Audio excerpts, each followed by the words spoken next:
Make Mr. Rogers' Neighborhood are the people of this and other public television stations and the Sears Roebuck Foundation.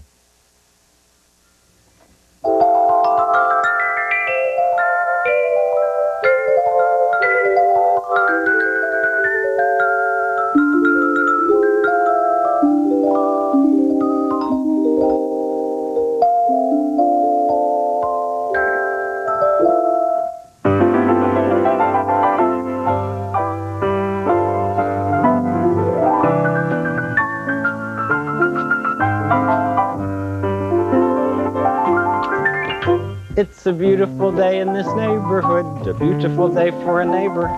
Would you be mine? Could you be mine? It's a neighborly day in this beauty wood, a neighborly day for a beauty. Would you be mine? Could you be mine? I have always wanted to have a neighbor just like you. I've always wanted to live in a neighborhood with you. So let's make the most of this beautiful day. Since we're together, we might as well say, would you be mine? Would you be mine? Won't you be my neighbor? Won't you please? Won't you please? Please won't you be my neighbor? I'm glad we're neighbors for this opera day in this neighborhood. Let's just pretend right away that the people in the neighborhood of make-believe have made some costumes and are going to sing an opera for today's celebration. Lady Aberlin is going to pretend that she is a kitty who loves stars. And Reardon is a moon who says she can. So Kitty goes to sleep and dreams about visiting up in the sky. Let's call the opera A Star for Kitty and make believe that we're watching and listening to it together. You and I watching and listening together.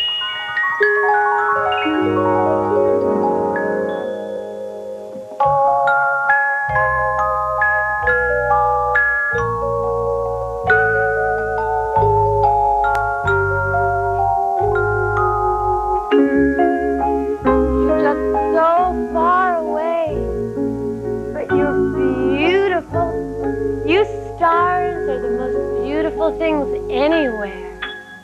I love to talk to the sky. I love to look at the stars at night.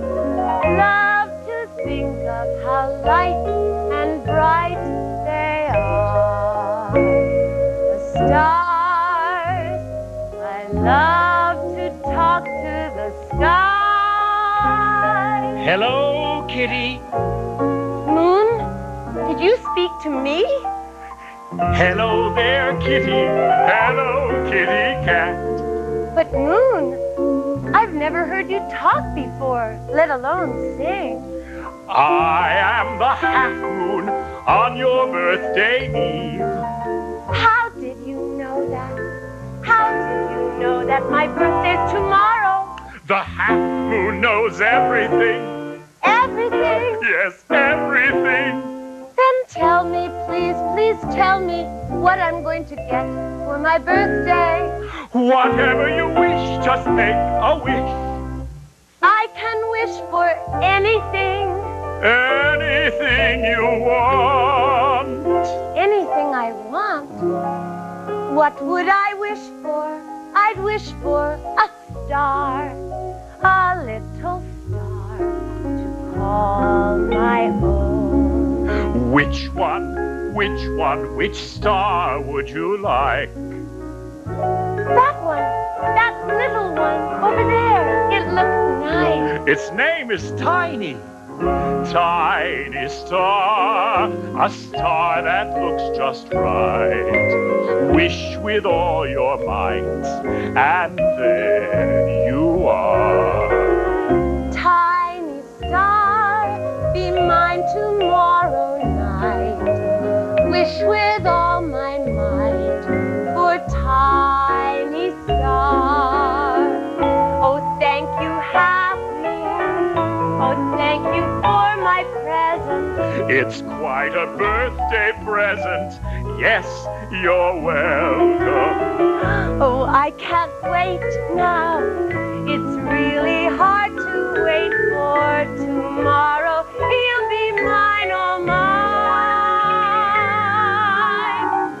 Tiny star, I wonder what he's like. I sure hope that he's like me. We'll see. Tiny star, please want to be my friend.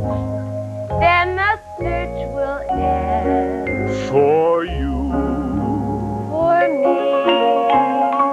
I'll go and work on your wish now. And I'll go tell my mom and dad what a night, what a night.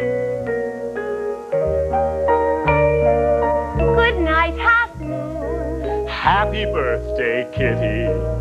Thanks to you.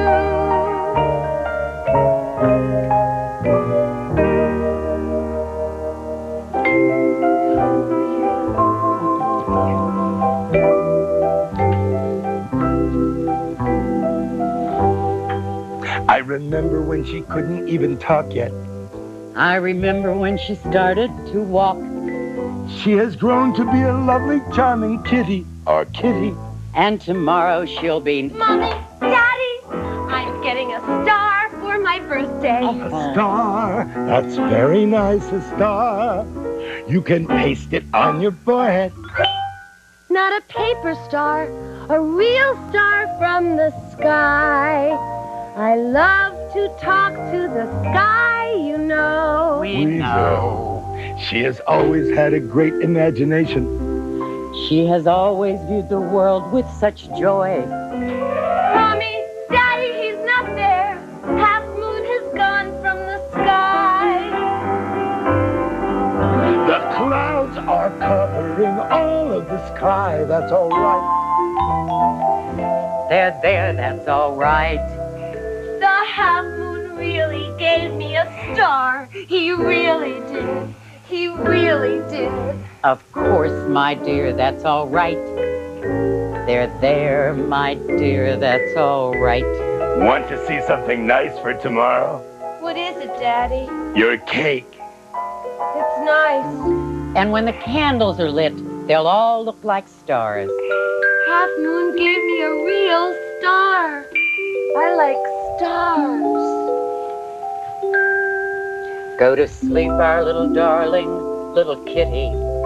Go to sleep, your mom and daddy are near. May your dreams be filled with love and beauty, kitty, our kitty. And tomorrow still be right beside us here.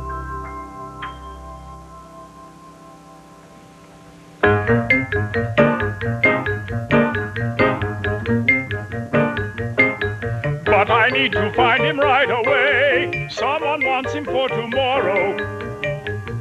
Oh, all right, but try to make it fast. Yes, thank you. Now the Big Dipper's here, and the Little Dipper's there. And the Northern Star is always where it should be. But where is Tiny Star, the star that Kitty wants? Maybe they've found him. Have you found Tiny Star? Who? Kitty. She came here. But her birthday isn't until tomorrow. Oh, all right, then send her in. Come in, Kitty. I heard there was some trouble in the sky. You must be dreaming. I am. But is it true or is it not true? It's true, we can't find Tiny. Would you like to help us look for him? Of course. Other Half Moon is out looking too, and he plays the horn, you'll see. Goodbye. Incidentally, little kitty, Yes. Tiny has a good friend named Basketball Star. Maybe he'll help me find him.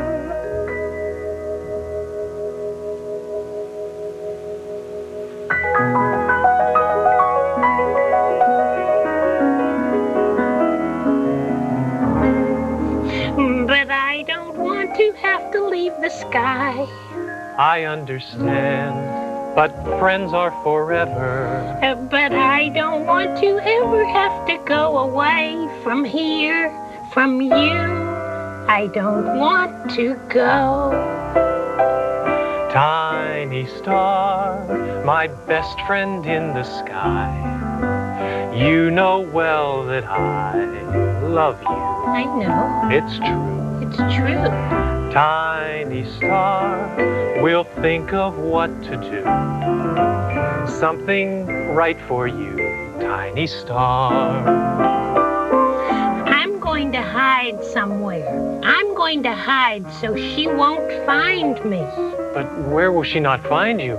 Our sky is such an open place. A very bright and open place. A super bright and open place. What about in here? Hide in your super bright toothpaste tube? They'll never find me here. And when Kitty comes to call, Tiny Star's not here at all. I'm in the super bright. In the super bright. I see her, Tiny. Is she here already? No, she's at the other end of Star Boulevard. What is she doing? It looks like she's talking with other half moon.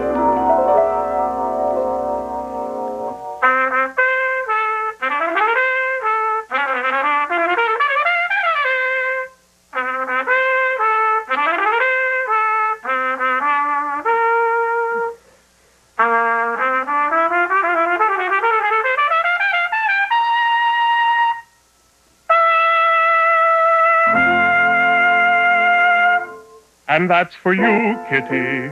Thank you very much. I celebrate every new star that I meet. But I'm not a star. You could be one, I bet you can twinkle. I never have twinkled. You haven't? Well, would you like to learn how to twinkle?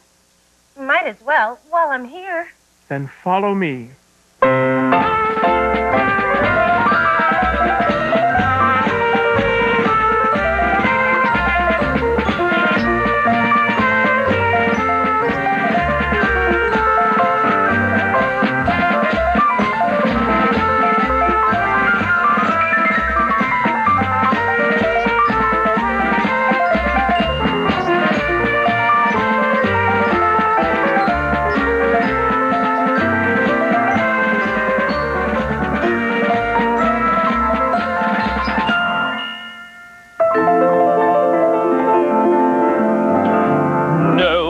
Haven't seen Tiny. You're sure? Yes, I'm sure.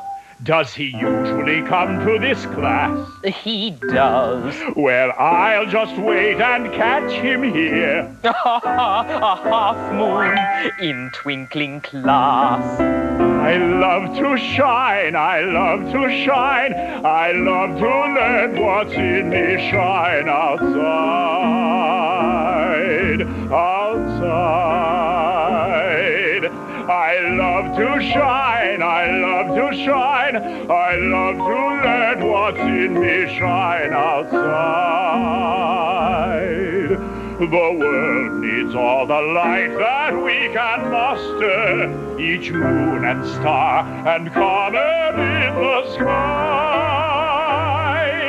We add to all the world our special luster, so shine on, friends, and never question why. We love to shine, we love to shine, we love to let what's in us shine outside. We love to let what's in us shine outside. You're welcome to shine all you want, half moon, but here comes my class for twinkling. Looks like they are not all stars. We've brought a friend who wants to twinkle. Your friend's name? Kitty. Kitty Star? No, Kitty Cat. Oh, can she not speak for herself? Oh, yes, I speak, or meow, or whatever you like, but I'm sorry to say I can't twinkle. Well, you've come to the right class. Suppose we begin. Open your eyes as wide as you will. Think of a thought that warms you still after years and years of thinking. Open your ears as wide as you can. Think of a sound that's sweet to man after years and years of hearing. Then twinkle. Twinkle, twinkle, twinkle, twinkle, twinkle.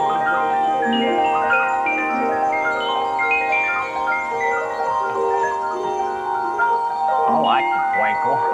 And so do I. Oh, it's the best. Nothing's happening to me. Oh, it often takes a while to twinkle. Welcome to Twinkling Class Basketball Star. I'm sorry I'm late. We've just begun, so take your place. We'll repeat the last exercise. Open your eyes as wide as you will. Think of a thought that warms you still after years and years of thinking. My name is BB Star. And I am Kitty Cat. I sometimes find it hard to twinkle. I can't do it at all. A lot has to do with thinking Warm thoughts and sweet sounds. and caring for others' feelings. Attention, class. Half Moon has an announcement. Does anyone know where Tiny Star might be today? I haven't seen him. Well, neither have I. I don't think he's been around. What about you, Basketball Star? Could you tell us where he is? No, sir. You can't tell us where Tiny Star is? No, sir. I can't tell. Oh, I'm so anxious to meet Tiny. Tomorrow's my birthday, so he'll soon be mine. And what would you do with Tiny Star if he were yours right now? I'd take him back home. I'd keep him in my room so I'd see his twinkling anytime. We have rooms. We'll search for Tiny now. Oh, dear. When we find him, we'll return. Oh, dear. What is wrong with you, basketball star? Tiny doesn't want to be found. I wonder why.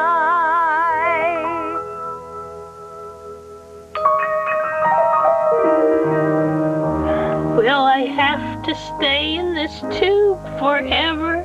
What kind of life is this? Will I ever see my old again? What kind of life is this? Oh my. There's nothing in here but a toothpaste tube. That's much too loud for safety. Did you sing something? No, why? Just listen carefully. That's much too loud. It's much too loud. There's something in the toothpaste tube. Oh no. Oh, yes. But I don't want to have to leave the sky. I understand, but stars are forever. But I don't want to ever have to go away from here. Let's work it out in twinkling class. Come along, come along. All right.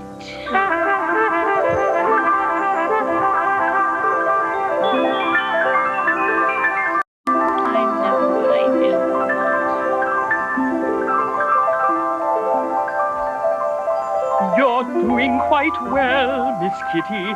You're doing quite well. But I'm still not twinkling. I turn, but I don't shine. I wonder if twinkling will ever be mine. Oh dear, they found Tiny. Kitty cat, me tiny star. Tiny star, so here you are. I've waited for this day. I hope you'll want to stay in my house forever. I don't even want to go there in the first place. You don't? The sky's my home. But Half Moon said I could have you for my birthday. Moon didn't ask me. I see. This is my home. My friends are here. I love the way that I feel when I'm here. It's my home. This is my home. This is his home, his friends are here. He loves the way that he feels when he's here. It's his home. This is his home. Haven't you looked at the stars at night and wondered how they stayed so bright and shined so long and twinkled well? Well, this is how. This we'll tell you. This is our home, our friends are here. We love the way that we feel when we're here. It's our home. This is our home. As much as I want a star for my birthday, I could never take you away.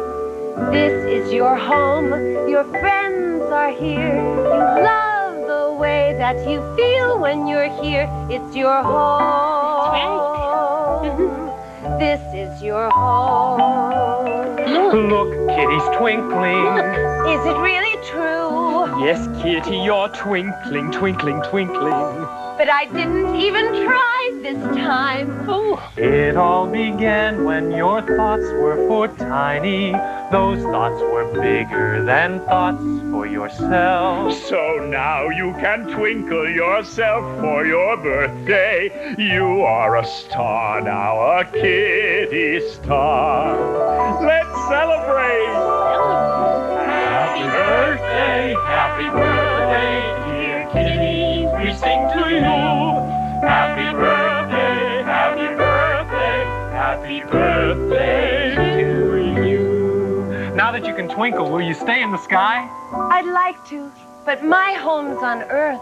but we can always wave. And twinkle back and forth. Do you know what I'm thinking? What?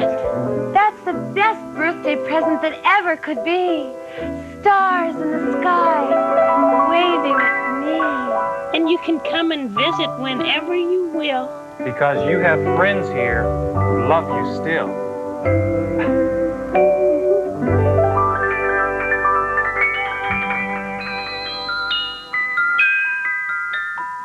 Happy birthday, dear kitty. I love to talk to the stars at night. Oh, Mommy, oh, Daddy, it's the best birthday ever. May each one be your best. To think that I can twinkle like a star. You've always been our star, hasn't she, Bertram? Yes, she has, dear. This is my home, my family's here. I love the way that I feel when I'm here. It's my home. This is my home.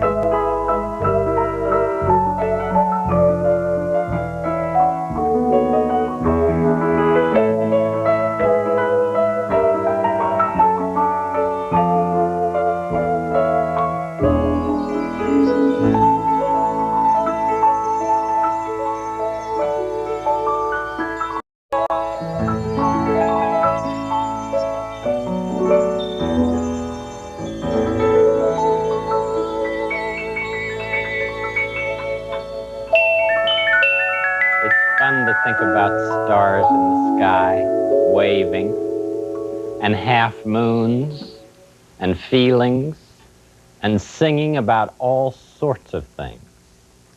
It was hard for Kitty to understand the stars, and it's hard for us too.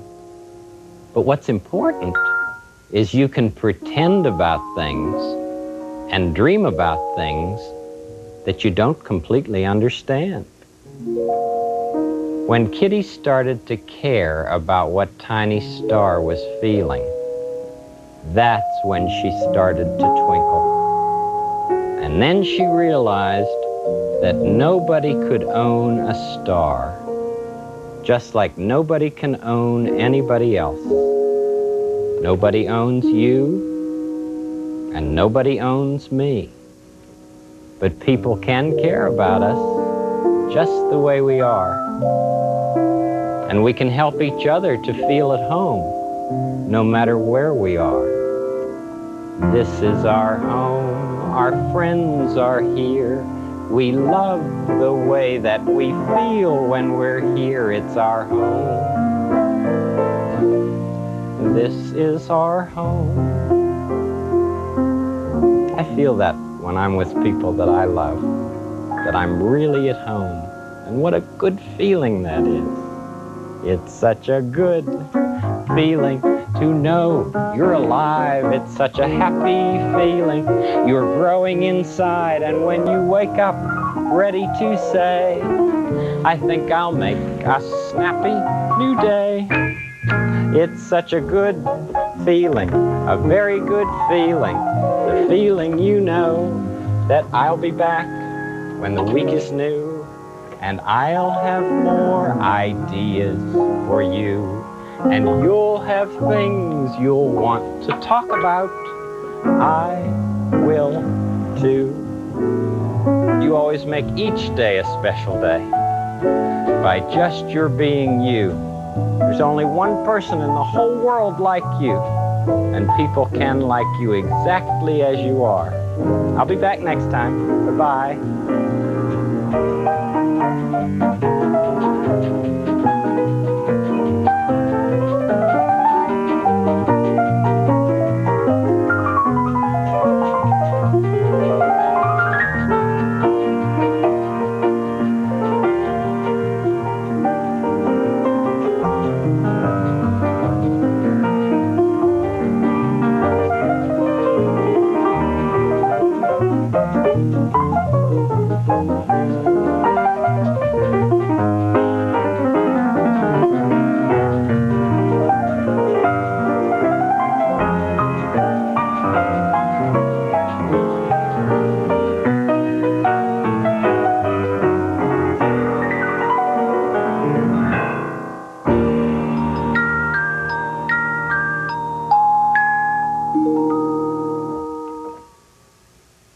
The people who gave the money to make Mr. Rogers' Neighborhood are the people of this and other public television stations and the Sears Roebuck Foundation.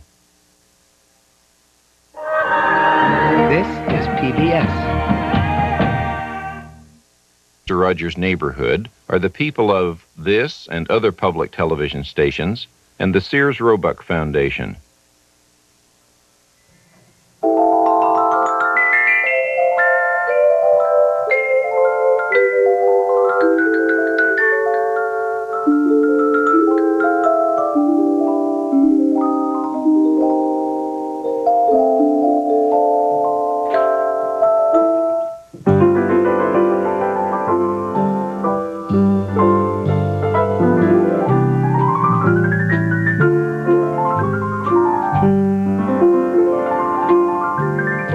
It's a beautiful day in this neighborhood, a beautiful day for a neighbor.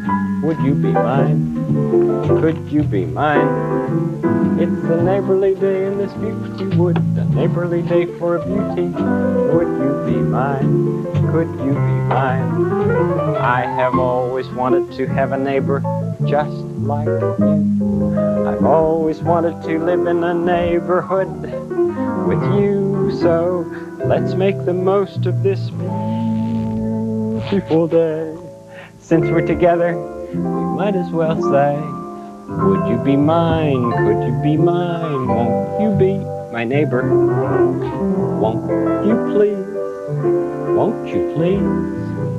Please won't you be my neighbor? Beautiful day in this neighborhood, outside and inside. I'd like to show you something that I brought today.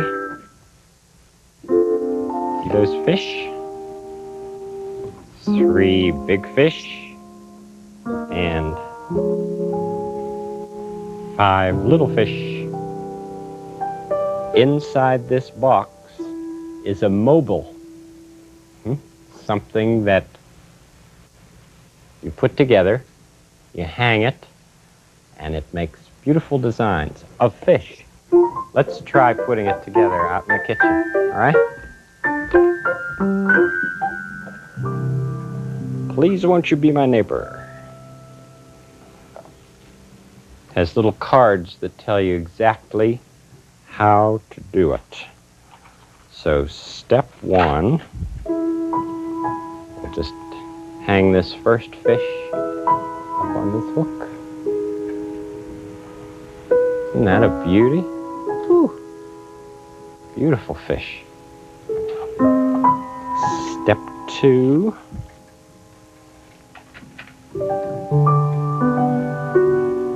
We're supposed to put this one onto this hook. What another lovely fish that is.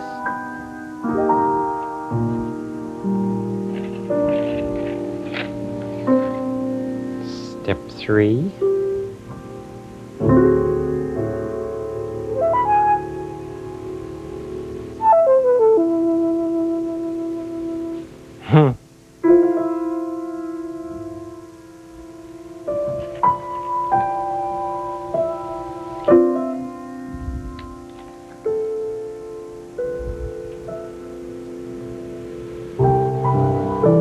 Where are you going to go?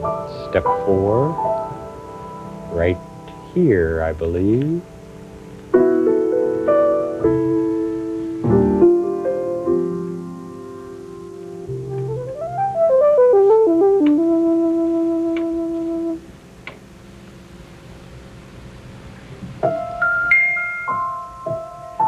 What beautiful wooden fish these are. Somebody painted them to look like real fish. The last time I wondered if fish ever dance. These sure look like they're dancing, hanging like that. Well, I've found a place where I understand that water creatures, not little fish, but big whales, really do learn to dance right along with people. And I'd like you to see that place. We'll come back to this mobile and these real fish a little later. But right now, let's go to that special place and see some big whales.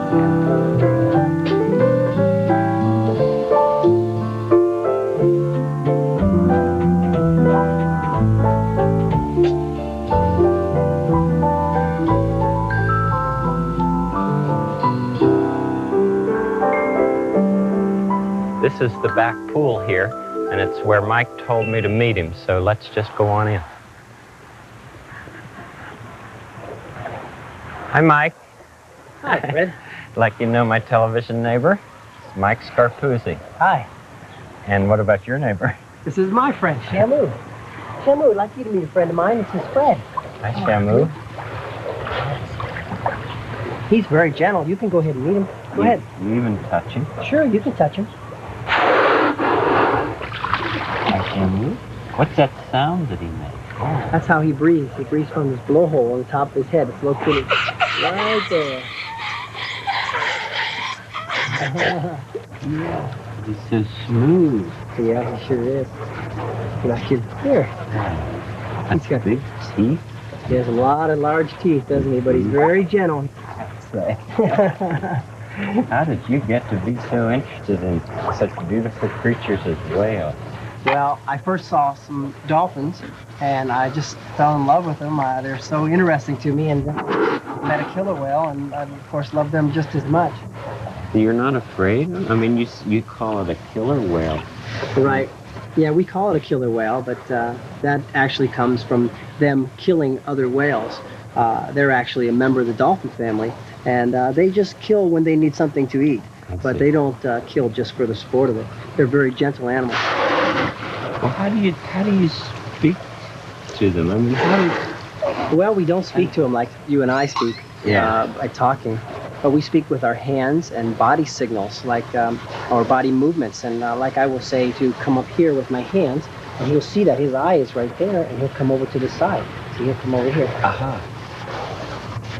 See? That's his eye. Uh-huh. Yeah. Come on, let's go in the water.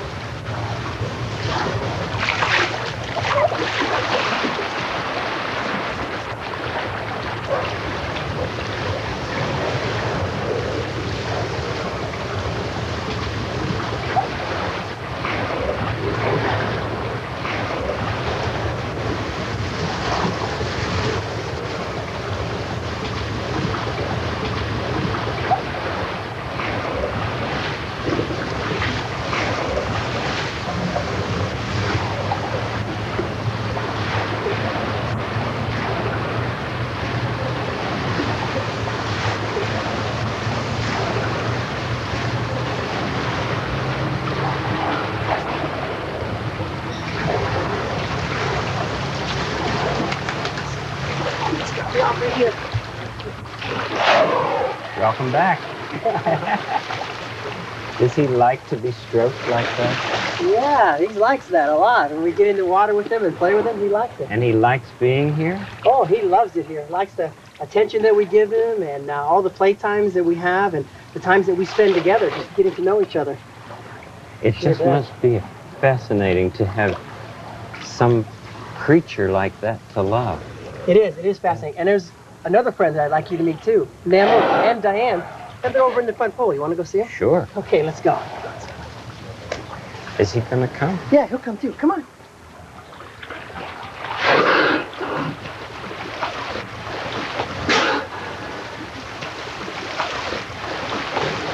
Diane. Hi. Hi, Mike. Yeah, I'd like you to meet a friend of mine. This is Fred. Fred, this is Diane. Glad to meet you, Diane. Who's your friend? This is Namu. Hi, Namu. Oh, my, isn't she beautiful? She is, isn't she? You love her, don't you? Oh, I love her a lot. Did you always love animals? Oh, as long as I can remember. Ever since I was very, very little. As a little girl, what kind of animals were you interested in? Well, I had some What? very unusual animals as my friends when I was little. Did you? I had some alligators and snakes and some goats, deer, bears, zebras, a little bit of everything. But you really learned to care for creatures like that, Very didn't much, yes. you? And now you take care of whales. Now I take care of whales. That's amazing. It's your... Well, Fred, the four of us would like to show you some of the things that we like to do. Shamu, Namu, and Diane and I. Like to see that. Okay. Where should I stay? You can Right just here? stand right Yeah, there, right here. and here comes Shamu right now, and we'll go ahead and go on in and do some playing. Fine. Okay, let's go, Dan.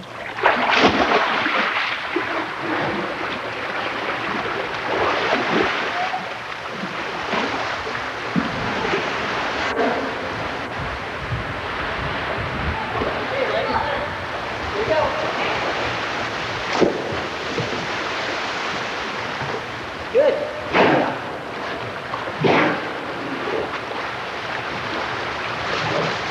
Oh, they're all waving at us. Saying hi, Fred. Hi. Hi to you. Good, that was nice. Yeah, that was good weight.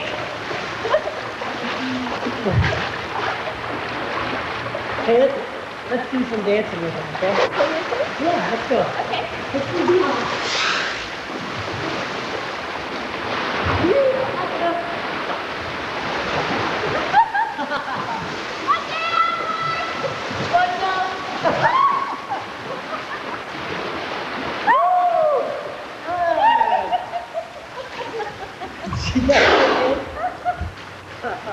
good dancers. You ready? Yeah. Let's go.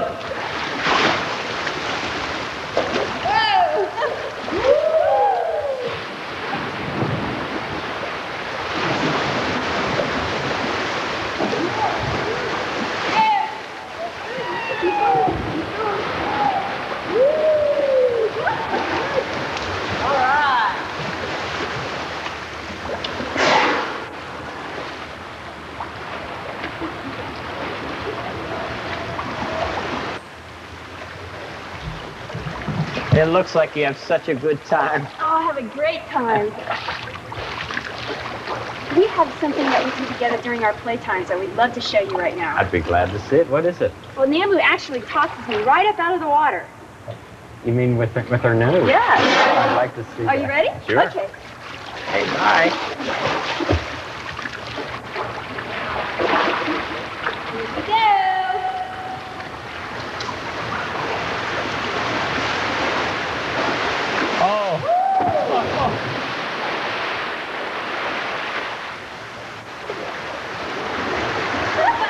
You really did do it. Does that feel funny? Oh, it's great. Oh, it's a there's lot of Mike. fun. Hi.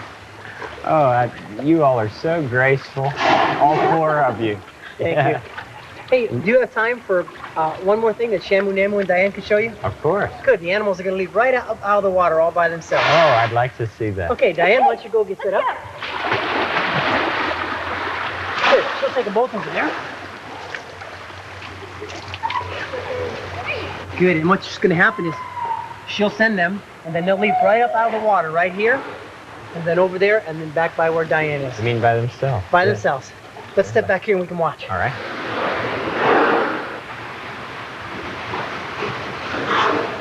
Okay, there they go. Here comes the first one. Oh, they're squirting too. Here comes the second one. Let's see if they squirt on this one too. Oh, and then one more.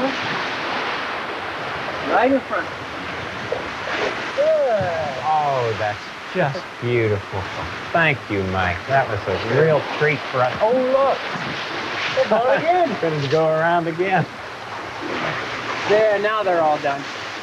Oh, I just loved being here. So good to see you. It was our pleasure, and you're welcome to come back and see us anytime. Amazing things that people and animals can do with love, isn't it? It's amazing. Yeah. Thank you. Bye-bye. Bye. Bye, Diane. Thank you.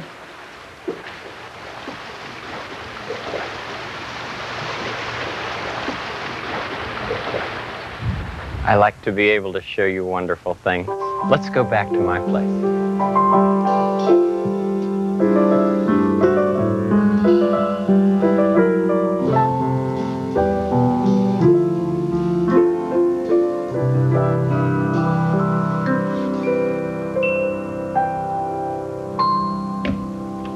Isn't that amazing and wonderful to see those people and those whales trusting each other so much? Takes a long time to be able to do that for the people and the whales. What splendid water dancers they are.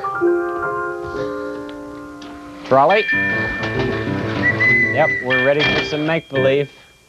Last time we pretended that it was raining in the neighborhood of make-believe, and Corny was looking for a salesperson to sell his new dance rocket, the rocking chair you can dance in. Let's pretend that Lady Elaine Fairchild finds out about the dance rocket, and she decides something for herself in the neighborhood of make-believe. Ready? Ready, Charlie? Okay.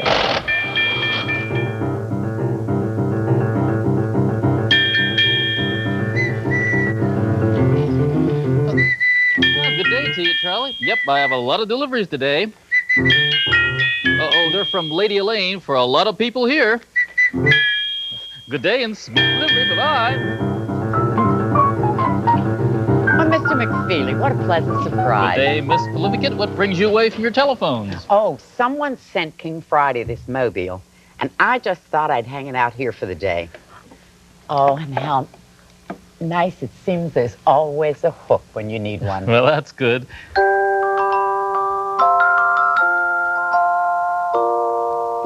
Well, that's certainly a pretty decoration. Oh, I almost forgot. I have a delivery here for you.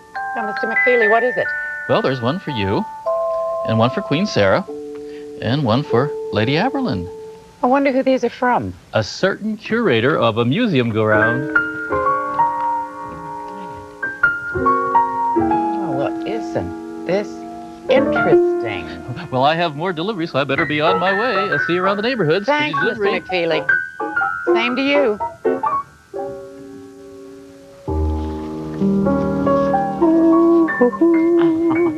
Oh, why, Miss Prolificate, what a lovely surprise to see you here. Oh, speaking of surprises, Yeah. I thought I'd surprise you all with this hanging here today. A crown mobile, why, it's charming. Looks like those crowns are fairly dancing there. Oh, speaking of dancing, Yeah? wait till you see what Lady Elaine sent to you, Lady Aberlin, and me. What is it? Oh, it says you're invited. Come learn to dance at the Always Happy Dance Studio. Everything you ever wanted to know about dancing. From your dance mistress, Lady Elaine Fairchild. Museum go-round. Well, what do you think of that? I didn't know that Lady Elaine was a dancer. I didn't either. Hello, Miss Prolificate. Oh, Lady Aberlin. Aunt Sarah. Oh, what a clever mobile. Someone sent it to the King and Queen, and I thought it'd be lovely to hang out for today. It certainly is. I think it looks like those crowns are dancing. Dancing crowns. What a royal idea, Aunt Sarah. Oh, wait till you see the invitation that came from Lady Elaine. What is it? This.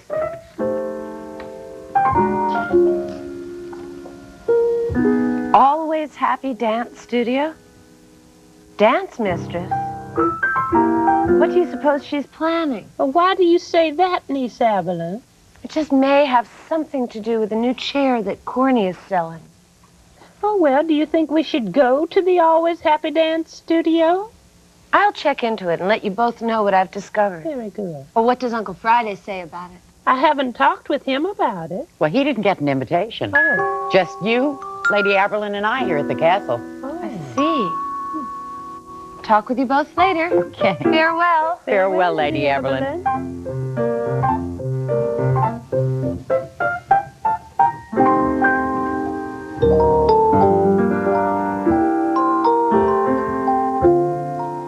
Meow, meow, you think, meow, meow, Aberlin? I think you look beautiful, Henrietta. Where are you going? Meow, meow, Always Happy Meow Studio.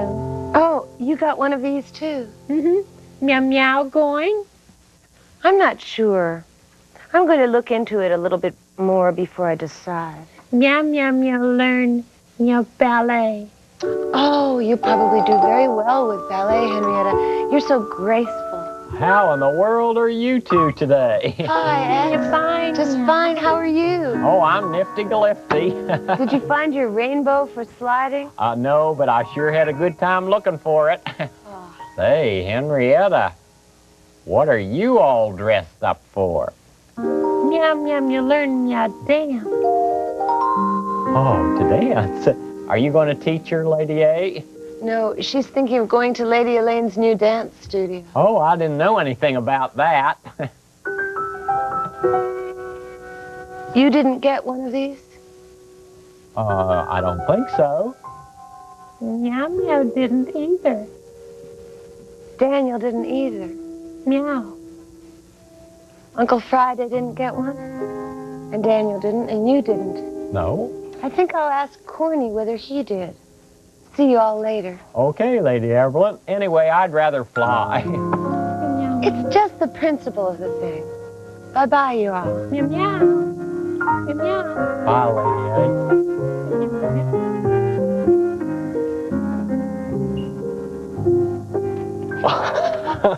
Hi. Lady Aberlin. How's the dance racket selling? Not very well, I'm afraid. What's the matter? Well, we can't find the one that Corny had just finished the last time you were here. You mean the one that was sitting right here, the one I sat in and danced in? That's the one. It doesn't seem to be anywhere around here. Have you seen one of these? You're invited. Lady Elaine, a dance mistress? No, this is the first one I've seen. You didn't get one yourself. No, I didn't. Why don't we take a little walk over to the museum, go around, and ask a few questions? You think we might find out something about the dance rocket? You can always try. Okay. See, it's not there.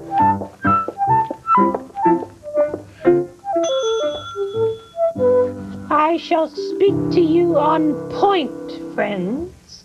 Lady Lane, we'd like to speak to you about a certain chair point. What chair, dear? The dance rocket from Corny's factory. Well, now, wasn't that sweet of him? I mean, men are really good for something. What do you mean, Lady Elaine? Well, Corny must have heard that I was starting the Always Happy Dance Studio, and he made that lovely dance rocket for me. Oh, you just saw it and took it, huh? Of course. It had the word dance on it, and after all, I'm the one who's patronizing the dance these days. That chair had nothing to do with you, Lady Elaine. It didn't. Oh, I'm sure he wouldn't mind if I borrowed it for a while. Now, when are you going to come to my dance studio, Lady Eberlin? You can always learn something. Well, perhaps Mr. Aber and I will come together. But he's not invited. Why not? Because he's a man. And why aren't men invited? Because men don't dance, that's why. See ya. But, Lady Elaine has some mighty strange ideas. Here's one man that dances. Well, let's dance over to Corny's factory and tell him where his dance rocket just happens to be. I'm all for that.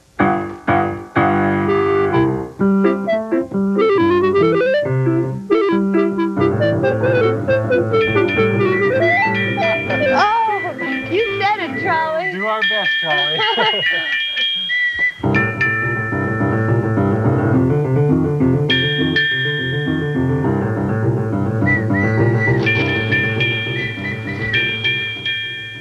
Dancing is something that many creatures do, boys and girls, women and men. Do you know anybody who likes to dance? Do they dance fast or slow? All kinds of ways. I have a film here that I would like to show you. It's of some fancy fish. See if you think they look like they're dancing. Put it on picture here.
Some fish look fancier on the outside than others, like some people. But you know and I know that everybody's fancy one way or another. Some are fancy on the outside. Some are fancy on the inside. Everybody's fancy. Everybody's fine. Your body's fancy, so is mine. I think you're a special person, and I like your ins and outsides. Everybody's fancy, everybody's fine. Your body's fancy, so is mine. Let's feed the fish, the live fish.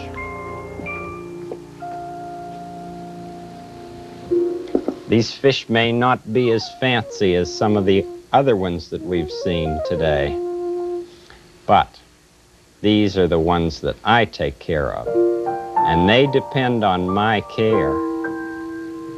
So these fish are very special to me. You know, just like you depend on your parents, on the people who love you and take care of you.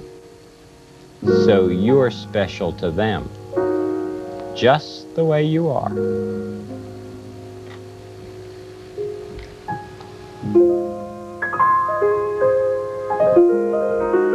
I think I'll just leave this right here for a while.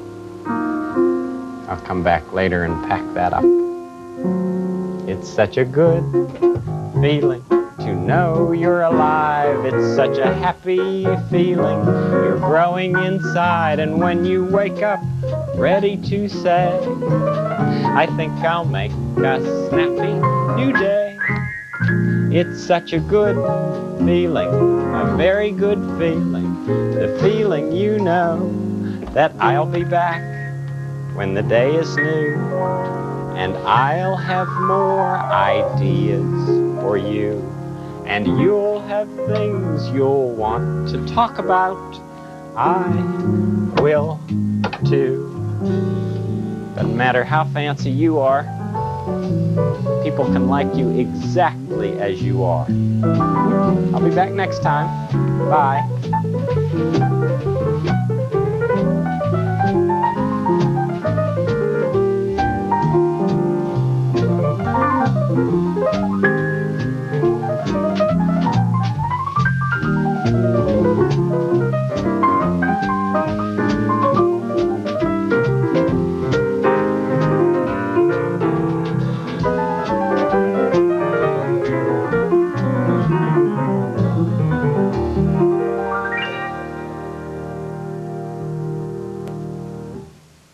The people who gave the money to make Mr. Rogers' Neighborhood are the people of this and other public television stations and the Sears Roebuck Foundation.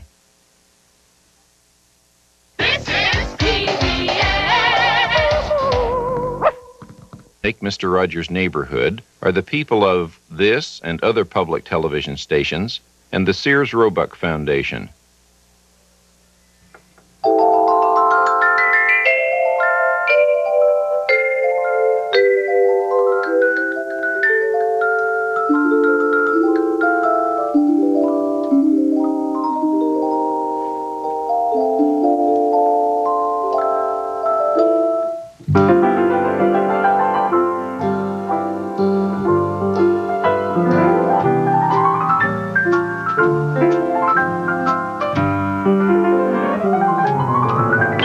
It's a beautiful day in this neighborhood, a beautiful day for a neighbor. Would you be mine? Could you be mine? It's a neighborly day in this beauty wood, a neighborly day for beauty. Would you be mine? Could you be mine? I have always wanted to have a neighbor just like you. I've always wanted to live in a neighborhood with you, so let's make the most of this beautiful day. Since we're together, we might as well say, would you be mine? Could you be mine? Won't you be my neighbor? Won't you please? Won't you please? Please won't you be my neighbor? My neighbor? We're television neighbors again. And I've got a lot of shoes with me today. I want you to see them together down here. How many pairs of shoes do you see there?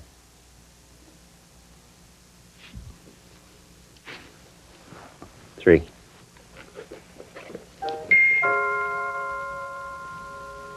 Did you ever try your shoes on your hands? Fun to think of different things like that, isn't it?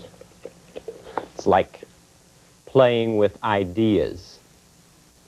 In fact, that's how people invent new things. They just start to play with ideas and let their imaginations have a good time. Well, these shoes belong to Chuck Aber, and I asked him if I could borrow them to show them to you. They're tap shoes. See the taps there? Taps on the toes and the heels.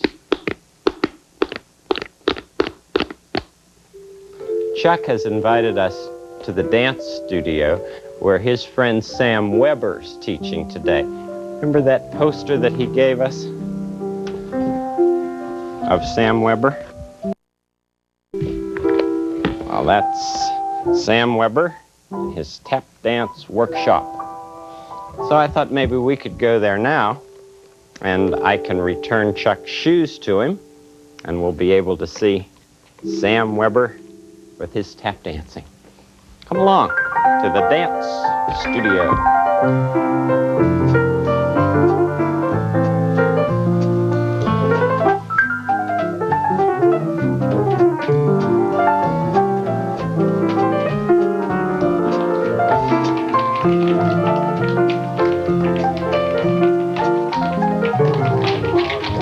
Starts with a step instead of a clap. I hope I haven't kept them too long. Oh, not at all. My class isn't for a while yet. Oh, glad to see you. That's your friend? Yes, it is. They're working on a closing number for a performance coming up. Oh, good. Hi, Sam. I'd like to meet my friend Fred Rogers. Sam Weber. Nice to meet you. Meet you, Sam. Nice to meet you. It looks like fun what you're doing. Oh, yeah. But it's work too, isn't it? I think so. It is. You all have been friends a long time, haven't you? Long time. We grew up together, lived on the same street. Dancing together when we were kids. Yes, we did, as a matter of fact. But then I became interested in sports like baseball and football, so I quit dance, but I'm taking it again. As a matter of fact, back into it. That's well, great. Thank you. I am too. It's great fun. I was thinking the other day about how much the tap shoes remind me of baseball shoes. Oh, the cleats? Yes, yeah, cleats on the bottom like that. Very, very similar. But you must have played a lot together when you were young. Oh, we did, yeah. We used to do fun things with the dance. Would you do the walk? Well, this is called a riff walk. We used to do this one.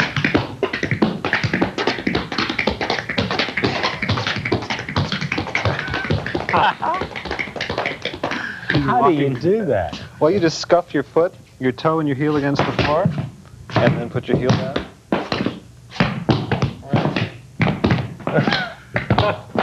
And then you do it fast and fast. Right, and faster and faster. You have to be very relaxed. We used to do, the train? Remember the train? Oh, this is good. Yeah, let's do this. I'll start slow. Okay.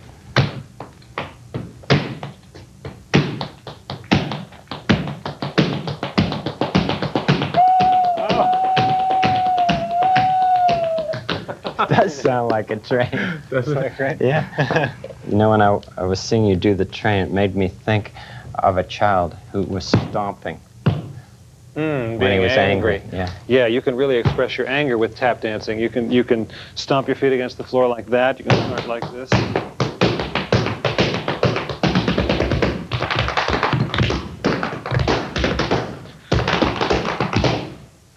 Well, some people could do it. Very angry. Yeah? Makes you feel good to get your anger out that way. Do you ever dance when you're sad, Sam? Yeah, when I'm sad, I don't do as many taps. I do movements like slide my feet against.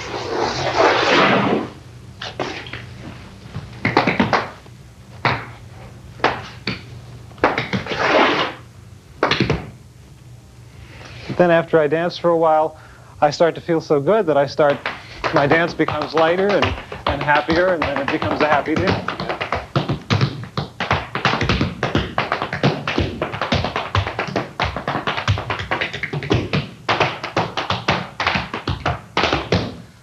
So the dancing really does help with your feeling. Yes, it does. Did your mom or dad or any of your brothers and sisters dance? No. I'm an only child, actually, and I'm the first dancer in my family. My mom and dad started me because there weren't very many other children in the neighborhood to play with, and they thought that I might meet friends in the dancing studio, and they knew that I loved music and rhythm, and I loved to move to music. So dancing was just a natural thing to do. Well, it sure is natural. One of Sam's many dance talents is to improvise to jazz music. Would you like to see some of that? Sure. Would you mind, Sam? Oh, sure. Yeah. Thank you.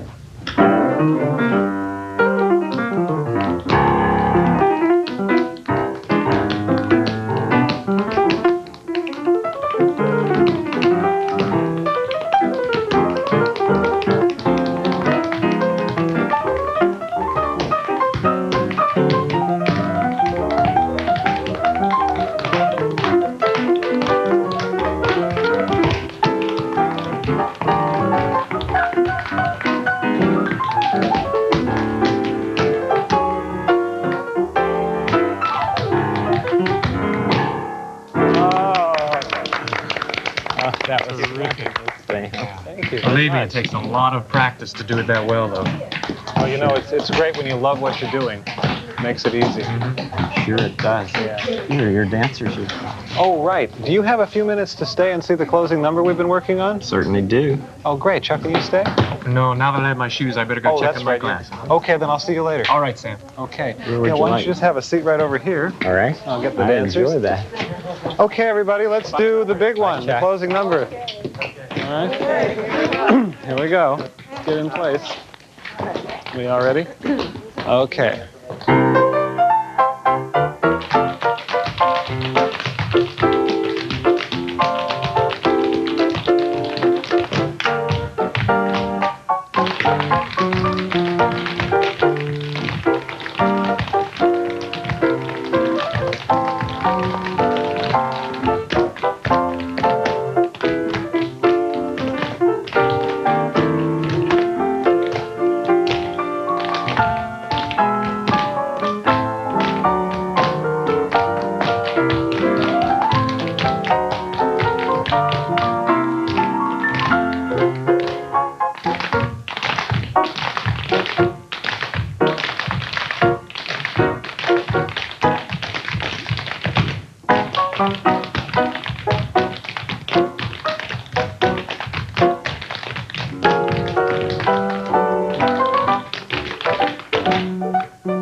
That is really joyful.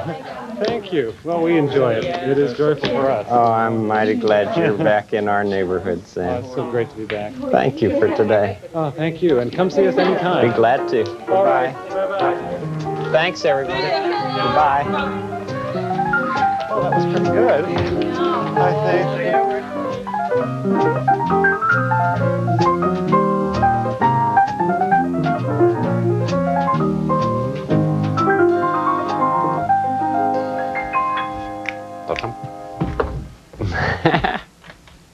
Boy, isn't he wonderful? They're all so good at that dancing. May look easy when someone as good as Sam Weber does his dance, and we're just looking at him. But it takes a lot of work to do dance really well. It's fun, and it's a lot of work. Oh, there's somebody at the door. Mr. McFeely. Speedy delivery to you. Speedy delivery to you, Mr. McFeely. What do you have? Well, here's the videotape you ordered on how people make shoes. That's exactly what I wanted to show my friends. Now, do you have time to stay? Oh, yes, I'd like to see it. Good. Come on over. All righty. And we'll show it on picture. Okay. How people make shoes.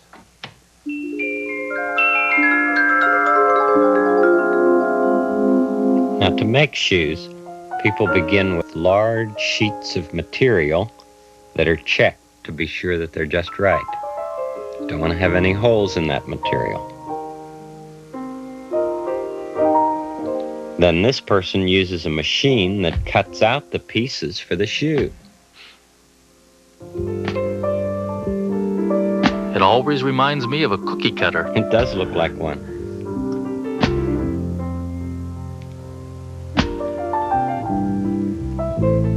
each shoe is made from different pieces of that material that are cut into just the right size and shape.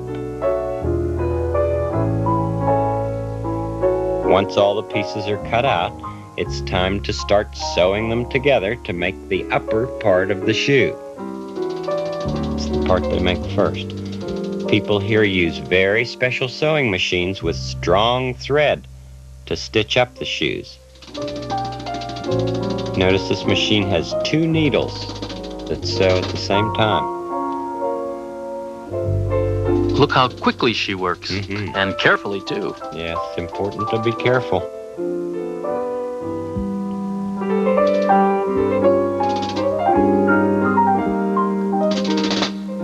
They are little brass circles, and of course they go around the holes for the shoelaces. Yes.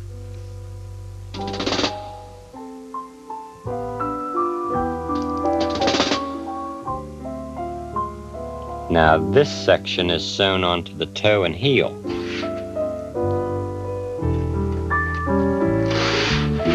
Isn't that interesting?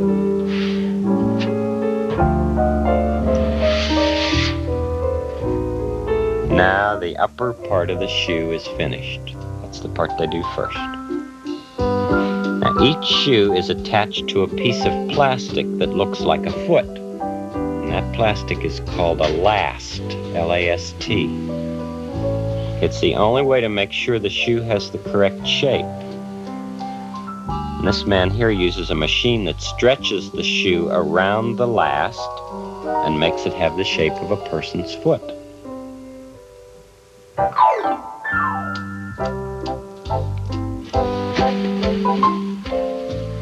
Now it's time to work on the bottom part of the shoe. Yeah. You know, it's called a sole. This person glues on part of the sole with this machine. I see something new every time I see this tape. You know, I do too.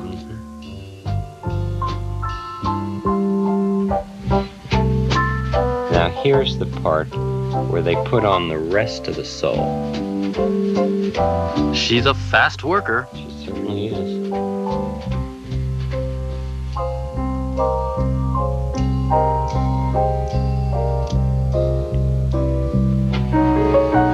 And now this person does the final trimming on the sole. He has to be very careful to trim it just right.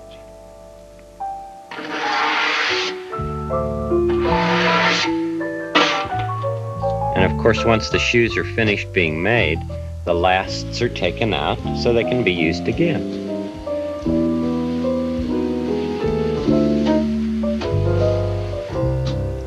Then the shoes are inspected to be sure that all the pieces are put together just right. She's trimming away a piece of thread. I often wonder if she thinks about the children who will wear these shoes. I do too. And of course, these are the shoelaces. Oh, yes. She puts them just in the bottom holes. Well, they're probably laced all the way up at the store when you try them on to buy them.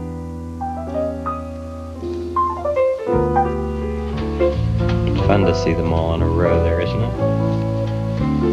So the shoes are made, checked, laced, and now ready to be packed and sent on their way.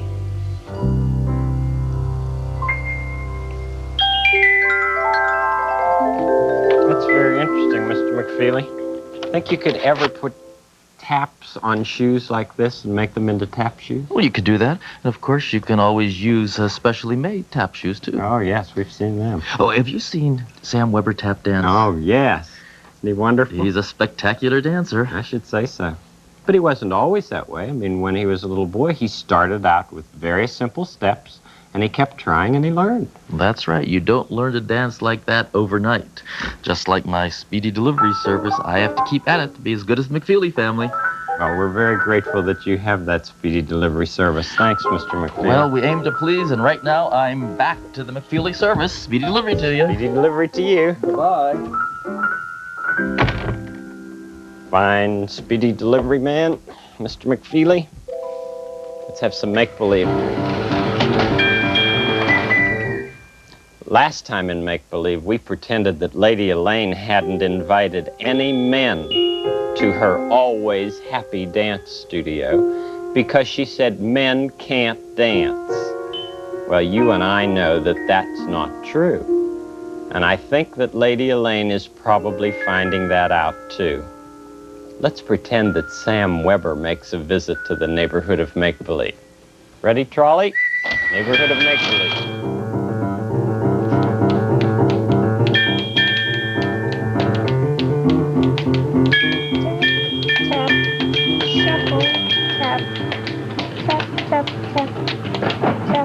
Shuffle.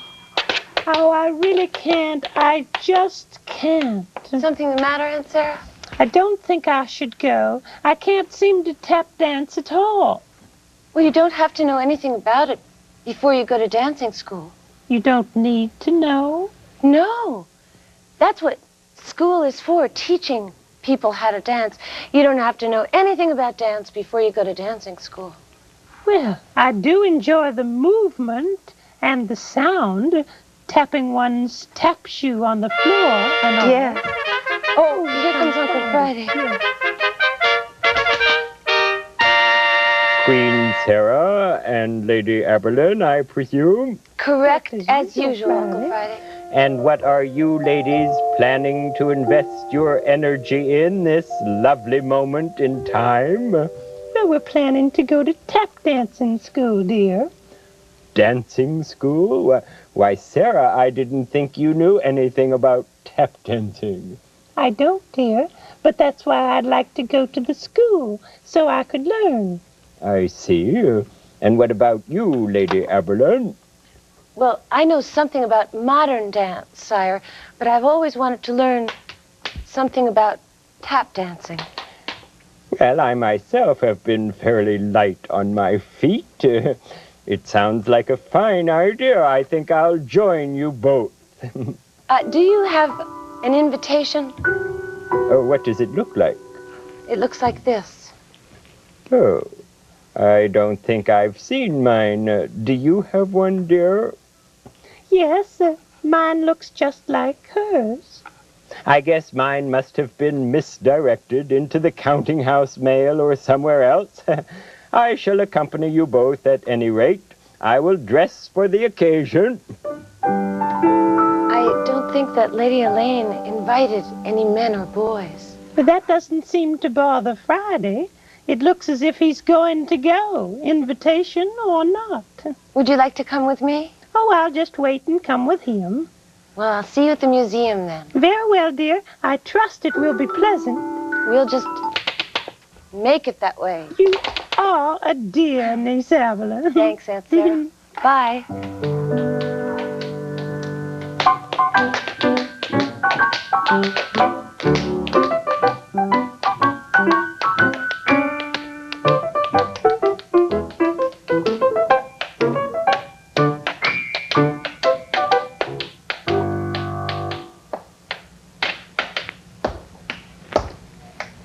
I needed it more than he did. What did you need, Lady Elaine? That dance rocket. Corny's new chair? Yes. I'm the one who has the dance studio. The always happy dance studio. Yes, so I'm the one who should have the dance rocket. But Corny made that chair. And I took it because I thought I should have it. And then what happened? Well, Corny came over here and said he wanted his chair back. He said it was his and he wanted it back. So? So I gave it to him, but I didn't want to. But you gave it to him anyway. He said it was his. You knew it was his, didn't you, Lady Elaine? Yes, but I'm the one with the dance studio. The always happy dance studio. Why do you keep saying that? Well, isn't that the name you gave your studio? Yes, but it's a dumb name. You think so? Nobody's always happy. No. And no dance studio can always be. Lady Elaine Fairchild, I presume, Niece Evelyn.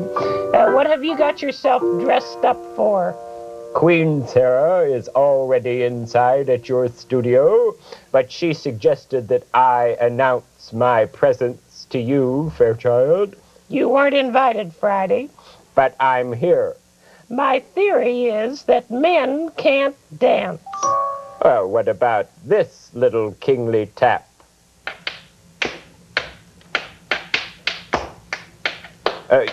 You simply confirm my theory, Friday.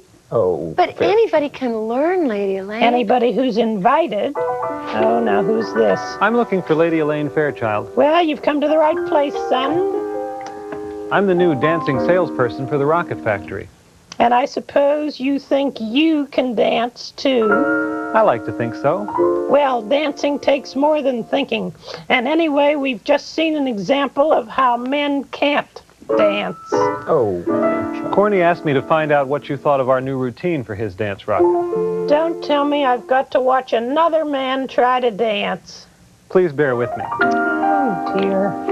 Fairchild. Just watch now.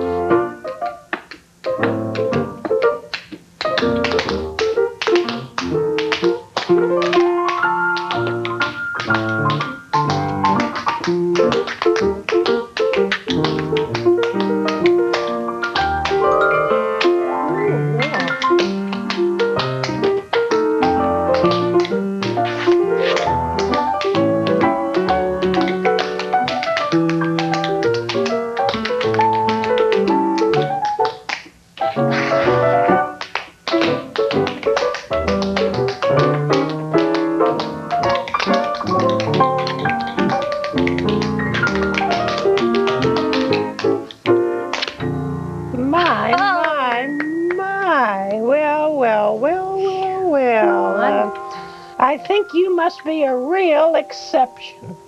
I know many men who dance very well, Lady Elaine. And a lot of women, too? Men and women, boys and girls. There are all kinds of dancers in the world. Something tells me I'm going to need to get some more invitations made. No promises now, but I'll see you all later. I am duly impressed with your artistry, Mr. Weber. Thank you, King Friday. I've always been rather light on my own feet. I would imagine so. Well, I would like to present you with a small token of my appreciation. I just happen to have it here beside me. There it is. A crown with tap shoes. A crown with tap shoes. I've never had such a thing. Of course not. And you're welcome to wear it whenever you feel royal. Thank you very much, King Friday. You are most welcome. I personally would enjoy a small dance by you and my niece. Of course. Yes. May I? Of course.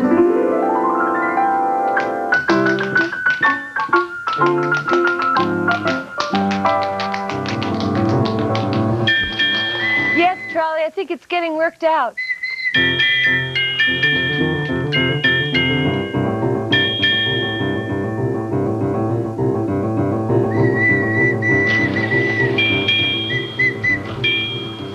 Of course, some men cannot dance, but some men can. And some women can't dance, but some can.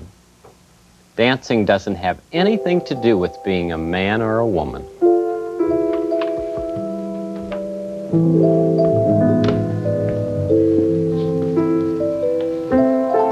Some food for you, fish. Do you think Lady Elaine will change the name of her always happy dance studio? What would you call it? You'd have some ideas about that.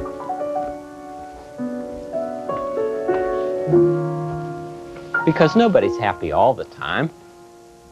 And nobody's angry all the time. And nobody's sad all the time. But the important thing is that we can have any one of those feelings and not worry about it. There are things that we can do when we're happy, and things that we can do when we're angry, and things that we can do when we're sad that don't hurt ourselves or anybody else. Maybe even dance. That gives me a good feeling to know that.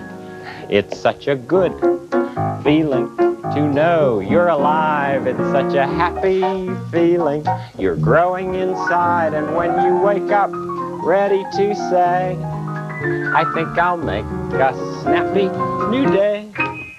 It's such a good feeling, a very good feeling. The feeling you know that I'll be back when the day is new. And I'll have more ideas for you. And you'll have things you'll want to talk about. I will too. We always make each day a special day. And all the people around you can make it a special day. By just our being ourselves, people can like us exactly as we are. I'll be back. Bye-bye.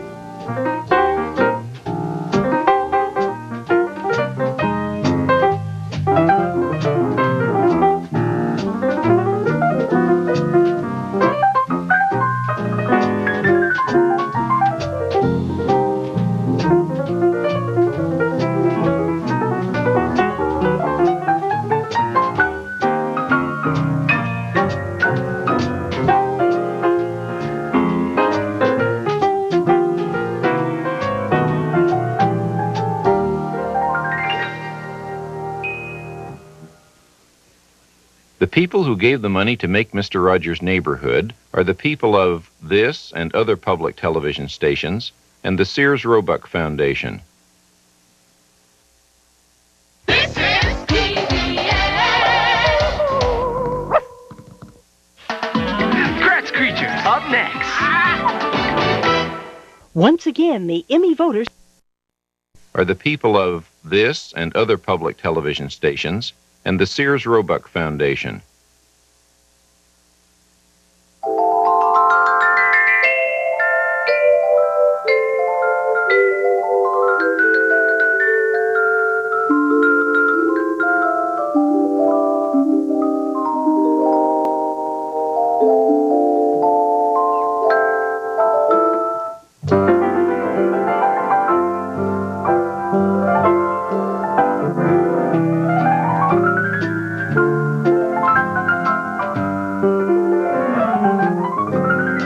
It's a beautiful day in this neighborhood, a beautiful day for a neighbor.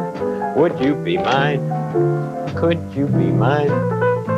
It's a neighborly day in this beauty wood, a neighborly day for a beauty. Would you be mine? Could you be mine?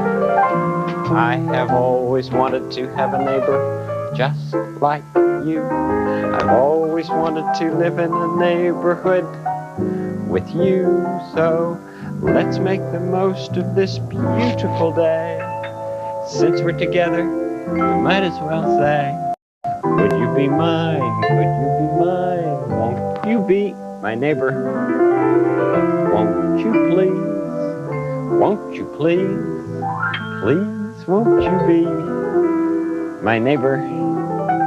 Hello, neighbor. Glad we're together again. This television neighborhood. See this? Did you see me going like that when I brought this in today? Do you wear a scarf? Do you know anybody else who wears a scarf?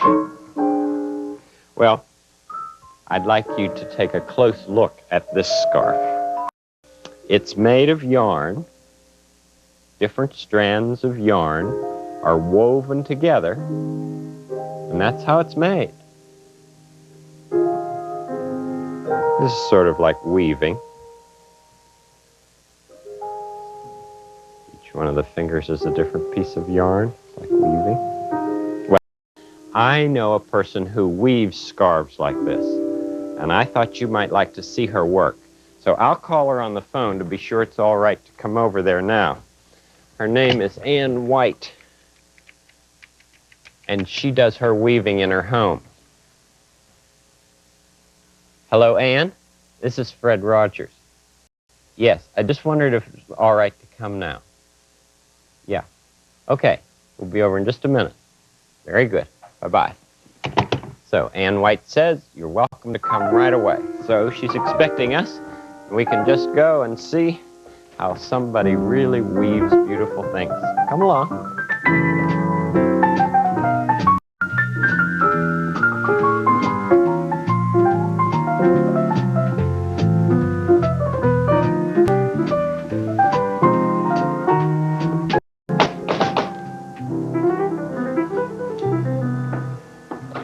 Hi, Ann. Hi, Fred. I'd like you to meet my television neighbor, Mrs. White. Hi, come on in. Okay.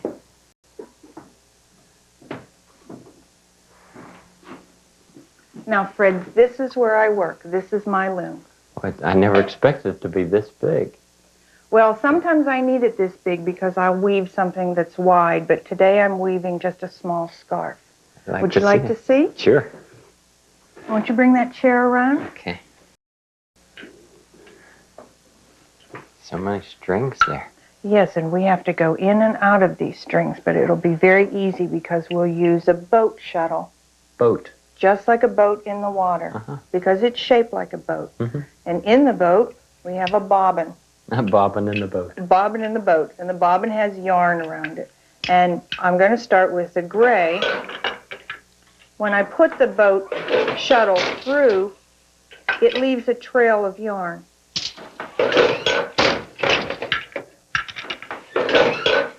And you bring the yarn real close to what you just Right. And what I before. do is, it's called beating. And you beat the yarn down into place. And if you'd like to help me, what you could do is, as I pull the shuttle through, you can pull the beater. All right. All right. Just pull it? Just pull it forward. That's the way, and push it back.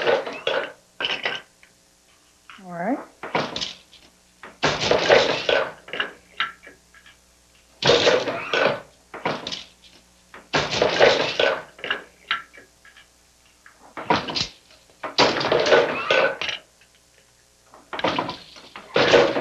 What are you doing with your feet?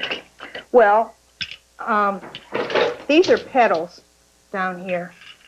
If I push the pedals, it raises these harnesses like that. And each harness has a string in it. And these warp threads go through one of the strings in the harness. Oh, but And that's how I lift this. And what this space in here that I lift is called a shed. Shed. Shed. So the trail goes through the shed. Right. Looks complicated. Well, it looks complicated, but once you learn how to do it, it's not hard. You like doing this? I love doing this. Yes.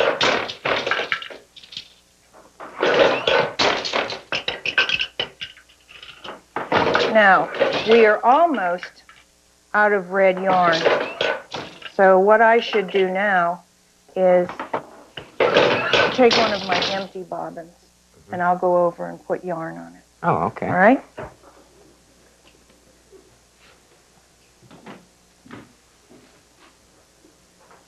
Now, this is called a skein of yarn. Skein. A skein.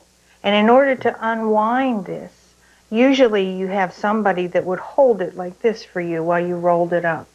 But I don't always have someone here to help me. So I have this little piece of equipment. It's called an umbrella swift. Hey. See how much this is? Yeah. It opens up like that. You put this around And it? put that around it. And open it up. And then we just move this up here. And it just Now goes we around need to it? find an end. And then you just wind that around your bobbin? Well, you could do it that way, but this is much faster. I have an electric bobbin winder. Oh. So you start it, you put it on here, and I just push a button.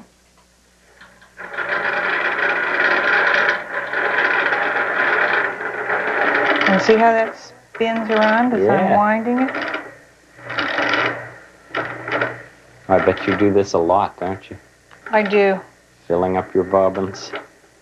And I love all these little gadgets. Some of it's like play, isn't it? It is. It's a lot like play. Now, I think we have enough, and we can take this back to the loom. All right.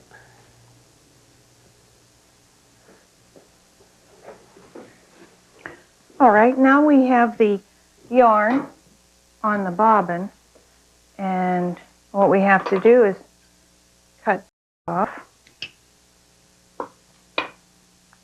and take it out, put the new one in, And you put the yarn through this little hole in the side of the boat, like that.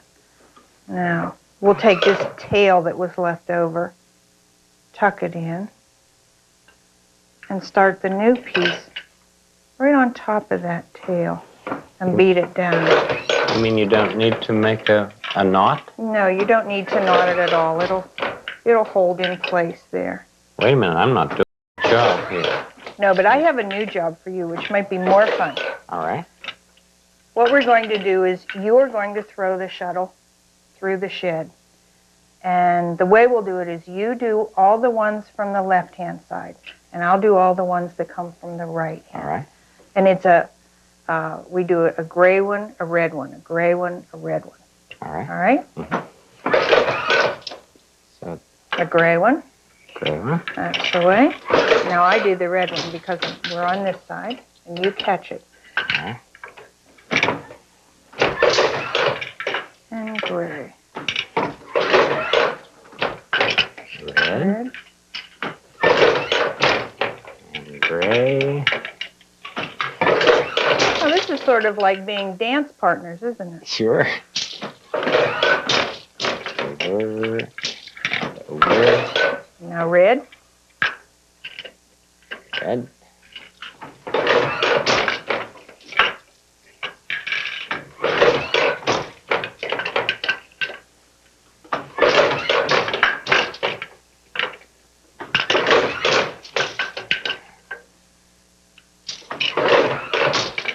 I was just wondering, as I watched you do that, you said you loved to do it. Did you always like to do things like this? I always liked to work with my hands. I didn't weave when I was young because we didn't have a loom at home. A loom is something that you get when you're older. But I did have a grandmother who wove, and I never saw her weave, but I do have some of the cloth that she made when she was a girl. But that's all part of you, isn't Yes, it? yes. See, that's wonderful. I just love to think about things like that. And you like to do lots of things with your hands when you were a little girl. Oh, yes. I played with lots of yarn and with paper and paint. Mm-hmm. And now you're teaching other people. Yeah. Teaching me to throw the boat. Mm-hmm. Let's see now. It's red. Is it red? Is that the right one?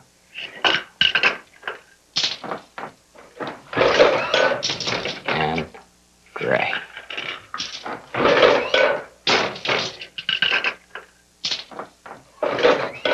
Now, this is wool, isn't it? Yes, this is wool. Do you always work with wool thread?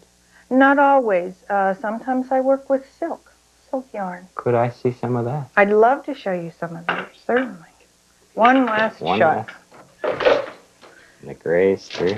All right, it's right over here.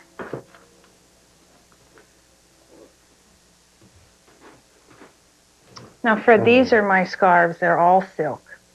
Beautiful colors. May I touch them? Please, yes. Oh, that's so soft, Dan. That's the silk. And they're all different colors. All different colors. And if you look at this one down here, you see you have one pattern on one side. Yes. And then turn it over and look at the other. It's a different pattern on the back. But you wove that on the same loom? Yes, on the big loom that we've been working on today. It's kind of reversed on the back, isn't it?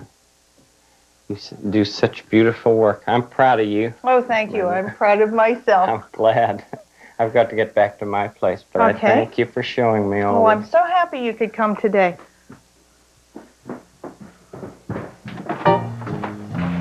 Thanks again, Ann. You're welcome. Anytime. Bye. Bye-bye.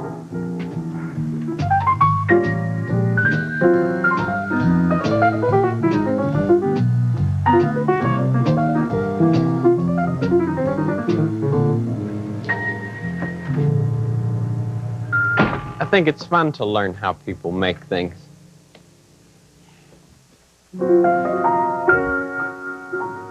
That weaving,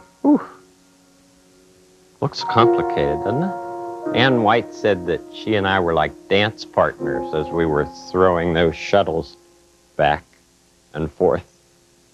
Let's have some make-believe. Hey, Trolley. Let's make believe something about a scarf and a ballet dancing teacher.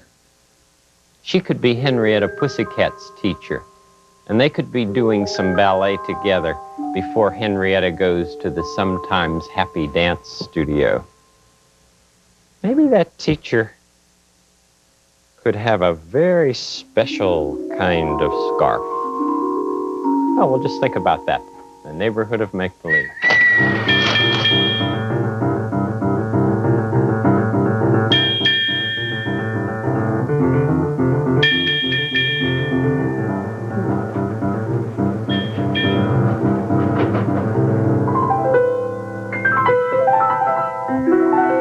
Meow, really beautiful, meow. Meow, look. Meow, meow, rainbow. I thought I heard somebody say rainbow. I've been looking for one for a long time. Meow, X. Oh, hi, Hen. Where's that rainbow? Seems to be gone. Oh, there it is. I want to slide down its back. Meow, meow, minute, X. Meow, not meow, real rainbow. It's not? Meow, meow, meow, teacher's scarf. Meow, meow, meow, teacher, meow, meow, cloud. Oh, hi. I'm glad to know you, Miss Cloud. Howdy do. Do you like to make a rainbow dance? You do. Don't you use words to talk?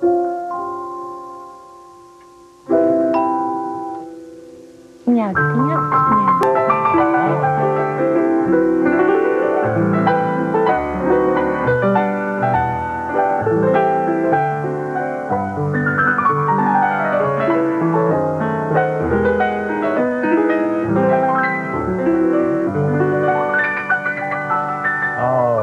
Use dancing.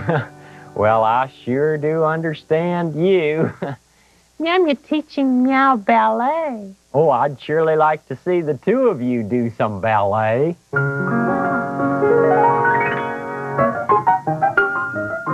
you pas de chat.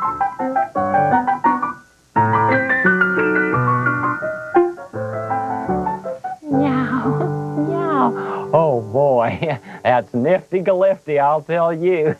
Meow, you learn, X? Oh, sure, I'd be glad to learn that pretty stuff. Do you think I could, Ms. Cloud? Oh, yes, I can fly. Well, if you think so, I'll try. Meow, you dance together, meow. Oh, I'll say that should be fun. Hello, friends. Oh, hi, Lady A. Meow, meow, ballet teacher, Miss Cloud. I'm glad to meet you, too. She's going to teach me the ballet, too, Lady A. Oh, great, X. And she can make a rainbow with her scarf. Oh, and you can pretend you're dancing down the back of it. I'll say. Well, I've come to tell you all that there's something very special about to happen at the Sometimes Happy Dance Studio. What is it? A whole group of folk dancers have come to rehearse their dance, and they said that everyone is welcome to watch. Meow, you go now? Well, Lady Elaine says that everyone's welcome. Things do keep working out, don't they? Yeah. Meow, meow, class, meow. Oh. Meow, meow, another time, meow. Meow, meow, thank you, Miss Cloud. I love the way you communicate. She dances like a cloud, doesn't she? Oh, beautiful. Come on, friends. Meow. Okay, now everybody knows the new name of this place, and that everybody's invited, so that settles that. Now, on with today's special attraction. They should be here by now. What's that? Oh, I just said that Henrietta X and Betty should be here by now. Oh, well, they'll be coming around. You know them. Now, maybe you would like to introduce the special attraction Friday. Why, Fairchild, how neighborly of you. Oh, you know me, Toots. Always a surprise for everybody. Go ahead and introduce them. You love that sort of thing. Oh, yes, as a matter of fact. Thank you. It is with great pleasure and a certain royal pride that I, King Friday the 13th, present to you, the assembled throng, one of the most gifted and talented assemblies of folk dancers in all of the universe. They have come here to expand our understanding of this wonderful enterprise called the dance. They bring their unrivaled elegance and expertise to Just say who they are, Friday. We want to see them dance. Oh, yes, of course. Ladies and gentlemen. Are we too late? Meow, meow, meow, meow. Oh, no, it's fine. I will give you all copies of my speech later. Meow, meow. Thank you. And now for all to enjoy the Junior Tamburitzin.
Makes you want to dance yourself, doesn't it? Guess you know that was the Zurli Treshot. Lady Elaine, you amaze me with your erudition. Well, I am the dance mistress at this place, after all. Do you think you could do some of those steps? Oh,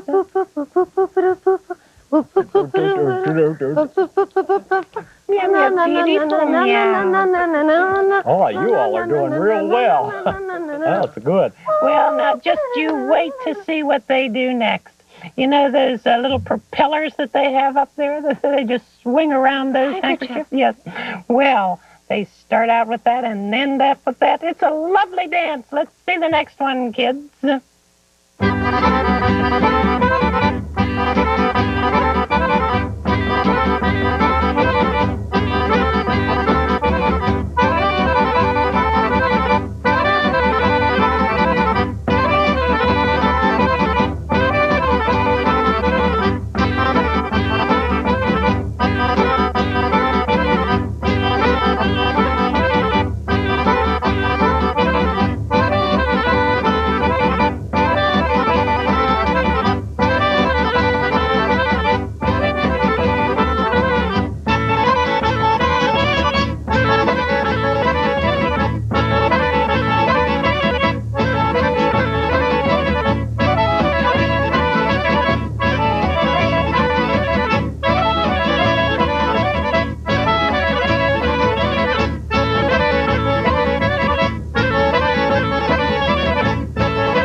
Excellent. Good.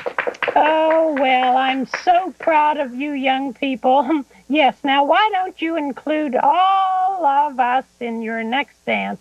So everybody's welcome to dance. After all, this is the Sometimes Happy Dance Studio. Here we go.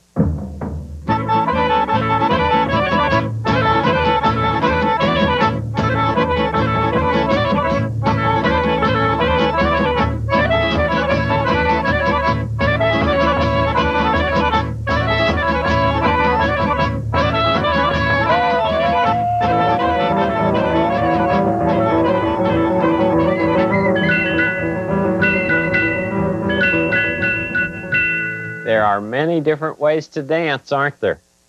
Those young people in their costumes and scarves, they certainly must practice a lot together to know just what to do, where to put their feet, and how to twirl, and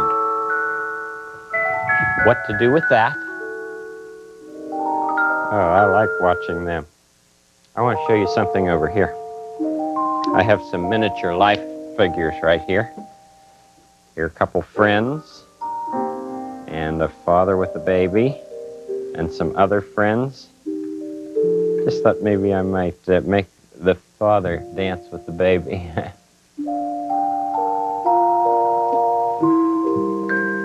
Boom, boom, boom. Yeah, he's taking care of the baby. For once, he was very little, too. Now he takes care of the baby. Do you ever play with miniature life figures? You can make up your own music or dance or any kind of story with little figures like this. Some of them might feel lonely. Some of them might feel very happy. Some of them might feel angry. I think it's fun to make up things. Yeah, that's how people invent new things, by thinking about them and then trying them. It's the way people make up dances, too. They just think up some special movement like that, and then they put that into their dance. Here you are, fish. A little food for you right now. Dancing fish gives me a good feeling to be able to show and tell you things because I like children. It's such a good feeling to know you're alive. It's such a happy feeling. You're growing inside, and when you wake up ready to say, I think I'll make a snappy new day. It's such a good feeling, a very good feeling. The feeling that I'll be back when the week is new, and I'll have more ideas for you, and you'll have things you'll want to talk about. I will too. I'll be back. Bye-bye.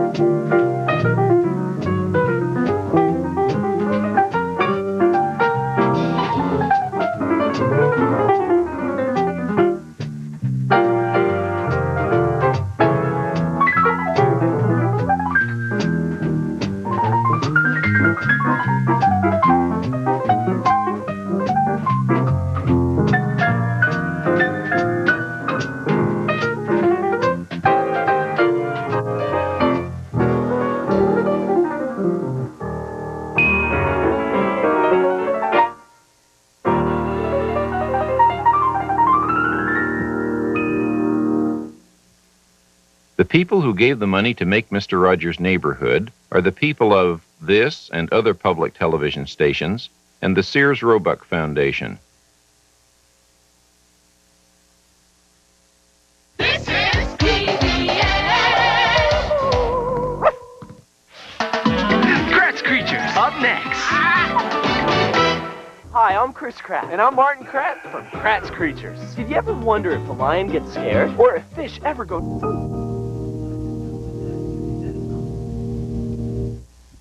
Neighborhood are the people of this and other public television stations and the Sears Roebuck Foundation.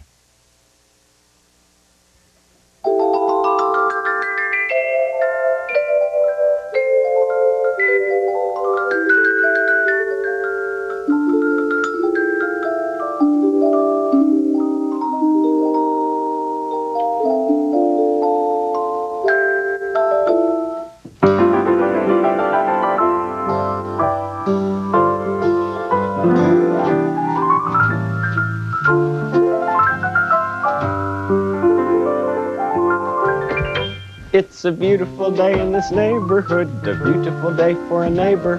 Would you be mine? Could you be mine? It's a neighborly day in this beauty wood, a neighborly day for a beauty. Would you be mine? Could you be mine? I have always wanted to have a neighbor just like you. I've always wanted to live in a neighborhood with you, so let's make the most of this beautiful day. Since we're together, we might as well say, would you be mine? Could you be mine? Won't you be my neighbor? Won't you please? Won't you please? Please won't you be my neighbor? Hi, neighbor. Had a little trouble with my zipper there. I'll get these shoes tied and then try the zipper again.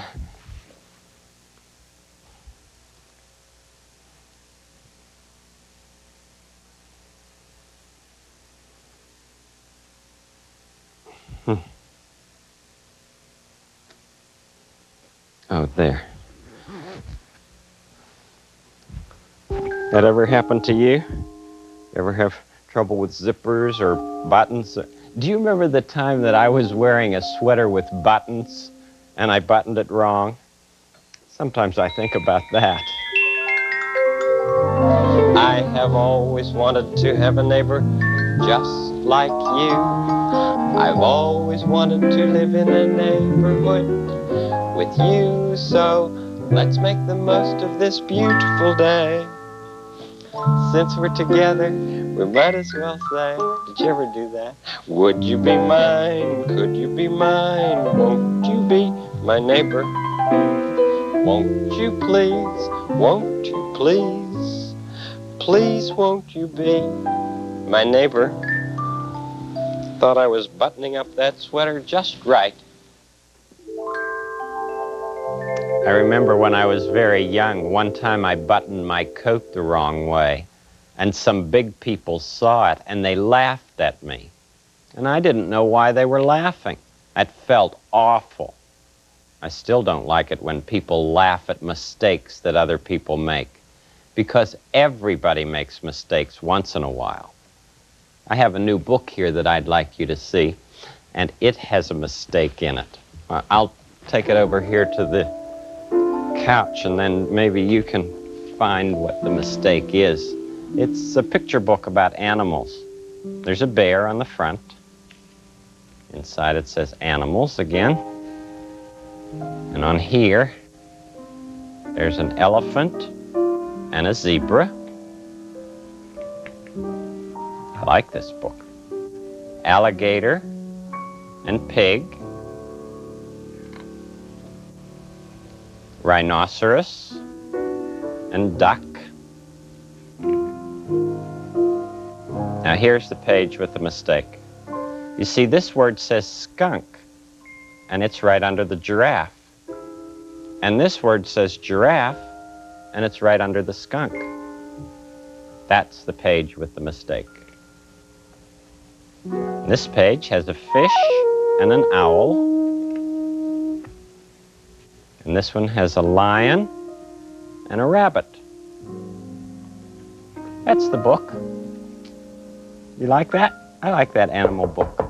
Oh, there's somebody at the door. Let's see who that is. I've already told the people about the mistake. Oh, Susan Lynn. Hi, Susan. Come in. knock at the door. Almost. Hello, There Audrey we go. and Caroline. Here they are. Good. Come on in. I was just on the way to the hospital to talk to some children who are sick, who aren't feeling so well there. Oh, would you like to know? Sure, thanks. And I thought you might like to see some of the things that we do. I would. You help children at the hospital? Sometimes it's easier to say things with a puppet than it is to say things just by yourself. And when children are in the hospital, they have really important feelings. And sometimes it's hard to say them, so I help them. And sometimes I say things, and sometimes we make up poems together. All those things. Audrey. I do those things at the hospital. And sometimes I talk about things I'm worried about. Well, like what kinds of things? Susan, sometimes I think that when I'm in the hospital, it's 'cause I'm bad. Oh, Audrey. That's something lots of children worry about, isn't it? But you know what? Going to the hospital doesn't have anything to do with being bad. Does it have to do with being good? No. Going to the hospital doesn't have anything to do with being bad or being good. It has to do with being sick. You go to the hospital if you're sick, or the doctors think you might be sick, and you need special care in order to get well. And it's not 'cause of anything I did wrong or anything. You know what? Sometimes when we talk about you being in the hospital, Cataline has some feelings about that too. Is he going to come and talk to him? Would you like to see Cataline? Certainly would. I'll help you put him on. Oh, and so will Fred. Thank you. Fred. Here we go. Hi, Cataline. Oh, hi, Mr. Rogers.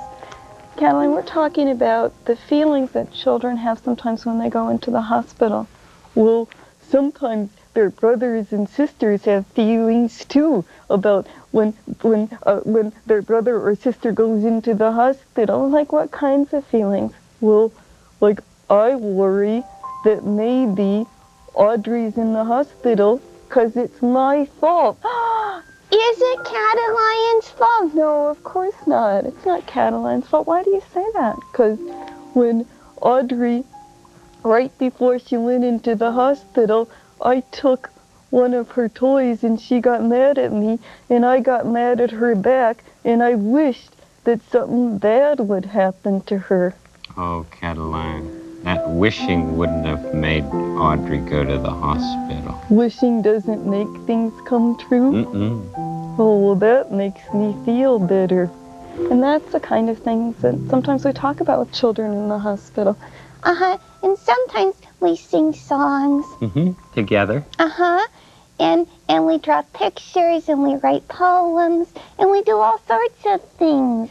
I bet you're a real help to the children in the hospital. Well, I hope so. I try to be. And speaking of helping children in the hospital, it's time for us to go now. Okay, bye-bye, Mr. Rogers. Bye, Audrey. Bye-bye. Goodbye, Cataline. Take them off. And it's been nice to see you. But you talk about very important things. Well, thank you. Thanks for coming by, Susan. Sure, bye-bye. That's a kind of make-believe, you know. Making puppets talk. Let's have our kind of make-believe now. Let's make believe that Audrey Duck and Cataline are visiting our friends in the neighborhood of make-believe. All right? Neighborhood of make-believe, trolley.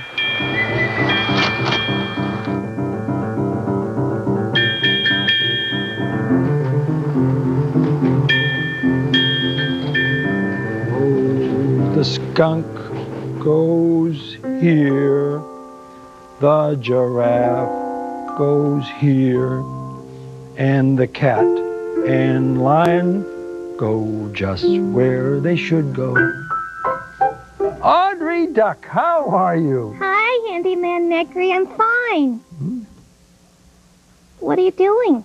Oh, I'm making a display of animals. King Friday asked me to put them out here, and I was just putting the cat and the lion over there.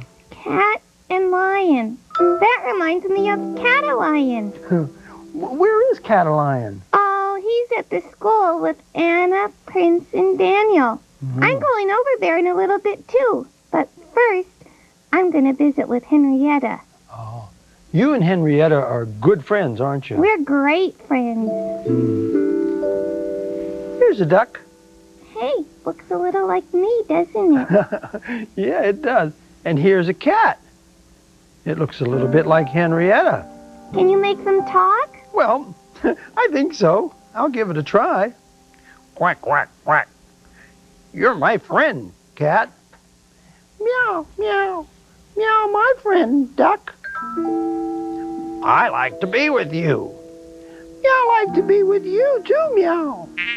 I guess that's what makes us such good friends. That was wonderful. Hi.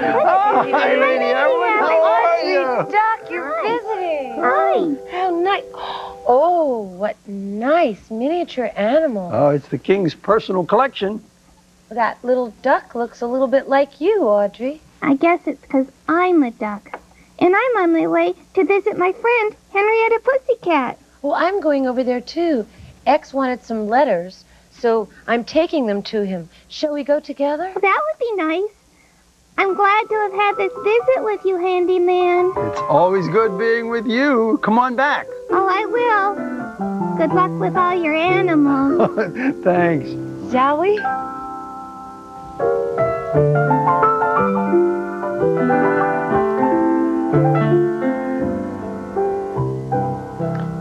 That looks like Henrietta's writing. Oh, it does. Gone, meow, meow, day. Meow back, meow, meow, on. Oh, she's gone for the day.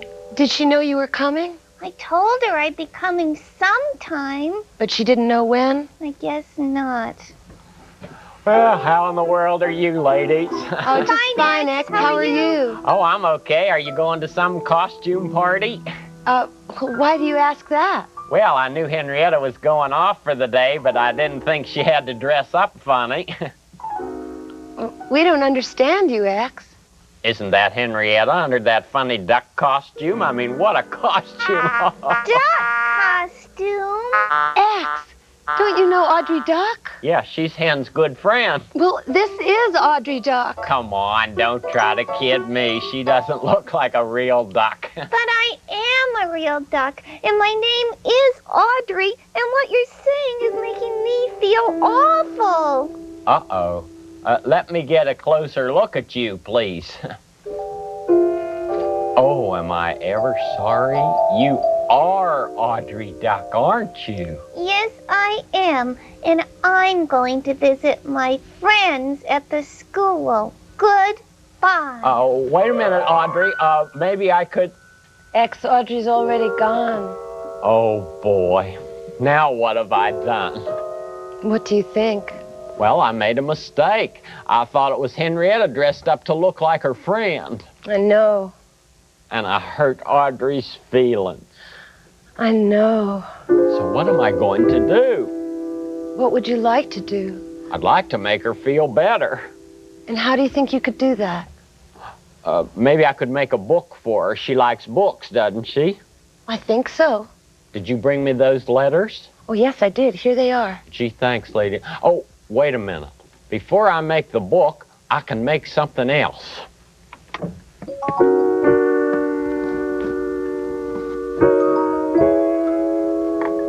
Yes. Do you have an I?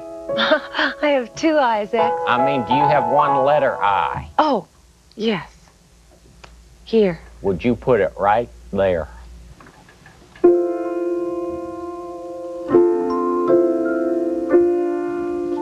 I. Now, do you have an A? I do. Would you put it underneath there? Right here? Right about there, yeah. Good. Do you have an M? Yes, here. Would you put it beside the A?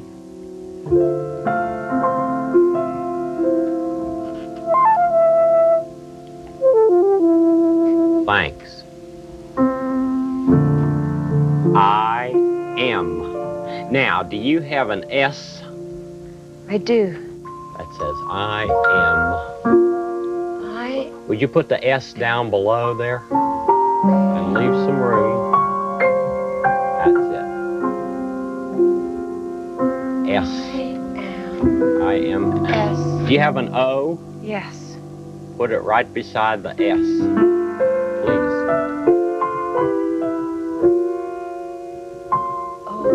Oh, I am so... No. You have an R? An R, yes. Yeah, I want it right beside the S.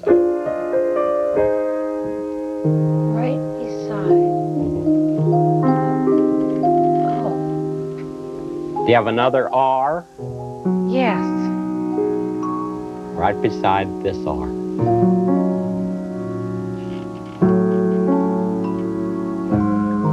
Good, thanks. Now, do you have a Y? Yes, I do. That's it. And that says, I am sorry. Now, will you please give that to Audrey Duck? I will. I bet she'll appreciate it. Well, I am sorry. She'll know it, since it's true. Oh, good. Anything else? I'll try never to make that mistake again. That's the way folks grow. I'll take this to the school so she can have it soon. Speedy delivery. Right. Hey, Lady Averlina. Yes, X.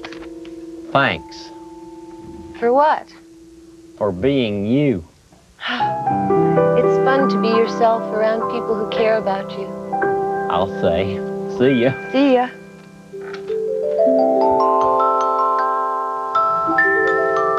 It's always such a pleasure to have interesting guests in our school. I like it a lot when Audrey and Cataline come to visit.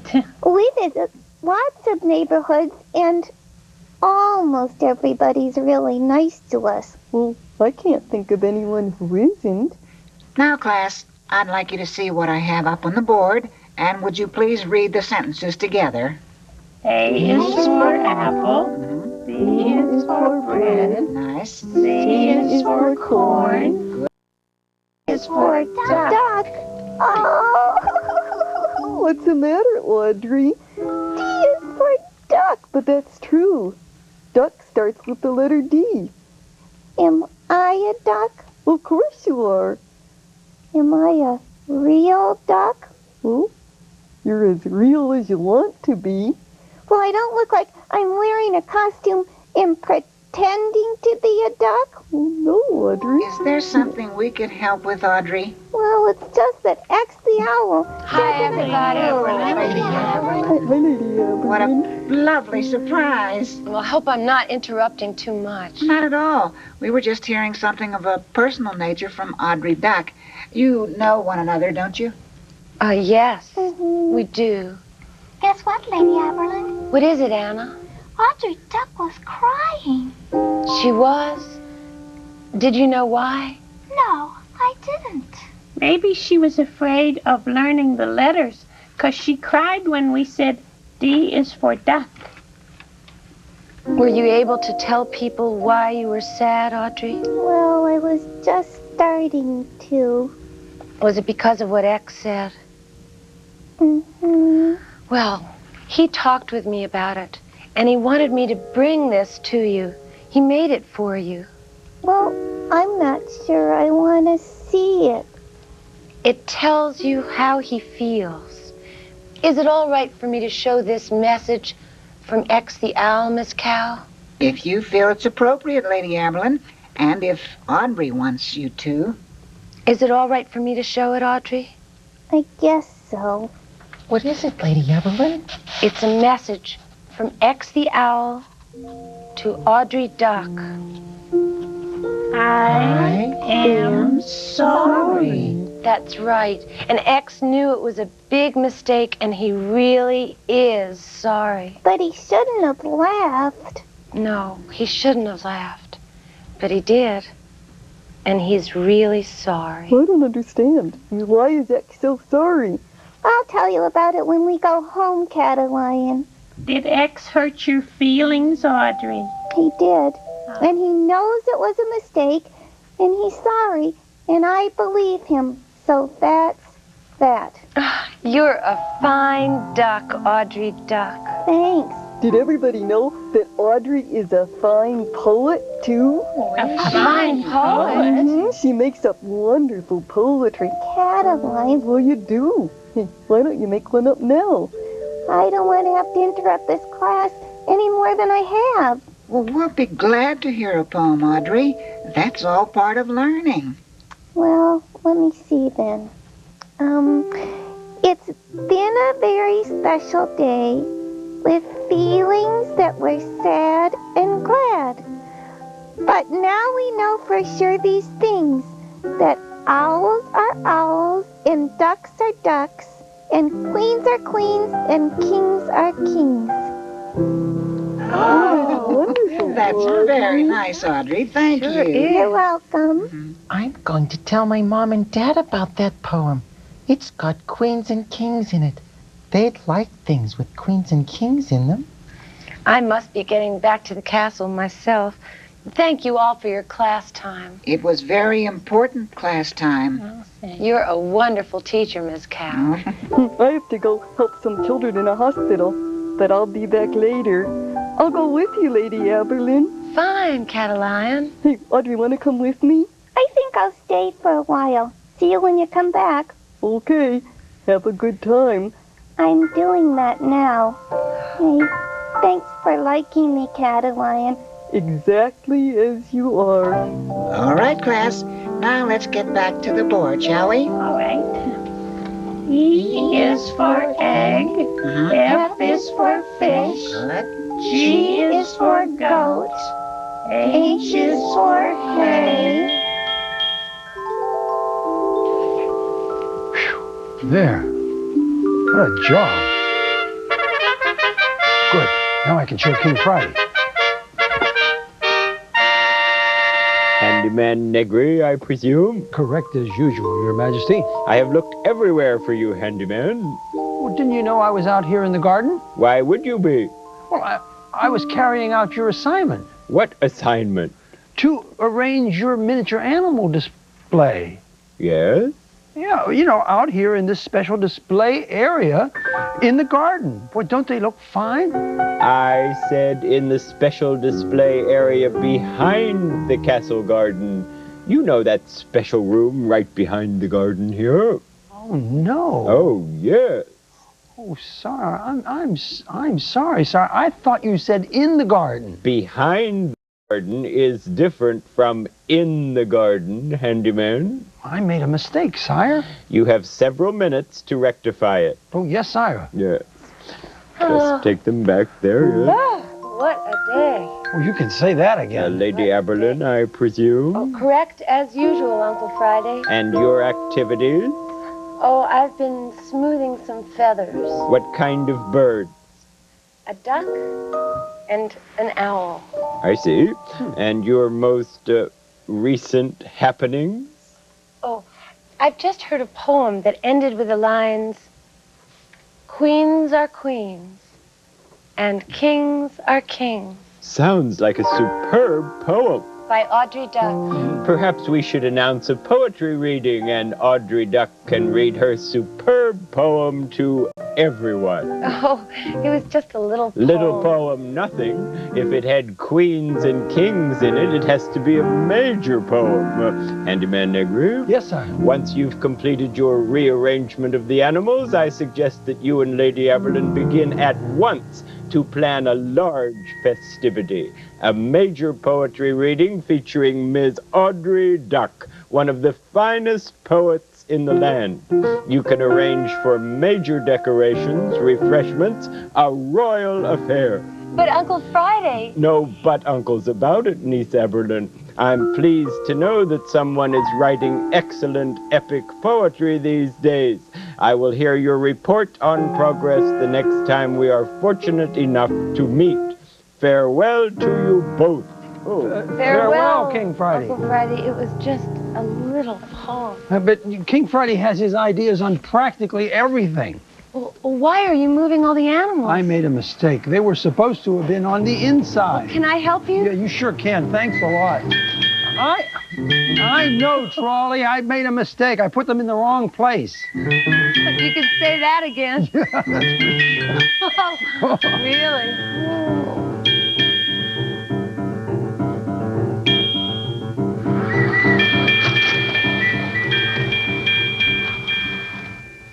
X the Owl had made a mistake and he was sorry. I guess Audrey felt better when she knew that he was really sorry for his mistake. That's the way it is sometimes. People can hurt other people's feelings and they get sad and mad, but they can make up and be friends again, and that feels good. You are my friend, you are special. You are my friend. You're special to me. You are the only one like you, my friend. I like you in the daytime, in the nighttime, any time that you feel's the right time for a friendship with me. You see, Friend, special. You are my friend. You're special to me. There's only one in this wonderful world. You are special. You are special.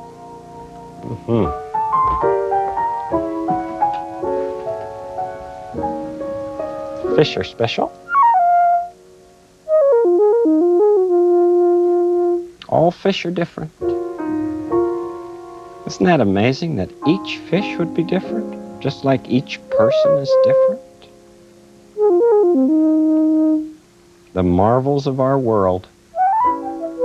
Fish are fish, and owls are owls, and ducks are ducks, and people are people. And we can make mistakes, but we can be friends. And that can give us all a good feeling. It's such a good feeling to know you're alive. It's such a happy feeling. You're growing inside, and when you wake up, ready to say, I think I'll make a snappy new day. It's such a good feeling, a very good feeling. The feeling you know that I'll be back when the day is new, and I'll have more ideas for you, and you'll have things you'll want to talk about. I will too. We always have lots to talk about, don't we? You and I. I like our times together. Gives me a good feeling just to be able to be with you, my television neighbor. Because you make each day a special day by just your being yourself. I'll be back next time. Bye.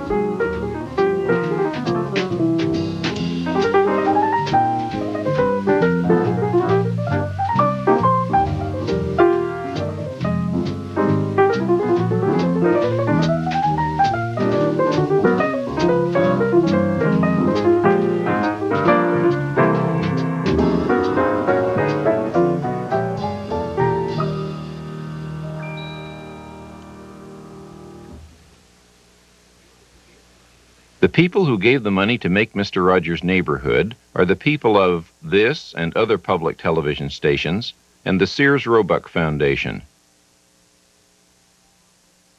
This is PBS. Kratz Creatures, up next. Proud to support reading that stimulates the live wire of a child's imagination. The National Science Foundation, supporting programs that enable children to succeed in science, math, and technology. And Kellogg's Rice Krispies, who reminds you, books are totally overflowing with cool stuff. Get in on it. Wake up to the amazing world of reading. Reading Rainbow. Butterfly in the sky. I can go twice as high. Take a look, it's in a book, a reading rainbow. I can go anywhere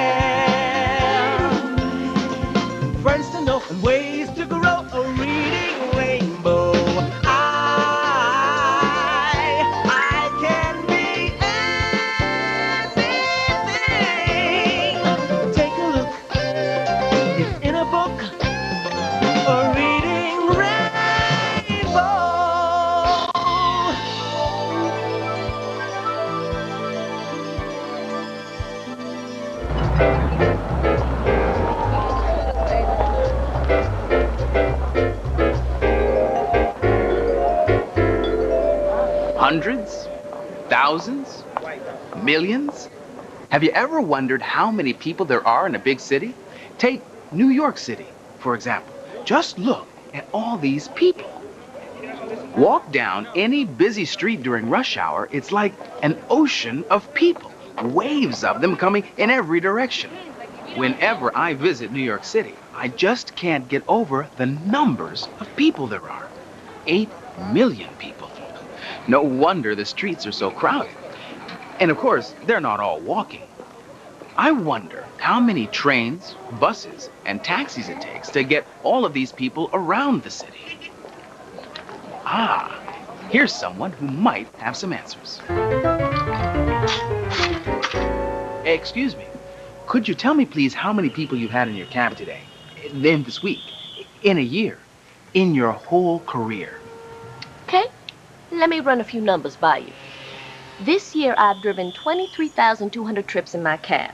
That's 46,400 times the doors open and close. You with me? Mm-hmm. Let's do the math. Now, I've been driving a cab for 10 years.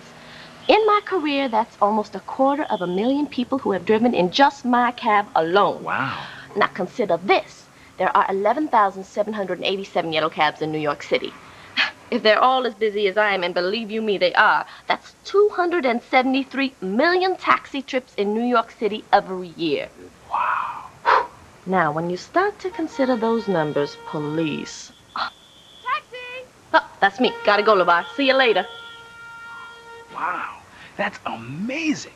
Millions of people riding in taxis, buses, and trains. Millions walking the streets of the city. Millions. It's hard to wrap your mind around a number that size. Try to imagine even 1 million of something. I mean, how much room does a million of something need?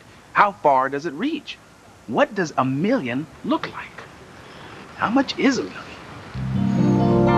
A million is a huge number. One of the biggest numbers. Near infinity.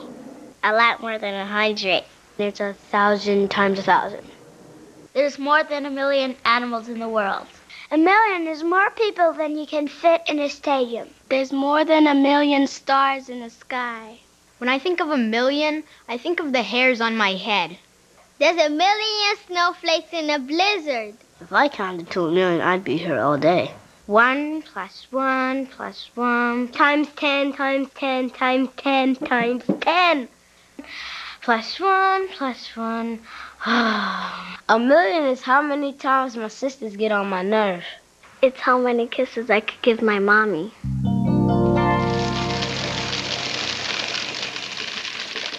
One thing is for certain, 1 million of almost anything is a lot. And how do you know when you've got 1 million? Well, you could start counting, or you could ask an expert. Meet Marvelosissimo, the mathematical magician. He's just the right wizard to unlock answers to that ticklish question. How much is 1 million? 1, 10, 100, 1,000, 10,000, 100,000, 1 million! How much is 1 million? By David M. Schwartz. Pictures by Stephen Kellogg. Read by Nick Sullivan. If 1 million kids climbed onto one another's shoulders, they would be taller than the tallest buildings, higher than the highest mountains, and farther up than airplanes can fly.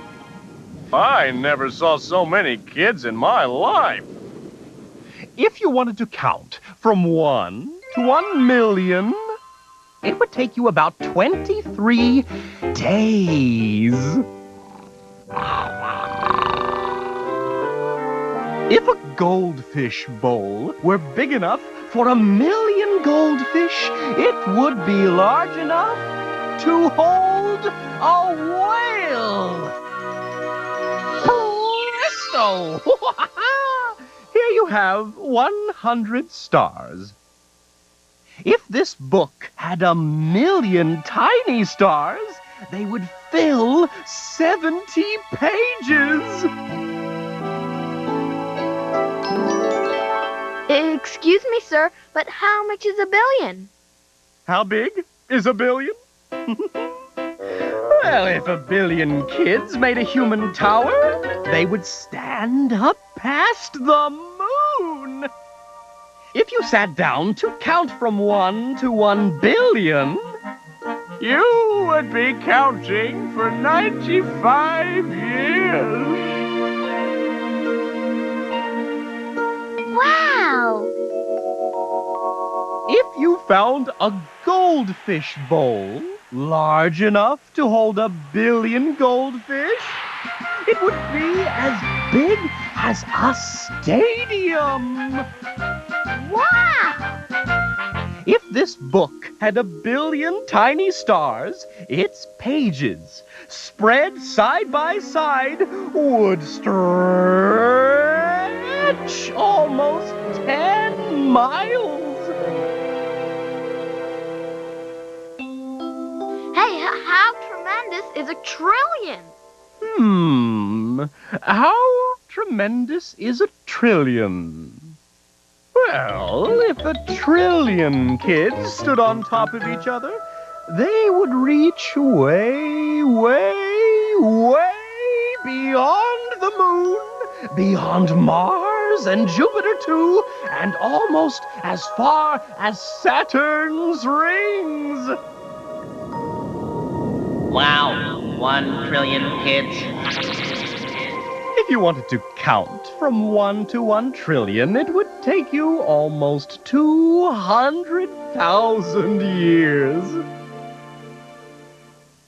If you put 1 trillion goldfish in a goldfish bowl, the bowl would have to be as big as a city harbor. Wow! If you put 1 trillion of our stars onto a gigantic roll of paper, it would stretch all the way from New York to New Zealand. Hey, that's really far. You bet it is. Well, how much is a zillion?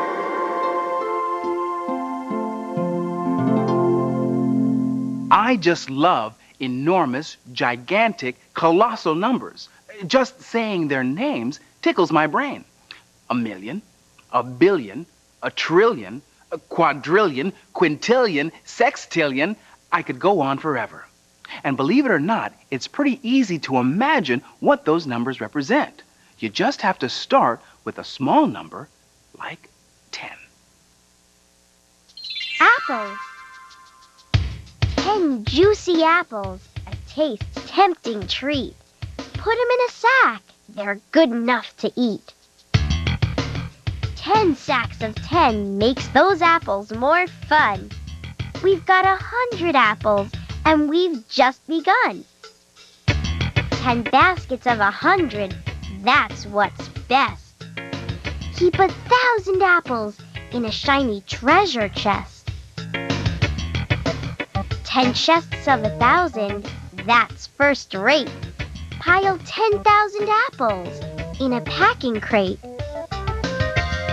Now 10 crates of 10,000, what a piece of luck.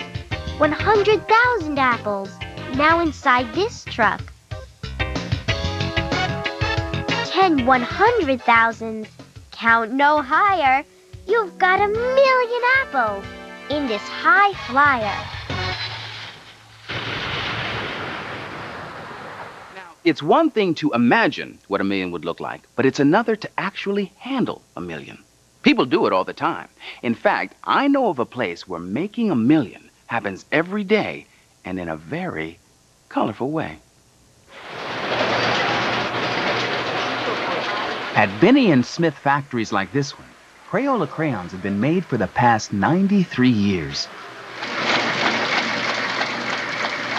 The factory works 24 hours a day, 240 days a year, putting out millions of crayons. Every day and all night long, rainbows of colors fill the factory machines.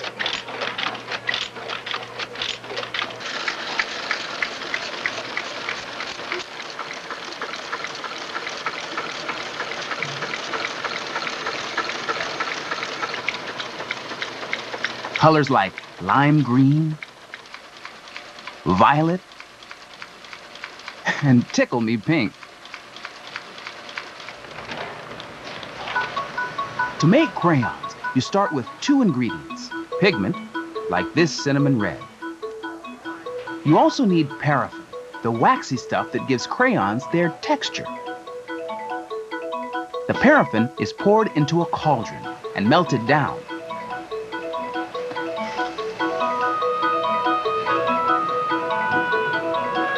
Then it's mixed with the red pigment.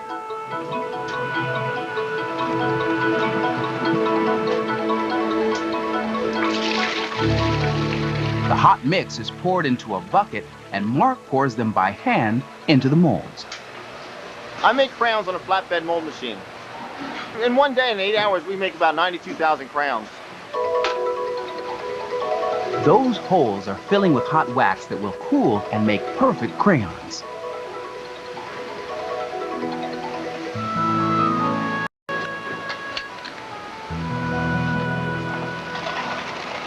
Mark scrapes the extra wax off the top of the mold and dumps it back into the hot wax mixture. Nothing is wasted. Next, the crayon racks are fitted on top of the molds. And watch this. The machine hydraulically lifts 512 perfect cinnamon stick crayons into the racks.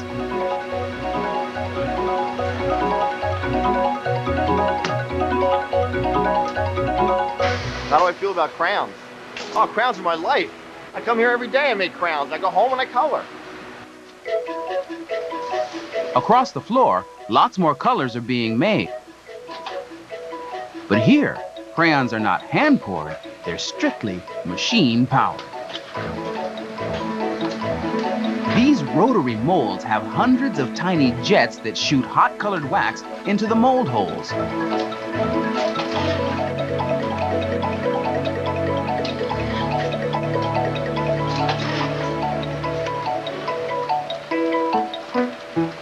The machine is called a rotary because the whole table rotates like a big wheel. It moves very slowly so that by the time the mold travels all the way around the table, the wax is cool and the crayons are perfectly formed.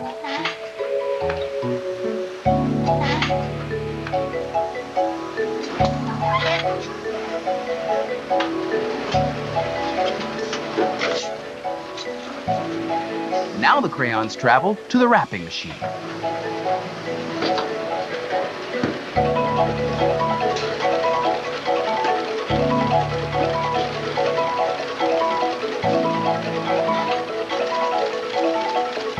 Glue and colored paper labels wrap each crayon and give each color a name.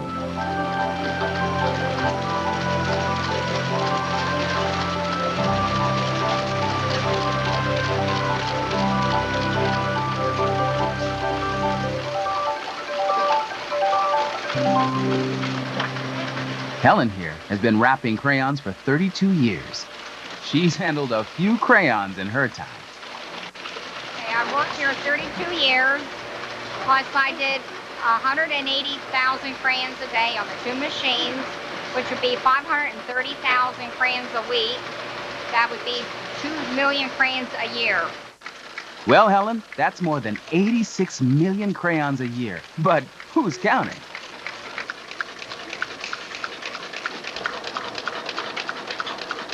Okay, now the crayons are ready to be packed in boxes. Crayons come in all sized boxes. I can remember my first box of 8 perfect crayons. Today, there are boxes of 16, 24, 48, 64, or 96 crayons. Betty is packing sleeves of crayons for the big box of 96. Not as easy as it looks. This machine packs 57 sleeves per minute, and she's been packing crayons for 10 years. If it makes 57 a minute, I work 8 hours a day. If you work in 10 years of that, about 50 million, about 50 million, quite a few.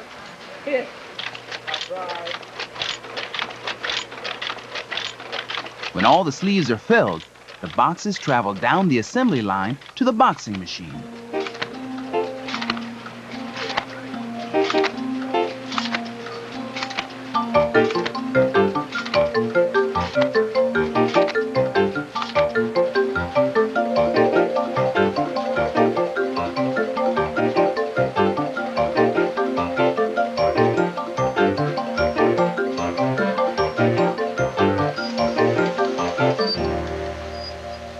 This robot flips the boxes open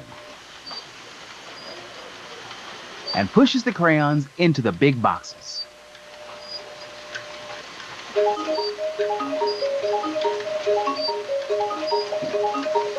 Here they are, ready to go to kids all over the world. Millions of them.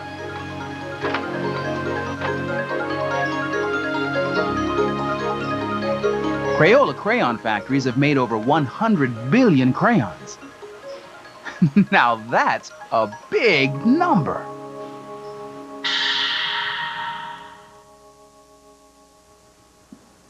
Sometimes knowing the exact number of things is important. For example, you'll definitely want all 96 colors in your new box of crayons. But there are times when knowing the exact number isn't crucial. And those are the times when knowing how to estimate comes in handy. You may not know it, but you estimate all the time. About how much time do you need to get ready for school in the morning? Approximately how many peanut butter and jelly sandwiches will fill you up at lunch? Roughly how many pizzas will you need to feed the class for your birthday party? Estimating comes in handy for professionals too. Take, for example, the people in charge of a huge football stadium. How do they feed and take care of thousands of hungry and thirsty football fans? Well, here are some folks who know the drill. Let's go, Giants! Giants Stadium in East Rutherford, New Jersey can hold over 77,000 people. But not every game brings in the same number of cheering fans. Sometimes there are only 50 or 60 or 70,000. The stadium officials never really know the exact number of people that will show up to a particular game. They have to estimate. Here's how they do it.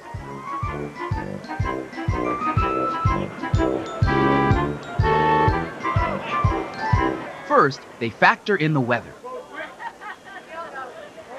Then, how well the team is playing, and finally, they look at last year's weekly attendance. This helps them predict how many people to expect on game day. At every game, tickets are carefully collected.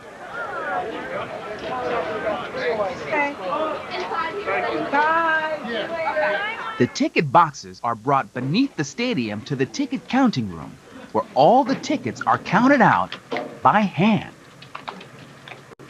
When all the ticket stubs are counted, stadium officials know the exact number of people attending the game. Last year's records help them predict how many people to expect today. This helps the food managers figure out how much mustard, soda, and how many hot dogs they'll need to feed today's crowd. It's freezing out here today, and experienced vendors know what they'll need to defrost those ice-cold football fans. When it's really cold outside, we sell a lot of hot chocolate, we sell a lot of coffee, and we sell a lot of hot dogs per game.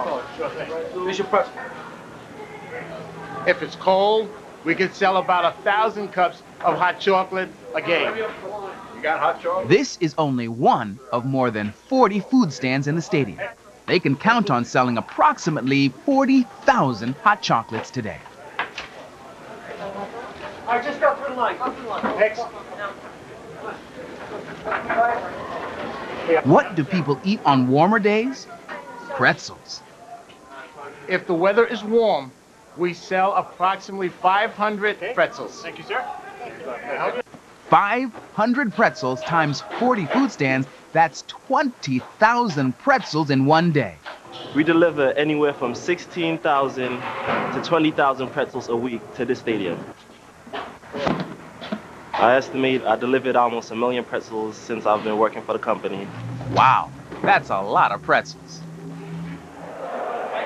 Last but not least, the bathrooms. How much paper does it take to accommodate thousands of people? At Giant Stadium, there are 72 bathrooms.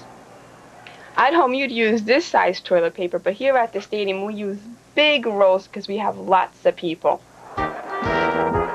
While you're in the stands enjoying the game, behind the scenes, the estimation experts keep you fed and comforted.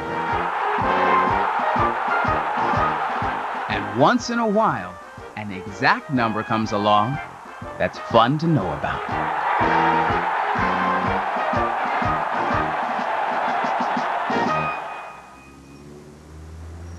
The New York Public Library. Are you ready for this? There are over 6 million books in this building alone. You'll have to start soon if you want to make a dent in that reading list.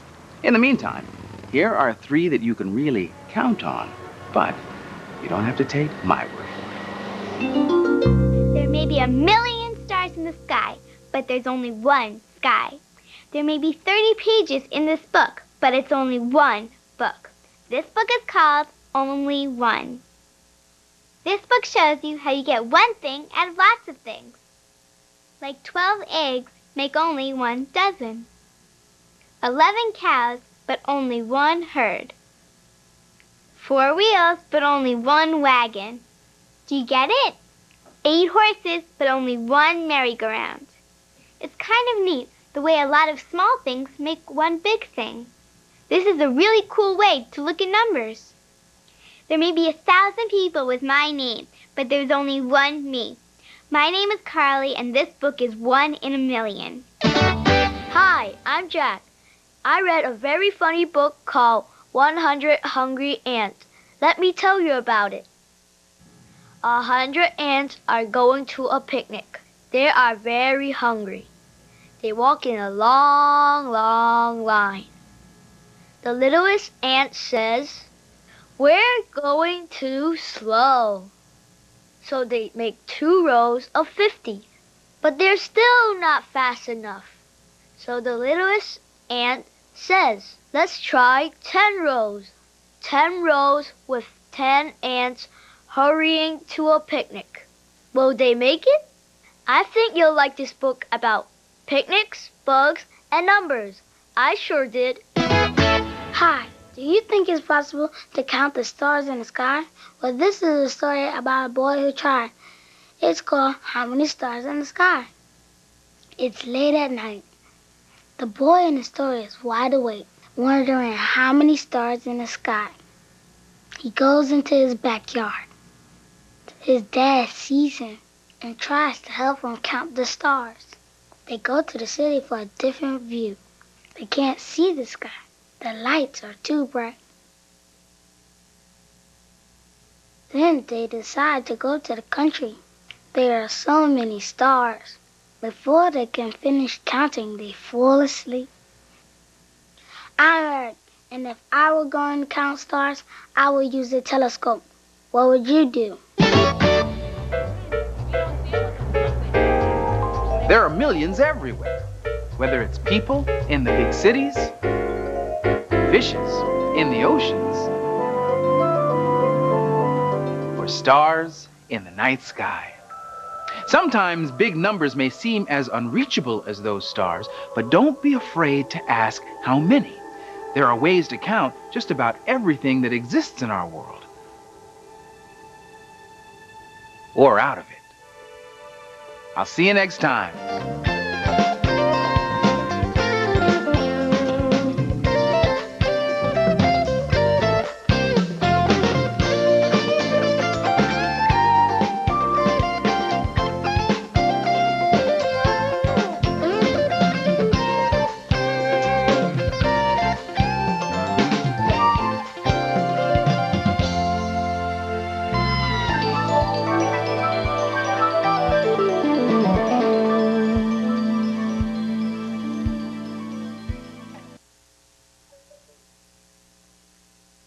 Today's Reading Rainbow books are How Much is a Million by David M. Schwartz. Pictures by Stephen Kellogg, published by Lothrop Lee and Shepherd Books, a division of William Morrow and Company.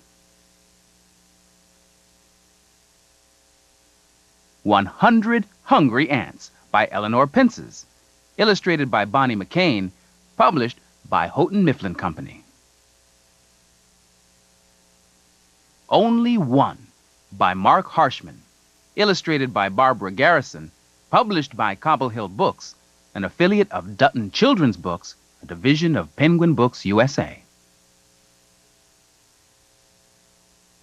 How Many Stars in the Sky by Lenny Hort, paintings by James E. Ransom, published by Tambourine Books, a division of William Morrow and Company.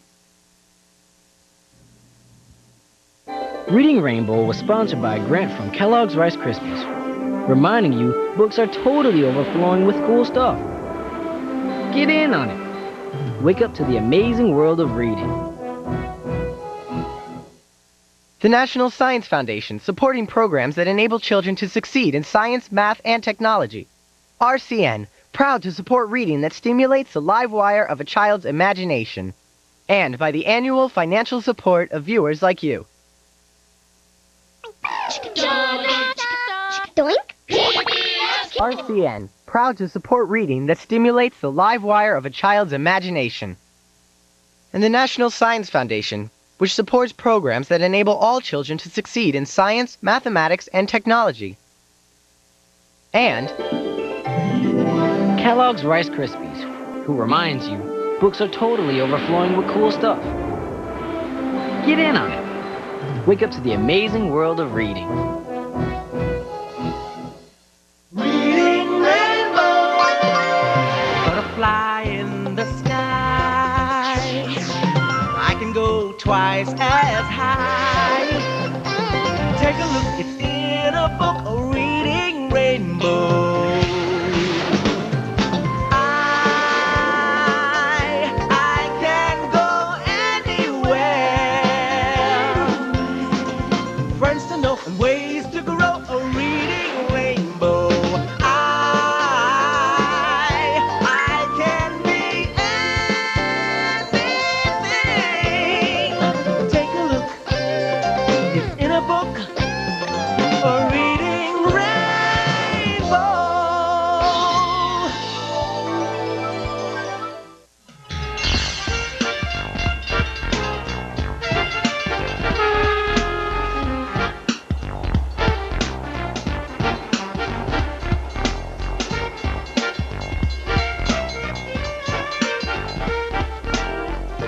Hi, I'm in a neighborhood in Los Angeles, California called Watts.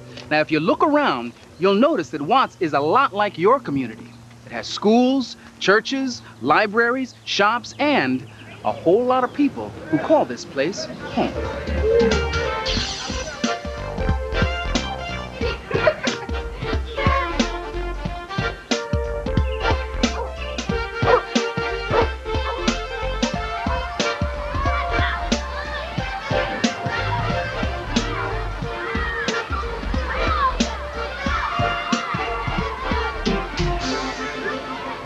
There are many people who love this community and want to tell other folks about it.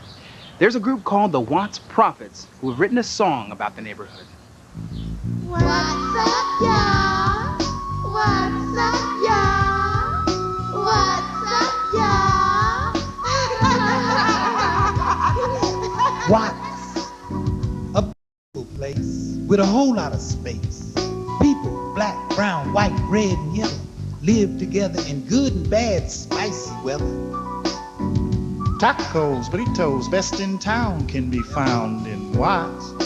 Or Jordan's Cafe just might be one of your soul food stops. Handsome guys and beautiful girls struggle sometimes to stay alive, to go to school, to follow rules. Living in the projects next to the tracks, playing hopscotch and listening to hip-hop, hip-hop, hip-hop. Some don't have a lot, but progress never stops. I wanna be a doctor. Progress never stops. I wanna be a Progress nurse. never stops. I wanna And a whole lot of proud, great people come from Watts. People in colorful spaces, a rainbow of bright and beautiful faces. Watts, a place where progress never stops. Progress never stops. Progress never stops. What's up, y'all? What's up, y'all?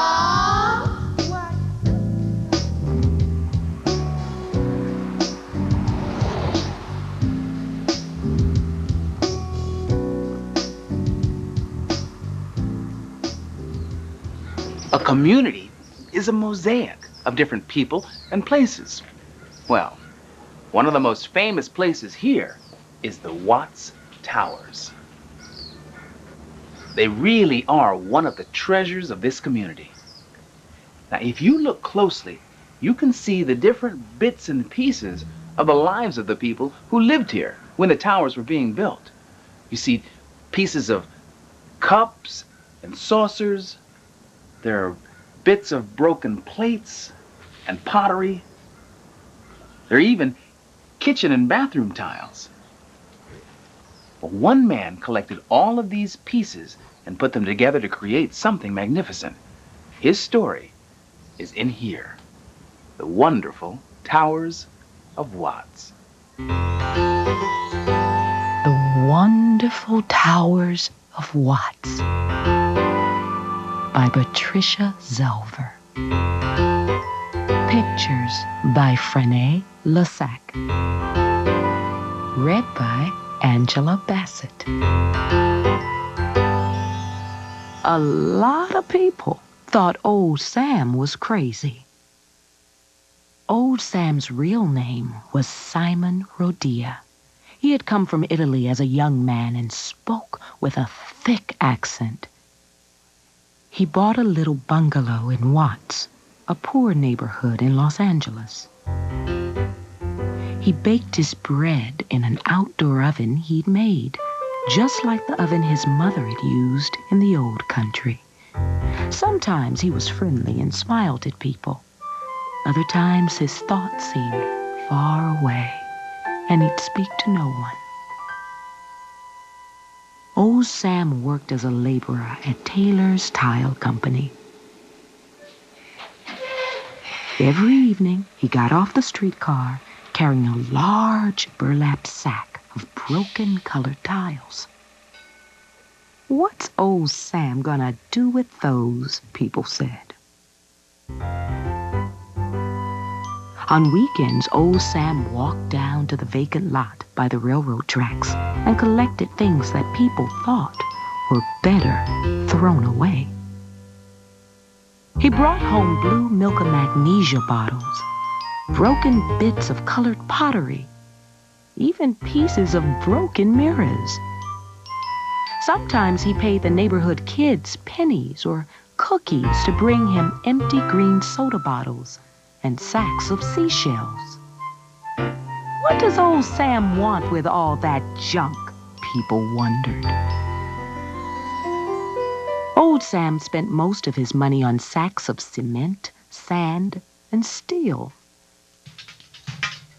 People could hear him working in his backyard behind a high fence.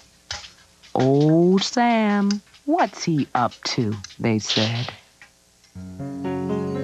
One day, to the neighbors' amazement, something strange and beautiful rose up over the fence in Sam's backyard. It was a lacy web of steel covered with a skin of concrete in which old Sam had stuck glittering bits of tile, glass, mirrors, pottery, and seashells. Was old Sam building a fairy castle, a church spire, a tower in which he could climb to the sky? Everyone stared in wonder at old Sam's creation. Sam went on working. He worked all by himself for 33 years in all kinds of weather, high off the ground, with only a window washer's belt to keep him from falling. While he worked, he listened to opera music. His favorite singer was Enrico Caruso. Old Sam could be heard singing along with him. The children of the neighborhood grew up and had their own children who watched old Sam's towers soaring into the sky.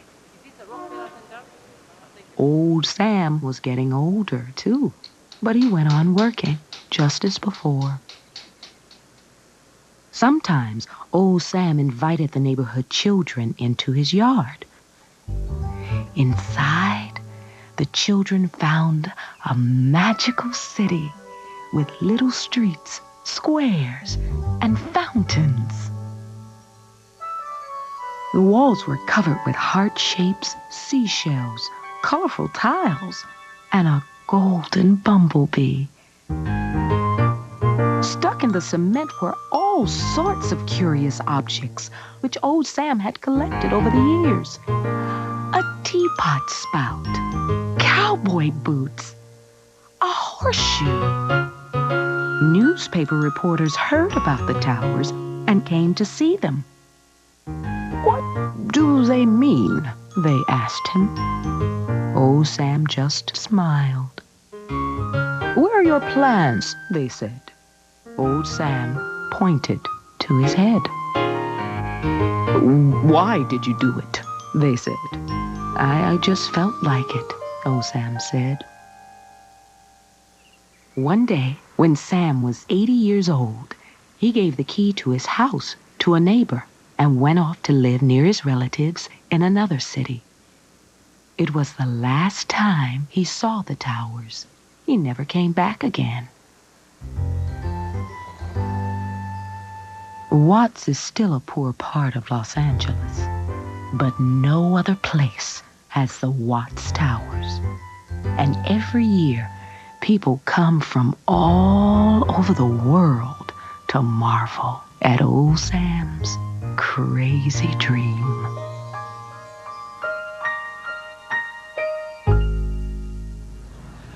People who visit the towers know what an interesting place Watts can be. But like any community, Watts has problems. One big problem is that Watts has gangs, groups of kids that have fights and make trouble in the neighborhood. I spoke with some school kids to find out what it's like to grow up in Watts and to hear from them what they would change about their community if they could. But what do you guys think? I mean, you live here. What's it like growing up here in Watts? Anna? It's hard sometimes because of the gangs, but it's also fun and a nice place to be by our neighbors. McCarran? It's a good community because we have libraries, parks. I like the library because there's tutors to help you read and stuff. So what happened here? I like the 103rd train station because it could take you around. When I go to church, it makes me think about the good things of Watts. One day my dad's friends came in there and asked us what area was this, and my dad said Watts, and they said, I don't like this place because there's a lot of shooting and stuff. And my dad said, well, I like it here and I want to stay here. I don't want to move from here. Mm-hmm. Raul?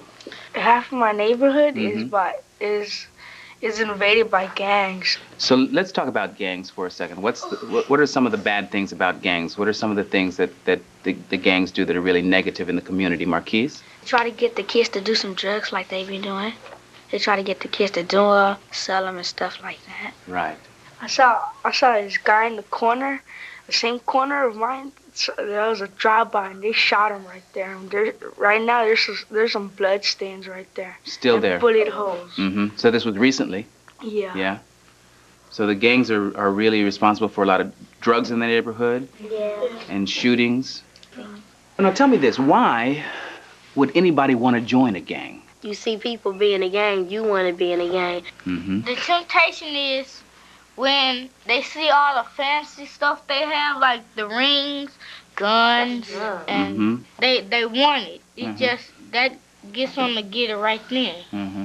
They force you to do stuff, and then when you do it, you're gonna be in jail. Like what kind of stuff do they force you to do? Kill people, rob.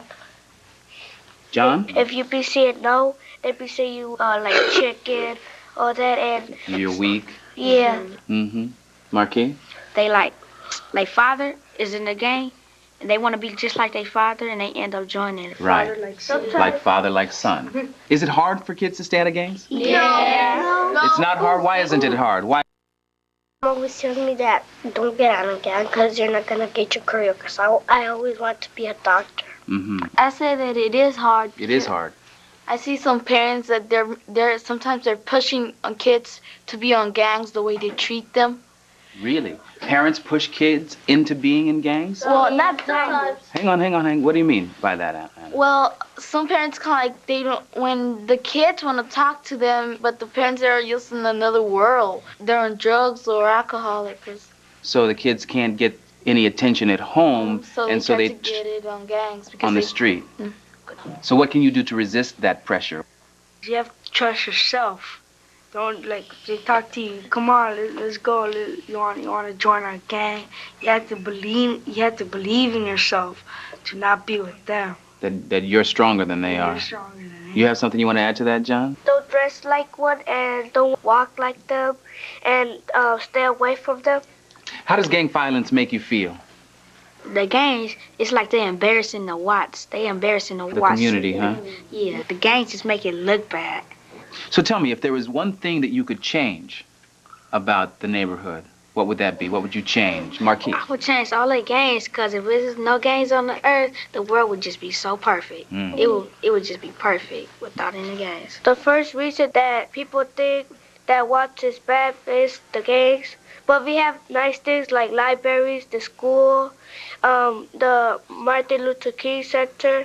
So gangs aren't the only thing that this community should be known for, are they? What I like is that when people need help, there are people there to help them. Mm-hmm. Because there's a lot of people here that care about each other instead of people that just hate each other. Mm-hmm. There's a lot of people that care.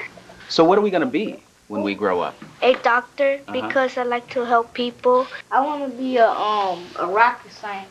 I want to be a cop so I can get the crime off the streets. When I grow up, I'm gonna buy me a pretty house and I'm getting me a husband.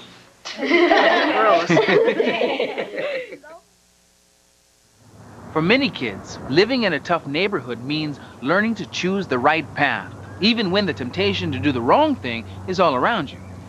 Do you follow the crowd, or do you follow your own inner voice that knows the difference between right and wrong?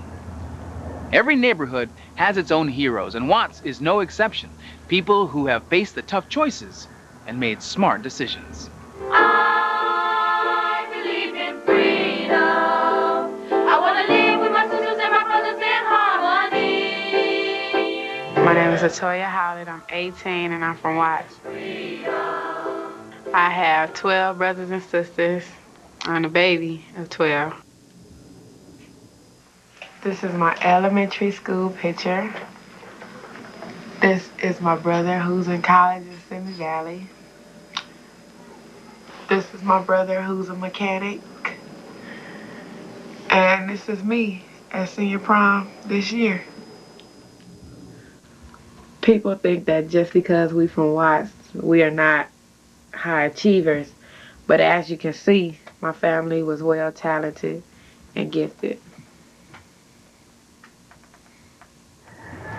We about to get rid of them. Growing up for me, my mom, she didn't pay me a lot of attention because she had to worry about my brother, who was a gangbanger. It was tough because I had to fend for myself. I had to dress myself. I had to cook my food for myself. Like I was 18 or 19, but I was only 7 or 8. My brother, he used to get shot up. He used to be in horrible fights, go to jail and stuff. And I wanted to be like him because he got a lot of attention. I started taking the wrong route. I started slipping off the edge.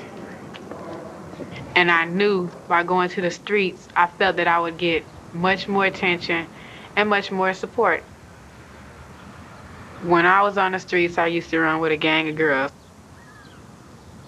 And it seemed like they cared about what I did and they respected me for it, even though it wasn't in a positive way. We used to jump kids, like take their school money and their lunches and everything. We used to steal from the stores. We used to write on walls.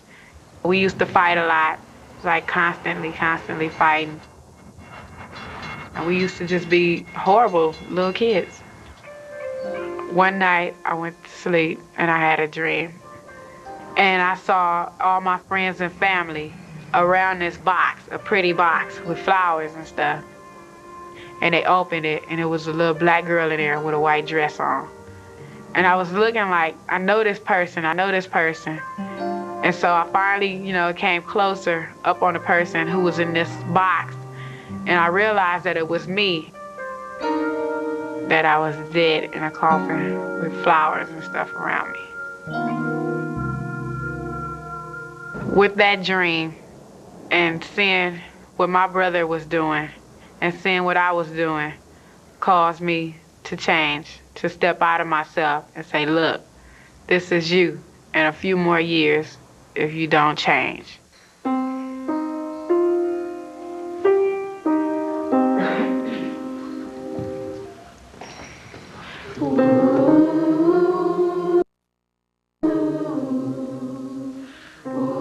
It was difficult for me to make the choice to change because I didn't know the difference between bad and good. I just knew all bad stuff and I thought it was good stuff. And when I became a high school student, I found Colors United. Colors United is an organization for young kids who basically need support and self-esteem. They, took me off the streets. And there's people there that, really care about you. They made me feel wanted and special, like, I was somebody. They brung stuff out of me, my inner talents that I never thought I had. They made me go inside of myself and realize what I have in there should be out in the open where everybody can see it. With Colors United, I act, sing, dance, and perform around the country. When I started hanging with Colors United, the girls that I hung with on the street, they didn't like it at all. They told me that if I didn't stay with them, I'd get beat up, I'd get jumped and everything. And I just still said, I'm out of here. I'm just leaving y'all. Sometimes I want to go back out there and be a part of it again. But then I got my angel on my right side just letting me know that I should just keep going.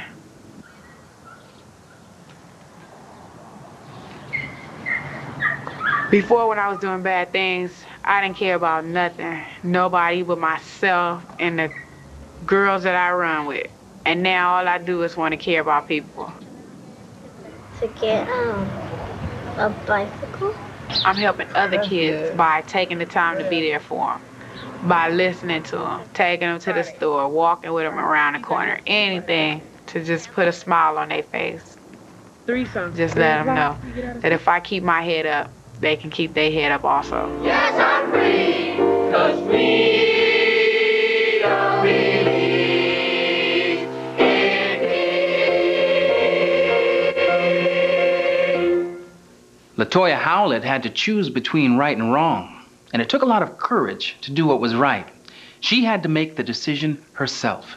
Then she looked around for people who could help her.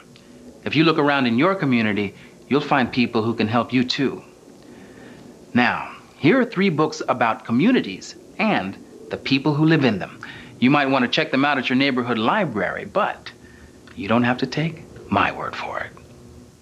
Hello, did you know you're part of a family that's bigger than your mother, father, brothers, and sisters?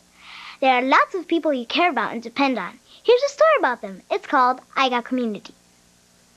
A community is almost like a family. It's filled with people you care about and count on. There are neighbors to spend time with, best friends to tell secrets to, teachers to prepare you for life, and lots more.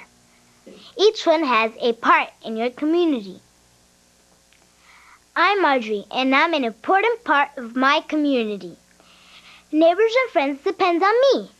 You're an important part of your community too, so I know you'll really enjoy this book. If you like to feel good and read poetry, I've got the perfect book for you. It's called Night on Neighborhood Street. Each page has a poem about Neighborhood Street and the people who live there. The poems describe what goes on at night. Goodnight Juma is one of my favorites. The little boy doesn't want to go to bed because he wants a hug. Each poem has a picture, and the picture is beautifully illustrated. This poem made me giggle. It's called Family Time. It's called that because the little girl cannot say family. There's a poem about being at church, and there's even a poem about a little boy named Darnell. I'm Letitia, and I really enjoyed this book. I think I'm going to go share it with my neighbors. You should check it out too.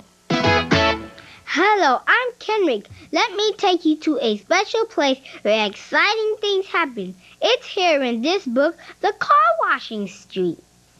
It's a hot, hot day on this city block. Matthew wakes up to the sound of clink, clink, and splish, splash. It's car washing day. The whole neighborhood gets together. Mr. Henry Hamilton already has his car soaped up. Miss Kennedy scrubs her pink Cadillac. Matthew's family doesn't have a car, but they like to hang around on this day, 'cause you never know what's gonna happen. Uh-oh! It's a water fight. Everyone has a good time. At the end of the day, all the neighbors gather on Matthew's stoop, and they laugh and talk. Matthew likes living on the car washing street. His neighbors are his friends. Why don't you check out the car washing street?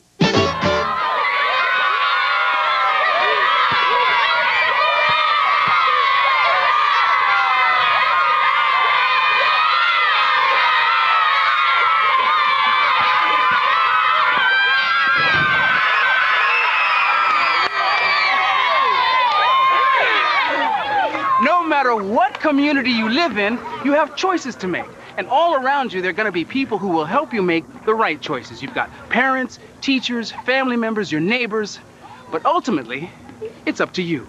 How you live your life is your decision. Hey, LeVar! You might say, the ball's in your court. I'll see you next time. All right, we got another game?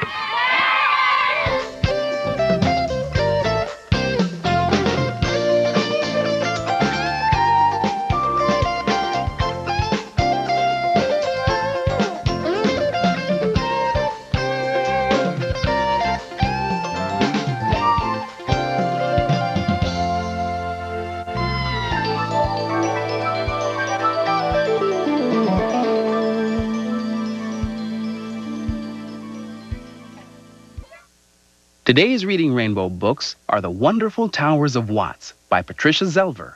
Pictures by Franée Lissac. Published by Tambourine Books, a division of William Morrow and Company.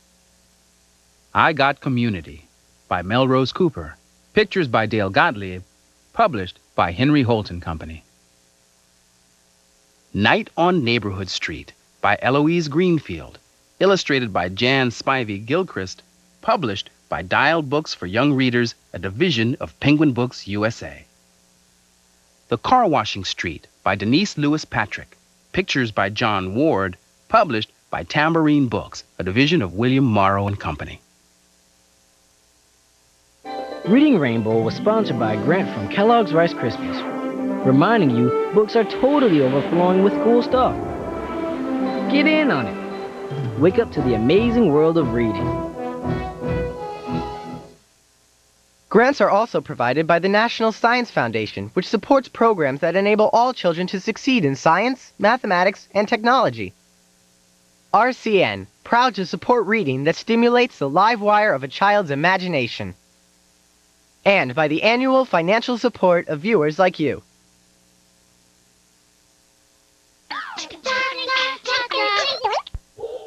RCN, proud to support reading that stimulates the live wire of a child's imagination. And the National Science Foundation, which supports programs that enable all children to succeed in science, mathematics, and technology. And Kellogg's Rice Krispies, who reminds you books are totally overflowing with cool stuff. Get in on it. Wake up to the amazing world of reading. Reading rainbow, butterfly in the sky. I can go twice as high. Take a look, it's in a book, a reading rainbow.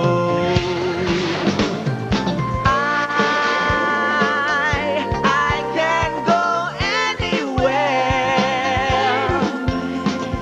Friends to know and ways to grow, a reading rainbow. I can be anything. Take a look, it's in a book, a reading rainbow.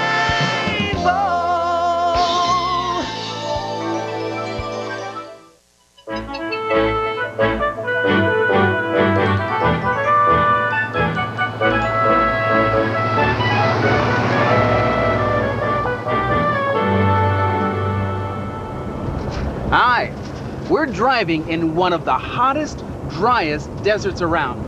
It's called Indian Canyons, just outside of Palm Springs, California. Now, not too far from here, in the middle of this hot spot is a place that's very cool. In fact, it will change the way you think about deserts forever.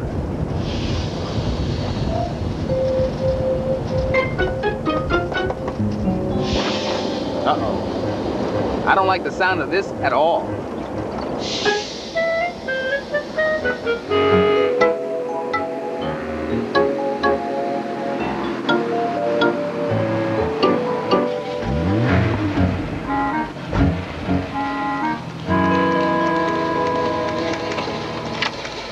Uh-oh. Just what I was afraid of.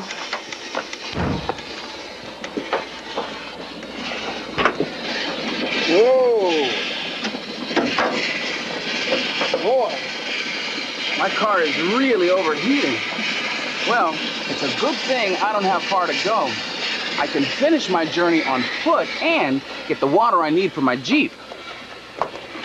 Finding water in the desert isn't easy. You really have to know where to look.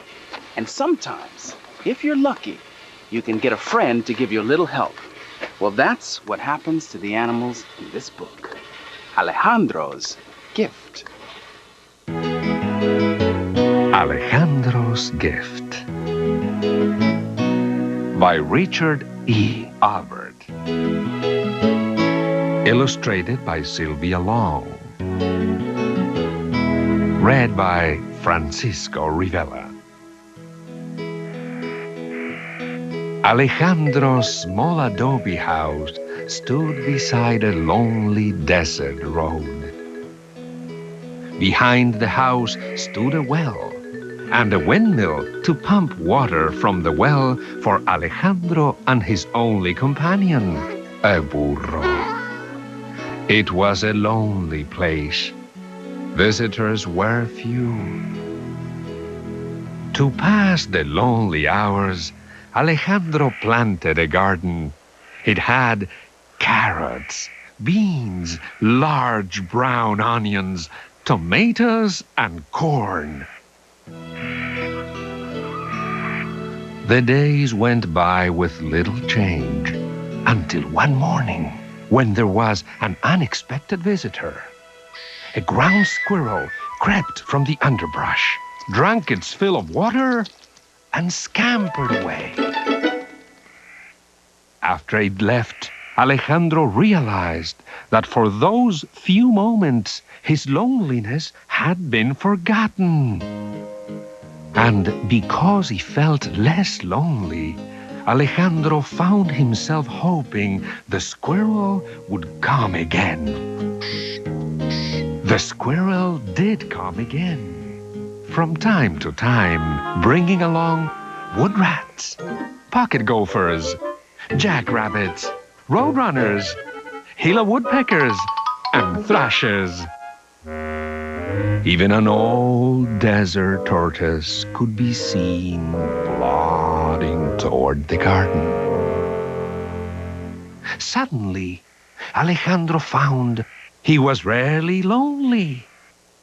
He had only to look up to find a small friend nearby. He soon realized that his tiny desert friends came to his garden not for company, but for water.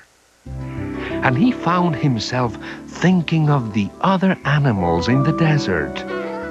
Animals like the coyote, the desert gray fox, the antlered mule deer, the bobcats. With his windmill and well, Alejandro could supply ample water for any and all. So, Alejandro decided to dig a desert water hole. Digging was tiring work, but the thought of giving water to so many thirsty animals more than made up for the drudgery. And when it was filled, Alejandro was pleased with the gift he had made for his desert friends. Days passed, and it was still quiet at the water hole. Why? Alejandro wondered. Weren't the animals coming? What could he have done wrong? One morning, Alejandro saw a skunk in the clearing beyond the water hole. But when the skunk saw Alejandro, he darted to safety in the underbrush. It suddenly became very clear why Alejandro's gift was not accepted. He dug another water hole far from the house and hidden by heavy desert growth. When it was filled and ready, Alejandro waited. As it turned out, he was not disappointed. The animals of the desert did come because the water hole was now sheltered from the house and the road, and the animals were no longer fearful. And although Alejandro could not see through the desert growth surrounding the water hole, he had ways of knowing the animals were coming. By the twitter of birds gathering in the dusk, by the rustling of mesquite in the quiet desert evening, or the unmistakable sound of a herd of peccaries charging toward the water hole. And in these moments, when Alejandro sat quietly, listening to the sounds of his desert neighbors, he knew that the gift was not so much a gift that he had given, but a gift he had received.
Alejandro gave his animal friends nature's most precious gift, water.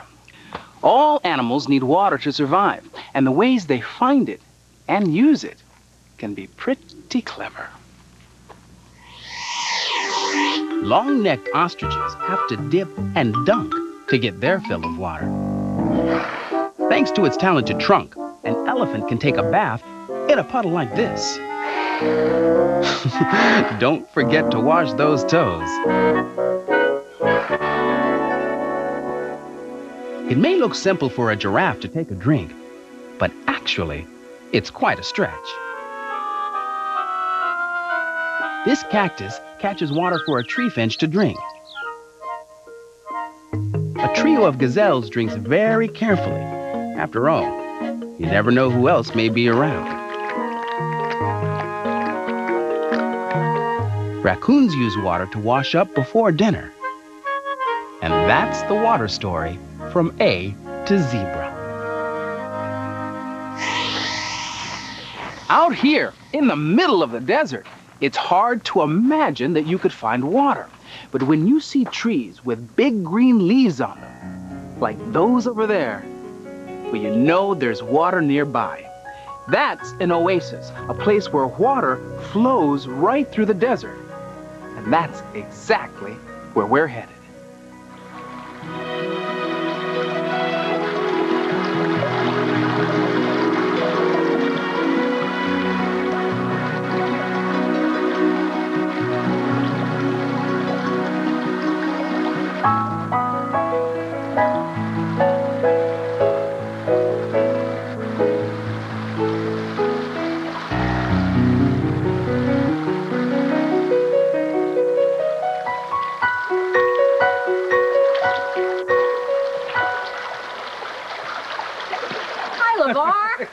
What took you so long? Well, I actually had a little bit of car trouble.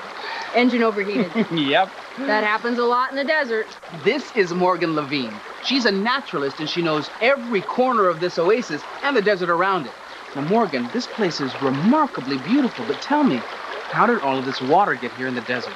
This water is from 3 different places. It's from snow melting up on the mountain. It's from mountain springs. And it's also from hot mineral springs bubbling up from underground. And because there is water here, people could live here. Native Americans, the Cahuilla tribe, lived here for thousands of years. Now, certainly they needed more than just this water to survive here. Yes, they needed animals, they needed plants, and the oasis provides everything. So their whole lifestyle was based on things that they could gather and use right here on the oasis. That's right, and this water made it all possible.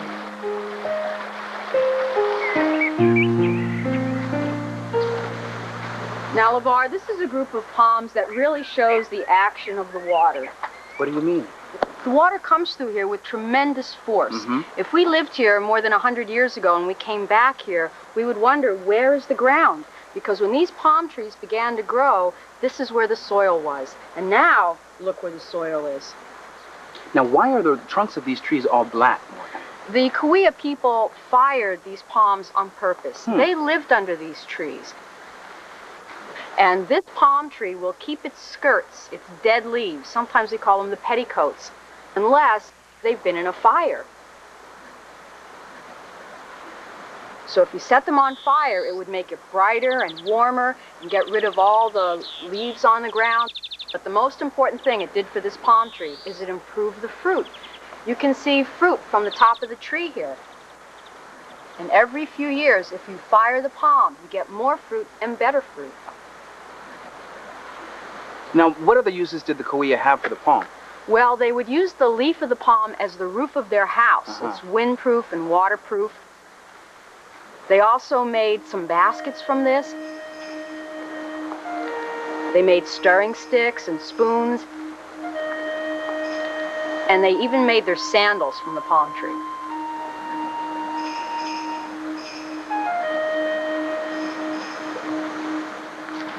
I like to think of this canyon as a great big supermarket, and right now we're in one of my favorite aisles.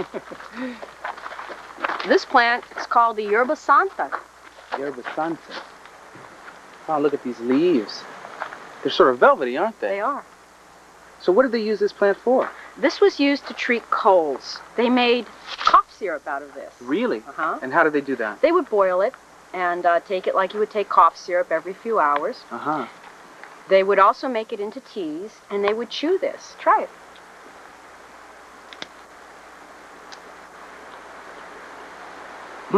Kind of gummy, isn't it? And you won't be so thirsty if you chew that. It has a lot of water in it. It does. It's a little bitter. Uh-huh. And what's this bush over here? This is called the four-winged salt bush. And they call it this because if you look at it, each little seed looks like it has 4 wings. They would pound this into flour that tasted a little bit salty. They would also boil up the stems and the leaves if they had head colds, and they would inhale the steam, and this would open your head up a little bit. And when you wanted to wash your clothes, they got soap from this. Really? It was used for soap as well? This is the detergent aisle. Now, Morgan, if you'd have to say there was one most important bush or tree in the oasis, what would that be? Well, let me show it to you. Okay.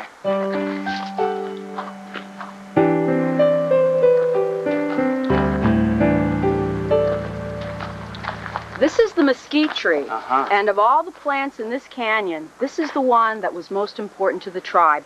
They knew there was water here because there are mesquite trees here. The roots go down up to 180 feet, but they have to have their feet in water. And this was used for so many different things. It was the framework of the house. It was what they made their bows out of for their bows and arrows. They used the sap out of this tree to make eye wash and to treat wounds. They would use the thorns of the mesquite to make facial tattoos, and of course the food from the tree. The flowers are edible and storable, and they turn into these pods. These pods are nutritionally the equivalent of butter. So what does this taste like? Give it a taste, you tell me. It's really crunchy, isn't it? And it's got a sweet flavor. That's why they call this the honey mesquite. The honey mesquite. That makes sense. Now, is this the only way they ate the mesquite, this raw form? They prepared it in many ways, this and other things, in a place we call the kitchen. This is the kitchen, LeVar. Uh-huh. And besides eating these mesquite beans just right off the tree, you could also make flour out of them. So you would come here, take some mesquite beans, put them in this mortar hole. This is called a mortar hole. Mm-hmm. And with this pestle stone, they would pound the mesquite beans into flour. Not only did they pound mesquite, but also fruit of palm and acorns. And each one of these holes belonged to a family. You could even cook in these when they got deep enough. After many generations, they get so deep, you could put hot stones in the bottom and strips of meat on top of that and make it into a sort of a little cooker. So these holes were actually worn into this rock over time like this? After many generations, yes. And if you were a grandmother, you would be passing your mortar hole down to your granddaughter. Now, does the ground up mesquite have a different flavor than the mesquite bean itself? I think it does. Would you like to try some? Yes, I would. So this is the ground up mesquite, huh? Uh-huh.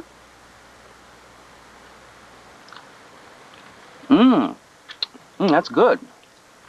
Kind of a nutty flavor, isn't it? Yeah, it's really good. You could put this in soup, or you could make something that was almost like an oatmeal from it. Mm-hmm. Really good. This was eaten almost every day by the tribe. Wow. Well, I know why they call this a kitchen. This is really hot here. Since we're at the oasis, let's find someplace cooler to hang out. Yes. Okay?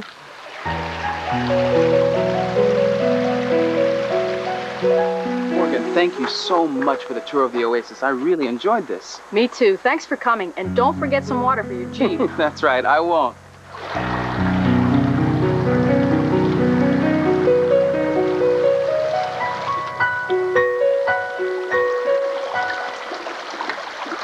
Flowing water is one of the most powerful forces on Earth. Even a little bit like this can make a huge difference.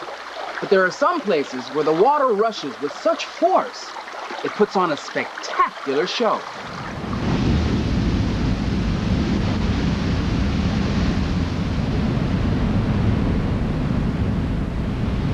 This is Niagara Falls, one of the wettest and wildest places on Earth.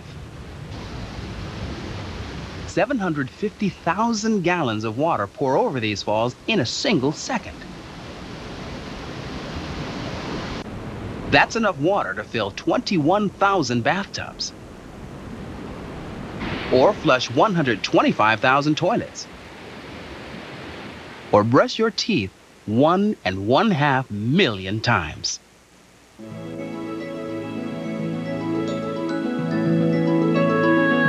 Water from Lake Erie flows down the Niagara River.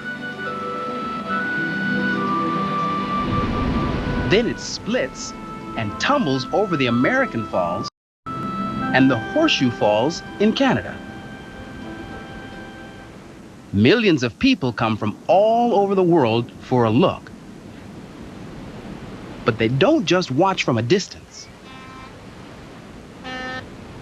The Maid of the Mist boat gets people right into the spray of the falls that's kicked up when the water crashes against the rocks.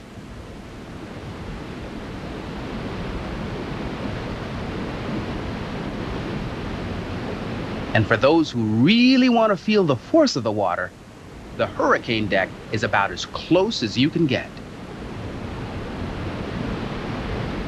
With a short climb, you can get right up next to the falls and get pretty wet too.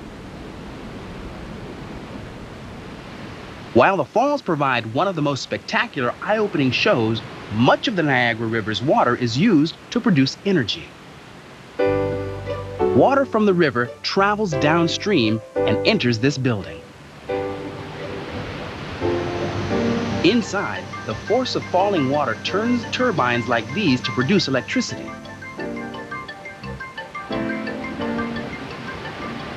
Now you might think that nothing could stop the Niagara River from flowing, but winter can sure slow it down. Icy cold weather can freeze the river.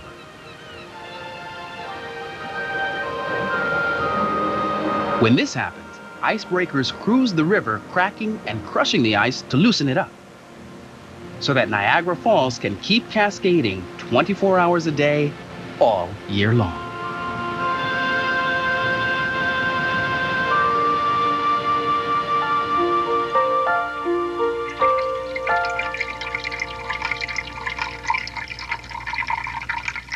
Before I head home, I want to make sure I have enough water for me and my Jeep. There, that ought to do it.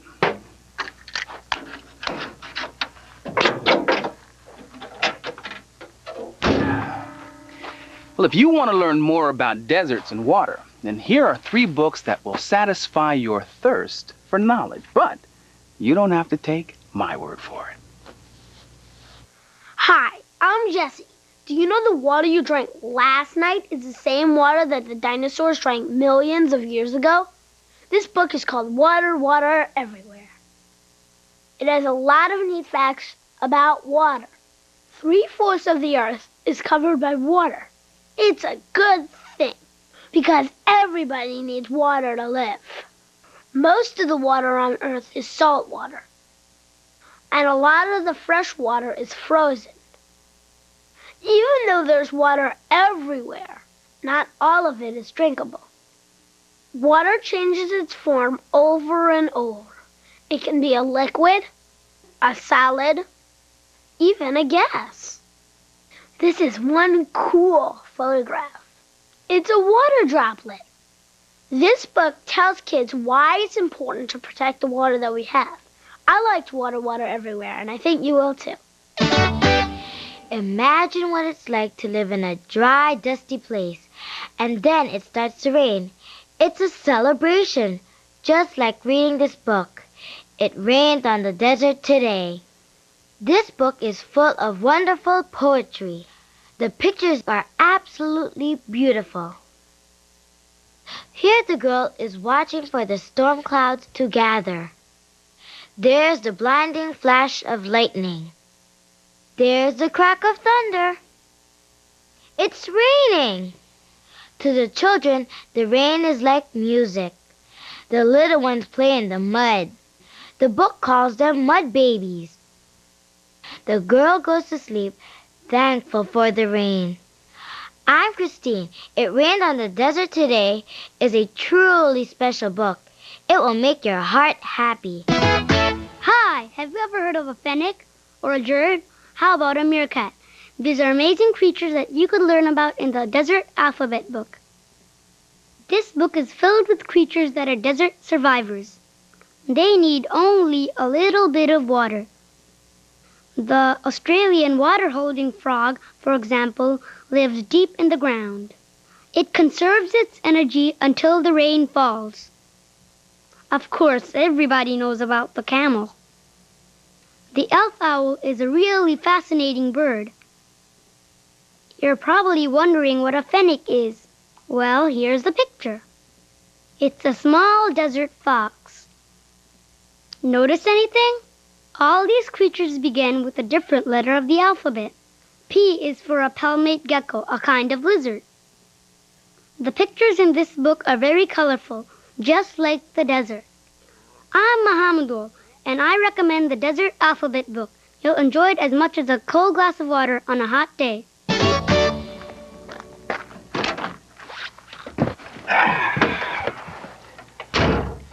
When you're in a dry place like this, you realize just how precious water is. When you think about it, there's nothing else on earth like it. Water brings life to everything around it, and it keeps all of us, people, plants, animals, alive. So let's make every drop count.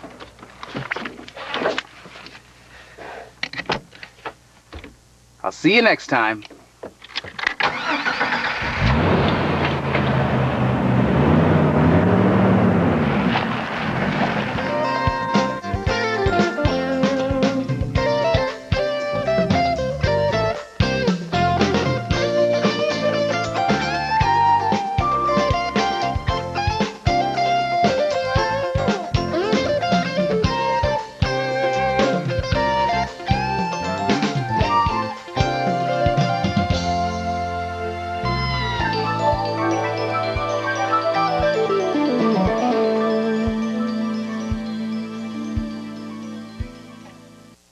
Today's Reading Rainbow books are Alejandro's Gift by Richard E. Albert, illustrated by Sylvia Long, published by Chronicle Books. Water, Water, Everywhere by Mark J. Ruzan and Cynthia Overbeck Bix, published by Sierra Club Books for Children. It Rained on the Desert Today, written by Ken and Debbie Buchanan, illustrated by Libba Tracy, published by Northland Publishing Company.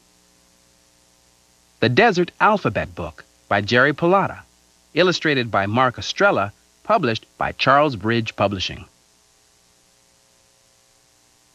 Reading Rainbow was sponsored by a grant from Kellogg's Rice Krispies, reminding you books are totally overflowing with cool stuff. Get in on it. Wake up to the amazing world of reading.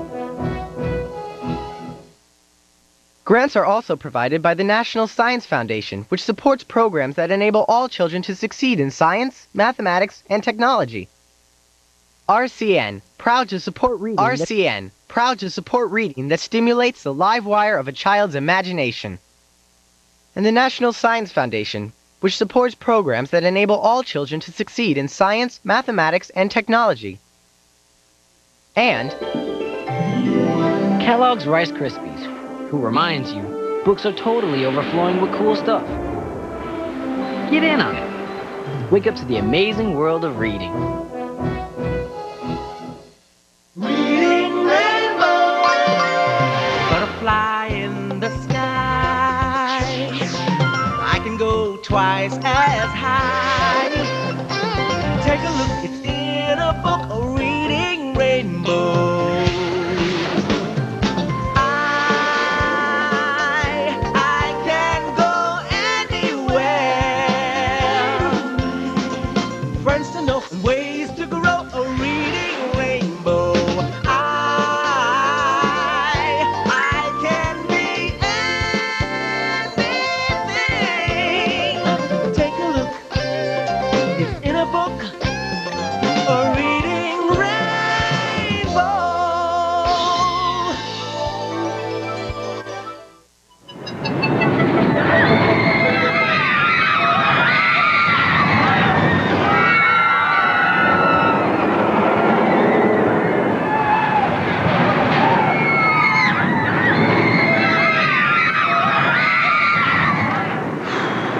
Should I or shouldn't I? That is the question. Do I stand and watch? Or am I gonna collect my courage and jump on board?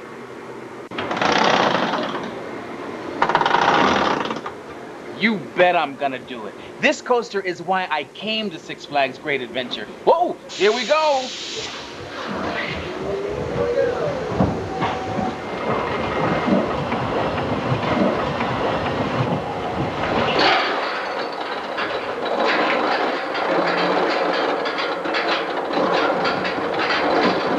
You know, I really do love roller coasters. I love the fact that every time I sit in one of these cars, butterflies flutter around in my stomach. But there's really nothing to be nervous about because I've got a great seat.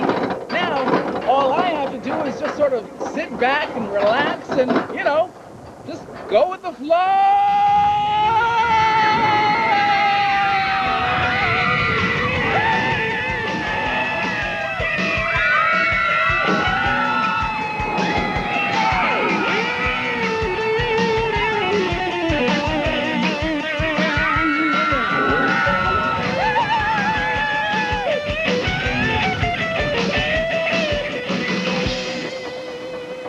Wow.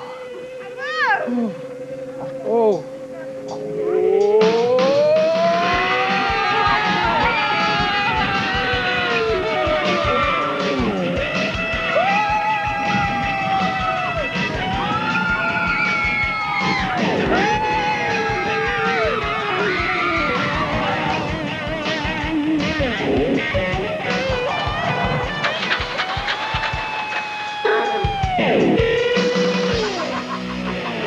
What a ride! I can't believe how fast we were going. I felt like my stomach was up here.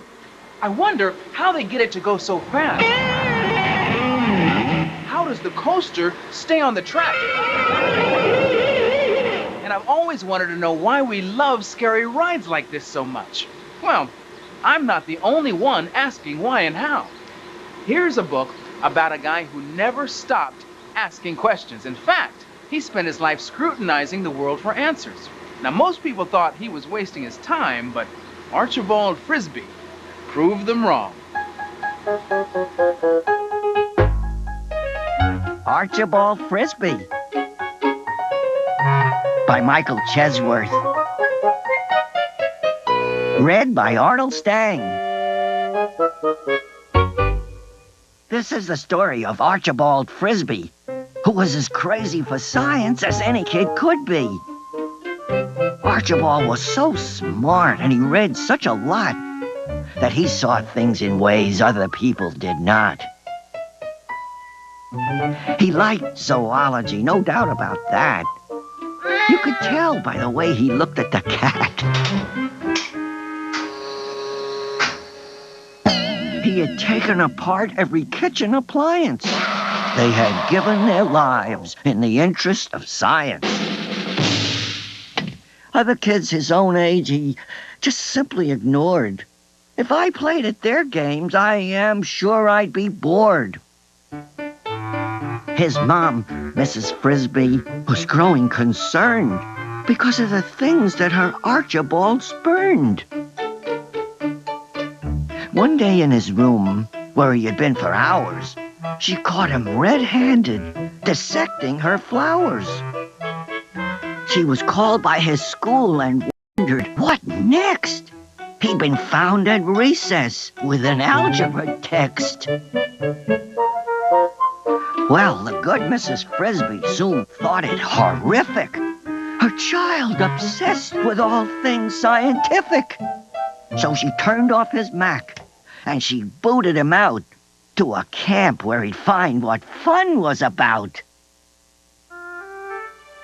He begged and he pleaded. He let his mom know that he had things to do and did not want to go. But poor Archibald, Mom would not hear his side. So he sat back and squared himself for the ride. When they got to the camp, she hugged him and said, "Forget science a while. Have a good time instead." As he observed her car speed away out of sight, he wondered if maybe his mother was right. But old habits die hard, And though he felt blue, he still ran a few tests on the mulligan stew. While the other kids told their tall tales by the fire, Archibald's thoughts were considerably higher. At craft time, the campers made things for their mothers. What Archibald made was like none of the others.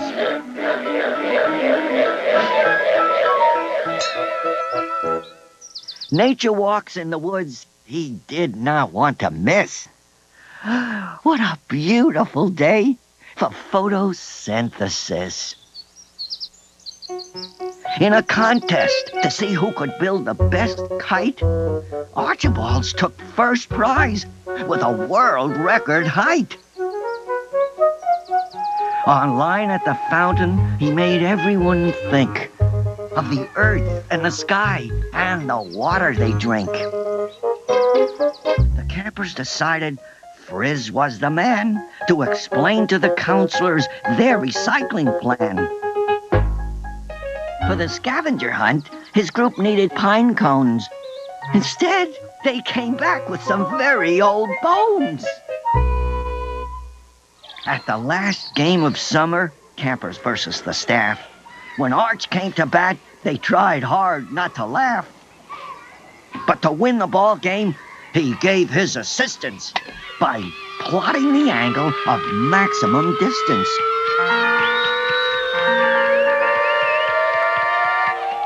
His teammates exploded with cheers, whoops, and cries. It was better than winning his first Nobel Prize. And Archibald thought, as he sat with his friends, it's sad all experiments must come to their ends. When his mother arrived, she was busting with joy. I just cannot believe this is my little boy. With the car loaded up and departure time near, Arch said, hey, I've forgotten my best souvenir. I hope it fits, Mom. It's kind of big.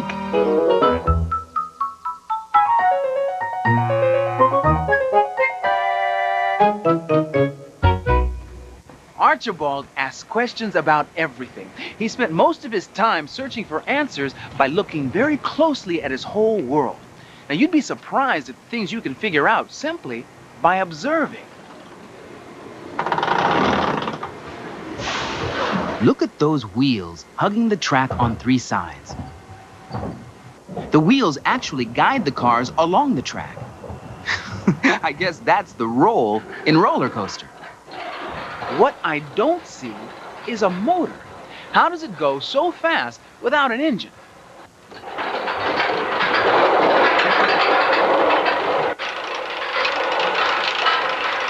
See that chain? The cars hook onto it.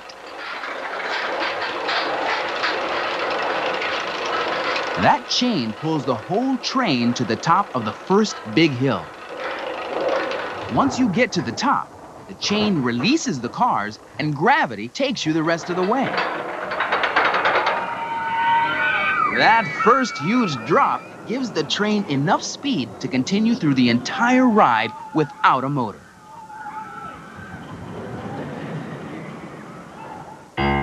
It's sort of like when you ride your bike. You've got to work really hard to reach the top of the hill. But then, it's smooth sailing all the way down. I guess that's the coast in roller coaster. Looking closely at things can help you answer lots of your own questions. Now, that's something scientists do every day. And what scientists see can lead to answers that change our lives. Take the case of inventor George de Mestral. While walking in the woods, he noticed that burrs kept getting stuck to his clothing. He wondered why. He observed the burrs under a microscope and found they were covered with tiny hooks. It was these hooks that got caught in the fabric of his clothes. This observation gave him an idea. Why not invent a fastener that would stick things together like birds stick to clothing? He imitated nature and came up with a fastener that works with these tiny hooks and loops.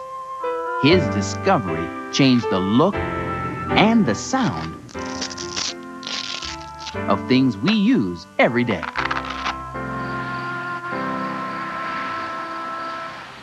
How do you design a car that will protect the passengers inside? Scientists have been working on this question for a long time, and the answer is no accident.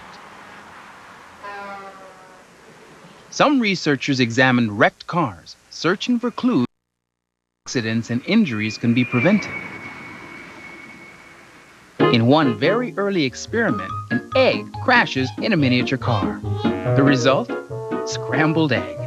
But when the egg is strapped to the seat, observe one of the very first seat belts. But how do you determine the effects of a car accident on the human body? Well, there are some things only a dummy would try.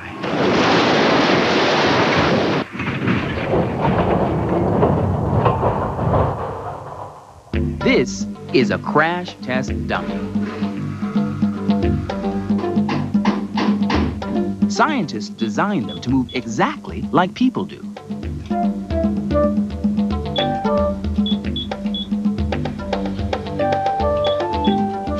Each dummy has a computer inside that keeps track of what happens to the body during a crash.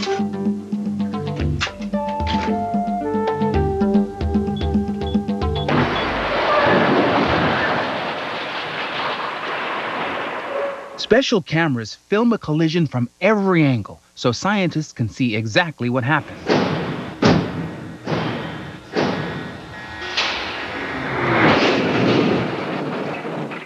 Then they watch the crash in slow motion, over and over again, to figure out how real passengers can be protected.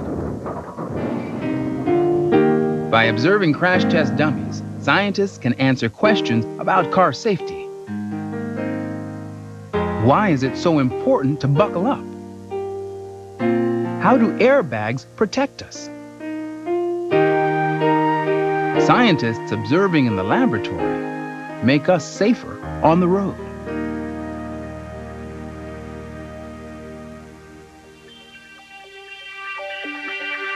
Scientists planning space missions faced this question: how could human beings live and work in space without gravity? To observe how people might move in space, scientists needed to simulate weightless conditions right here on Earth. Moving underwater feels a lot like moving in space. So to learn more about weightlessness, scientists watched astronauts in a swimming pool. They also put an airplane through special dives and spins to create the effects of weightlessness. This gave scientists some idea of what might happen to astronauts during actual space flights. Eating and drinking without gravity was a challenge, to say the least. Everything from M&Ms to juice just floated around the cabin.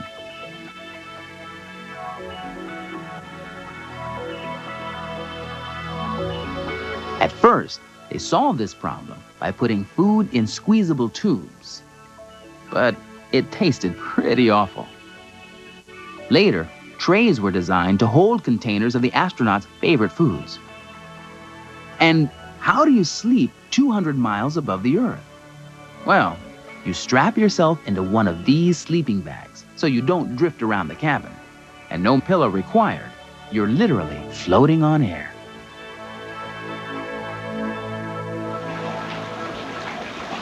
Taking a close look can often answer your questions. And here's another technique that you can use every day to help you figure things out. It's called trial and error. I'll show you what I mean. This is the frog game. Object of the game is you take this mallet, you hit this gizmo here, catapulting Froggy onto the lily pads over there. Sounds simple enough? Let's give it a try.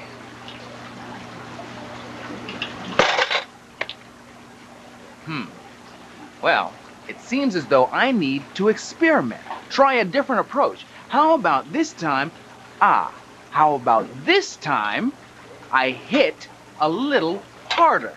Okay? We'll see what that gets us.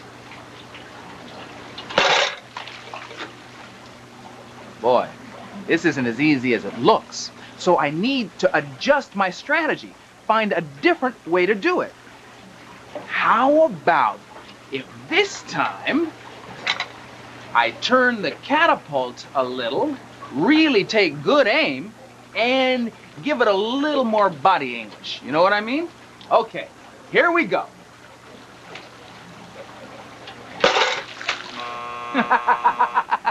Success! Thanks. The thing about this game is you need to try a few different ideas. Experiment a little bit. Use some trial and error. Whether they're jumping, spinning, or soaring through the air, top athletes work hard to achieve performances that take our breath away. High jumper Yolanda Henry is one of those athletes. Yolanda works with biomechanist Jesus De Pena and coach Sue Humphrey, experimenting until they find the right moves for the perfect jump. But that should be like what but it's the on knee is top. going to go up first, then go back. The human body functions like a machine, and it's just that the motors of this machine are very special. They're muscles.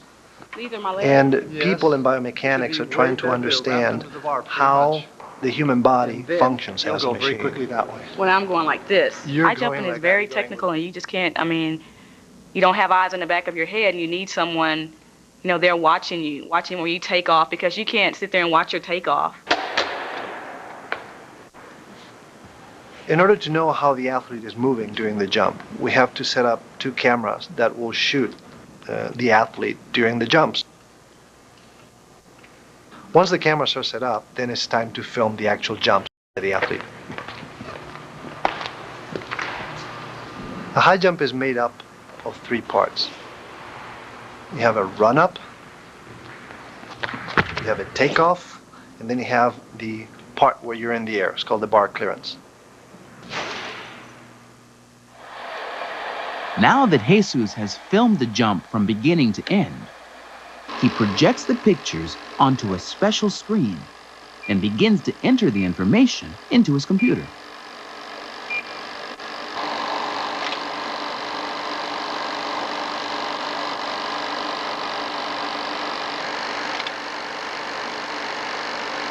We feed the positions of those points of the body into a computer. What we end up with is with something like a cartoon animation that allows us to see that jump as it would appear from any particular direction that we want to see it from, even if we didn't have a camera filming from that direction during the actual jump itself. Then I meet with the athlete and the coach and I say, well, I think that there's this problem in the motions and this is how you can fix it. Up and then back. My first reaction seeing myself, I was like, give me some hair, first of all. My first reaction was like, oh, this is really neat, because I've just been hearing from years and years what I need to do, but never seen it done on the screen. You know, I'm picturing it in my mind from just seeing it on the screen. About there.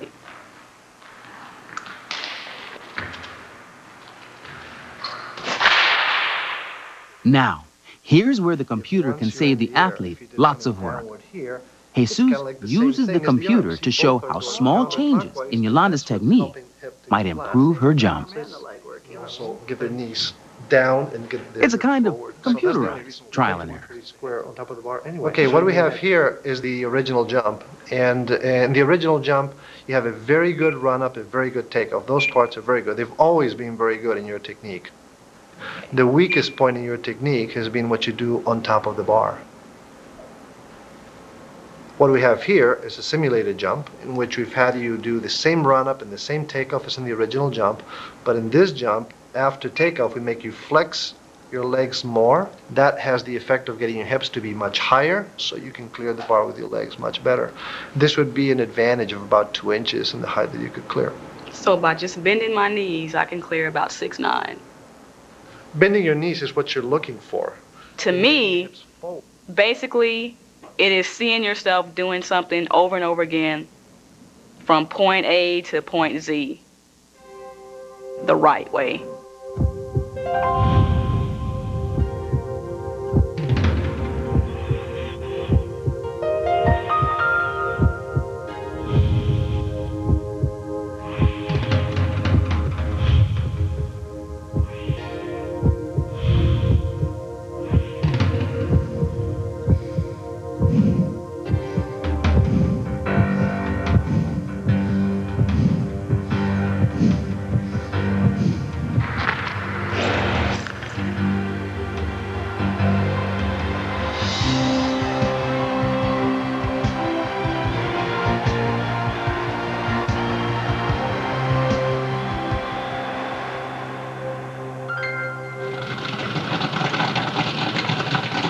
Here's a good question for you. What makes corn pop? I don't know, but I do know that the answers to lots of questions come in good books. So here are 3 that would satisfy the curiosity of even Archibald Frisbee, but you don't have to take my word for it. Hi, my name is Max, and I'm interested in how things work. How about you? If you are, this is the book to read. It's called What Makes Popcorn Pop, and it's not just about popcorn. Here are some examples of fascinating science questions that are answered in this book. What is house dust?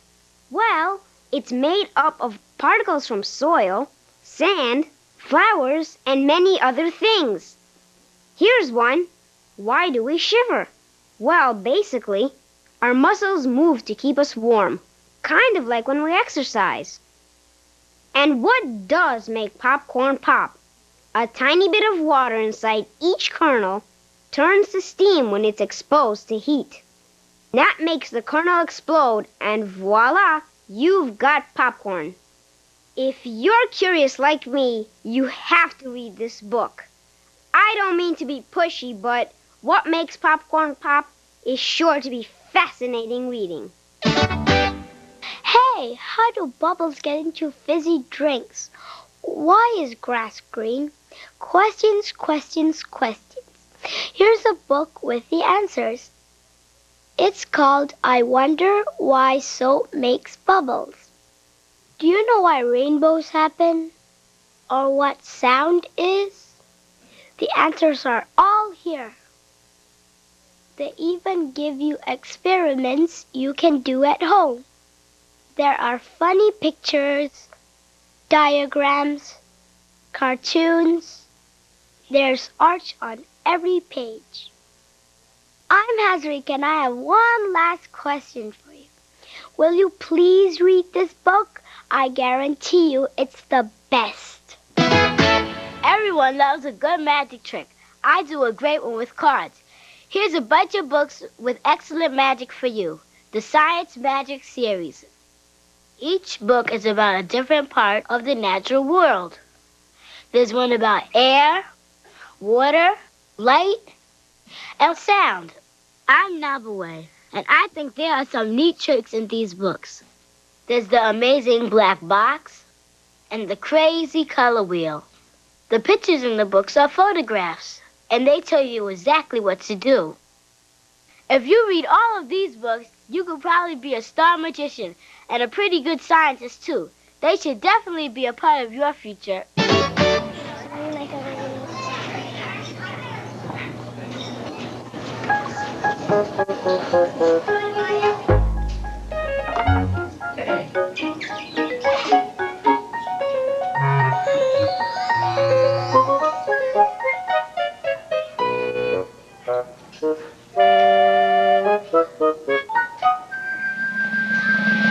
Ta-da!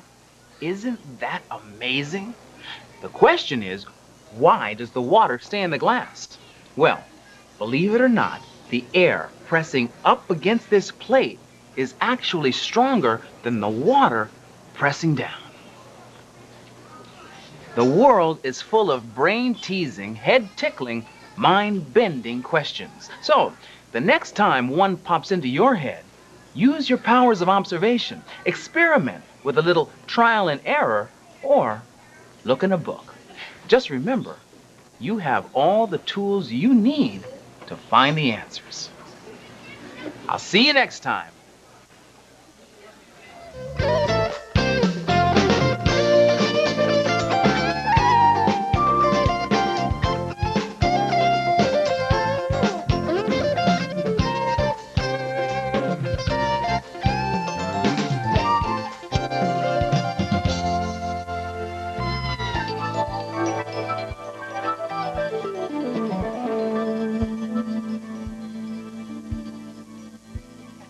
Today's Reading Rainbow books are Archibald Frisbee by Michael Chesworth, published by Farrar, Straus and Giroux.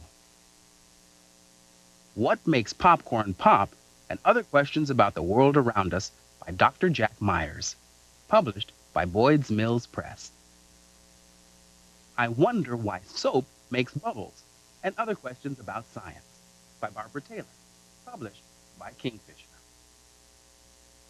The Science Magic Series by Chris Oxlade, published by Barron.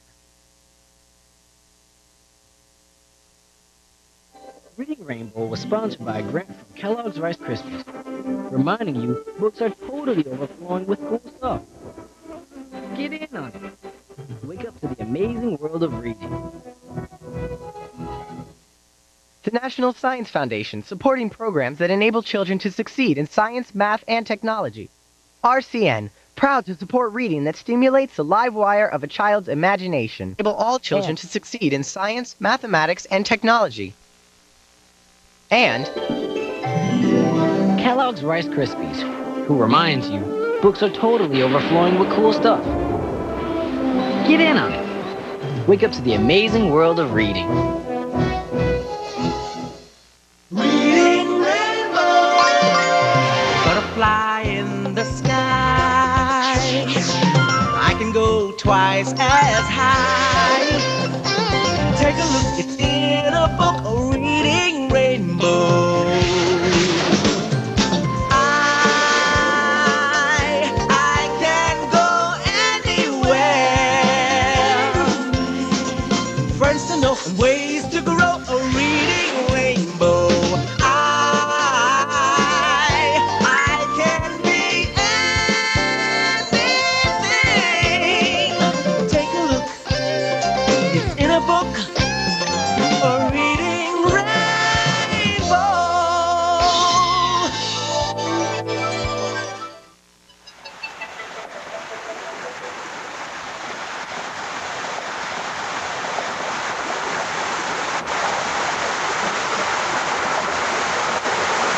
Aye, there's always something magical about a garden, no matter how big or how small it is.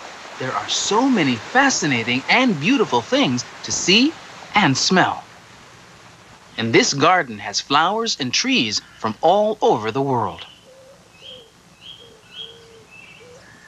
Here's one of my favorites, a lotus. Some of the most beautiful lotuses in the world come from Asia, where the lotus has always been loved for its beauty and sweet smell. When a lotus drops its petals, this pod is left behind. A pod is nothing more than a carrying case for seeds.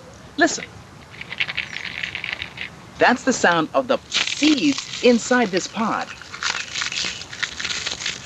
This seed is so strong, it can last for over 100 years and still grow.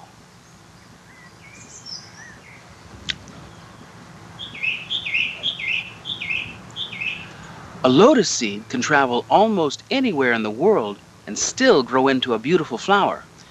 Here's the story of one lotus seed in particular, and the journey it takes from the faraway country of Vietnam all the way to America. It's called Hut Shin, the lotus seed. The Lotus Seed by Sherry Garland. Illustrated by Tatsuro Kiyuchi. Read by Rona Figueroa. My grandmother saw the emperor cry the day he lost his golden dragon throne. She wanted something to remember him by. So she snuck down to the silent palace near the river of perfumes and plucked a seed from a lotus pod that rattled in the imperial garden. She hid the seed under the family altar, wrapped in a piece of silk from the aoyai, the dress she wore that day. Whenever she felt sad or lonely, she took out the seed and thought of the brave young emperor. And when she married a young man chosen by her parents, she carried the seed inside her pocket for good luck, long life, and many children. When her husband marched off to war, she raised her children alone. One day, bombs fell all around, and soldiers clamored door to door. Ready, ready. She took the time to grab the seed, but left her favorite mother-of-pearl hair combs lying on the floor. Her family scrambled into a crowded boat and set out on a stormy sea. My grandmother watched the mountains and the waving palms slowly fade away. She held the seed in her shaking fingers and said goodbye.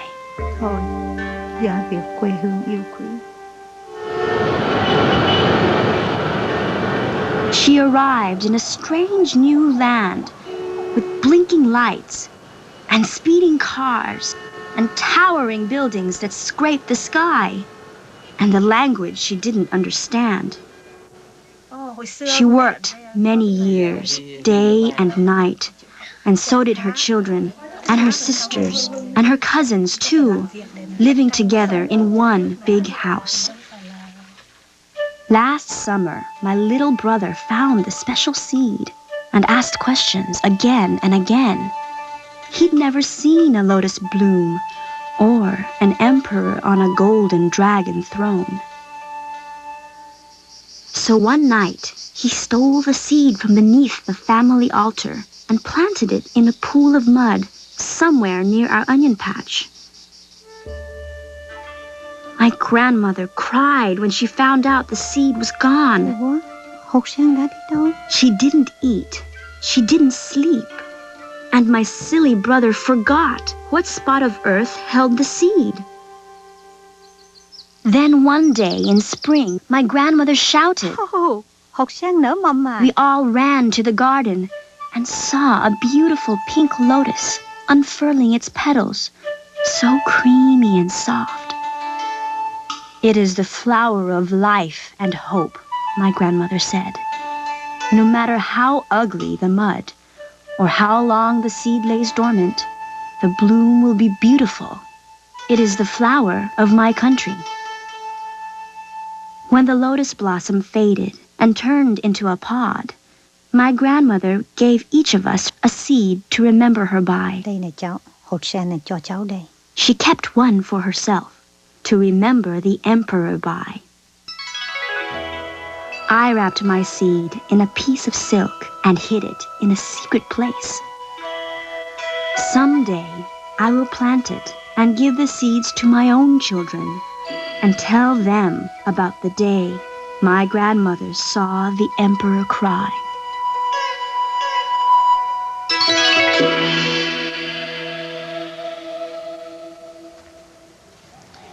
Even though she never guessed it could still grow, that grandmother carried the lotus seed with her for years, from Vietnam to America. When people move to a new country, they leave a lot behind, but they also manage to bring along a few things as well. Music, food, language, memories, and a different way of life. Norway, that's Norway. Iceland right here. Iceland and Greenland. My name is Bong Mai, and I was born in Vietnam. Norway is at the top right there. So I live with my sister and my mother. I arrived to this country 8 years ago. I was 4 years old when I came to this country. Life in Vietnam was very different from America. The house I lived in was very simple. It's like staying outside. Vietnam is a beautiful country. Green trees, the sky looks beautiful. The beaches was very nice. And the street is crowded. But not a lot of cars, a lot of bicycles, and people walking. We left Vietnam in 1985, and we arrived to America and came to Jersey City, New Jersey. At first we see the people, we was very scared because they look different from us. The color of their hair and the clothes they wear, they speak different language, and we couldn't understand. When you place your feet on the person, make sure you have your feet. The first day in school was very hard for me because I couldn't speak the language, and when the teacher asked me to do something, I can't do it, and the kids laugh, and the kids look different from me. Okay, Fun May, can you show and tell for us, please? It changed when I learned a little bit of English, and I could speak to the teacher like and understand a little bit about schoolwork. This is from Vietnam that my grandmother sent it to my mother. That's the only way we could do it. All of my friends are from different countries. Some of them from India, and some of them came from Puerto Rico and Spain, Muslim, and so on.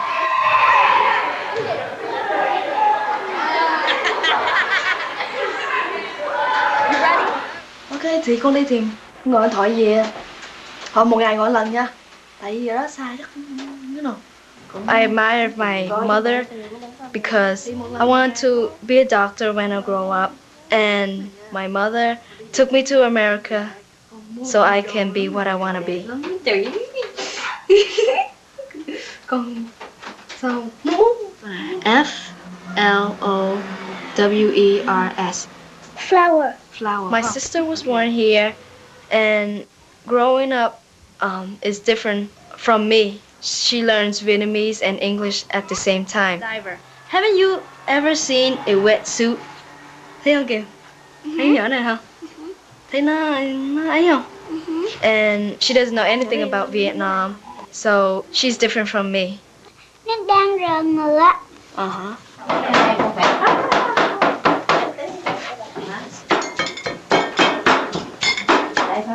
My mother want me to keep the Vietnamese heritage.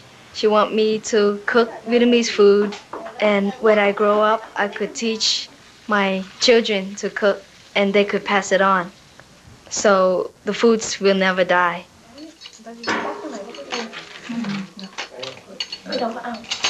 At home, I speak Vietnamese, and at school, I speak English. Con Liv à, con ngồi cùng nha. Con thử. Jeez. I'm forgetting my Vietnamese language because I spend more time at school than at home. It makes me feel sad because I want to keep my language.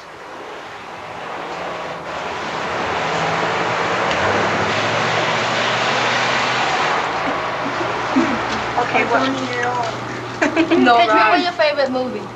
I am Vietnamese and American. What? Poetic justice.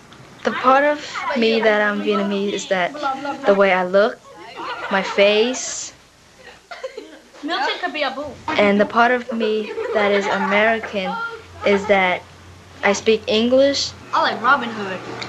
I dress like American, and I eat American food. Blue? Yeah, color blue. Yes. Are we supposed to have like 3 colors or no? That'd be different. We have to make my personality stays the same when I speak Vietnamese or English because I'm always myself. The language is different, but I'm always Vang. Coming to a new country and learning to find your way is a little like walking in 2 worlds. There's the world we all know of school and movies and hanging out with your friends, and then there's the other world waiting at home, the world of parents, family, and a completely different culture. Walking in 2 worlds can sometimes be a balancing act, but it's not the same for everybody.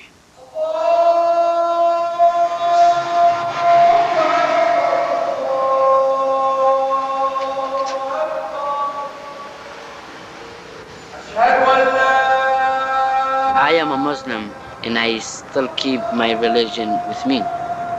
My religion is part of my blood.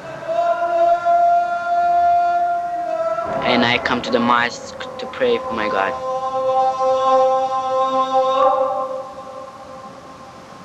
My name is Gamil Al-Qatini. I was born in Yemen and I'm 16 years old. Yemen is a country in the Middle East near Saudi Arabia.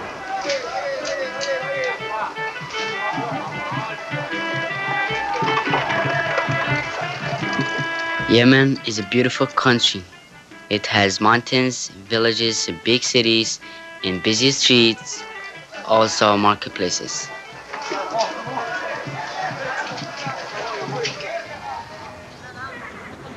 I like being in this country because there's more opportunity. Maybe I'll be a kindergarten teacher or a doctor. I don't know yet. I'll see.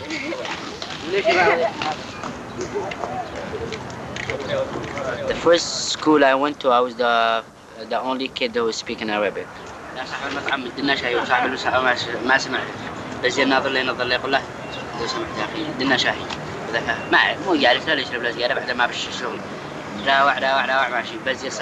thing was difficult for me in this country when I came was the language. I thought it was hard to learn, and I thought I was not going to learn this language.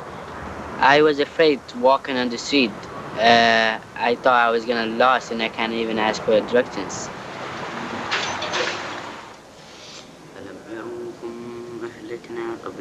قبلهم من القرآن إنهم إليهم ليرجعون وإن كل لما جميع الدنيا محضرون وآيات. Having 2 ways of life in one country is not too difficult for me because I go to mosque and pray, and I go to park and play, and I also go to school and go to movies and do everything that Americans do.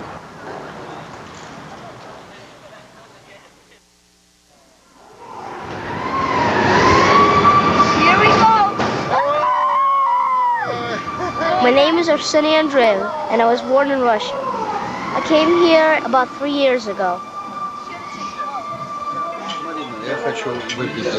My grandparents came here first, a year before we came here.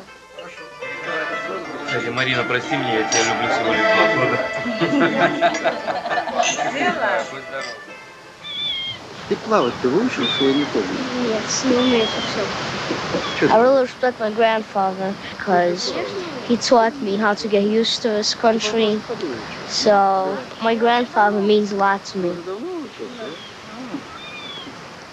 When I first came here, he told me that I can be anything I want to be because it's a free country, and in America you have to try hard to be someone who you want to be. Рестораны, вот этот с разных сторон. А потом будут показывать 3 секунды ровно. Причем тебя вырежут. Поэтому будь хорошим мальчиком, слушай маму, папу. Купи маме спать. I'm like half Russian and half American. On my Russian side, I still like to talk the language, and I eat foods which are Russian. What I do that's American is hang out and party with my friends and play hockey.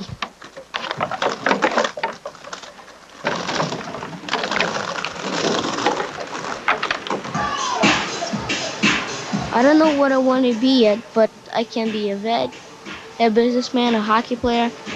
I could be anything I want to be.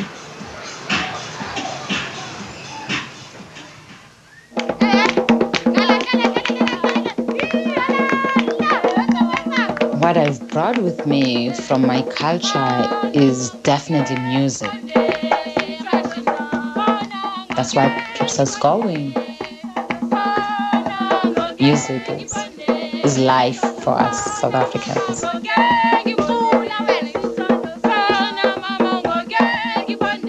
My name is Nombuyiselo Chingwa. I'm from South Africa. I came to the United States because education opportunities were very limited for Black South Africans. And my parents decided that it would be a good idea for me to come and continue my studies in the States. One of the surprising things that I've come across in America is the kind of questions that people ask. They make me laugh sometimes, and they will ask questions like, "Oh, do you live in the trees in Africa? And do you live with animals?" And you're like, "No, we have the same life that you have here, in the United States." I brought with me from home African clothing. Sometimes, you get homesick, once in a while, and you feel like putting on your beautiful clothes from home. The name of my people are Xhosa people, and now you just had a click there. That's also the name of the language that they speak, which is Xhosa. And the click that I made is an X sound in English.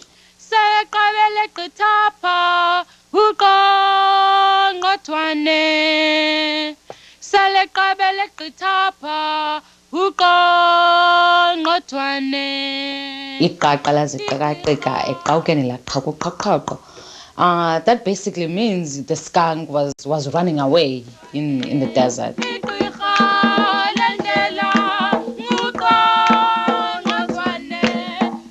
This language is very, very difficult for Americans to speak, and I think you have to be born in South Africa in order to understand the language. Even for us South Africans, it's really difficult.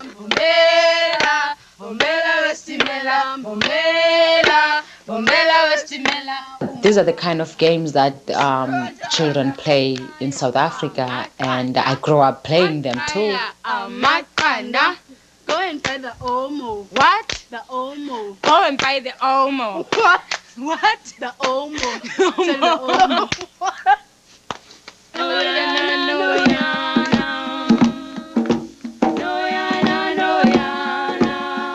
One of the things I hope I'm giving to America is my music from South Africa, because I get to share my culture and my history, like many other people who come and share their cultures and history.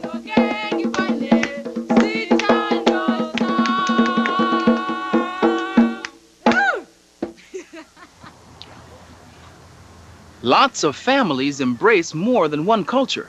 Maybe yours is one of them. If you'd like to take a walk between two worlds, all you have to do is head over to your library and open up these books.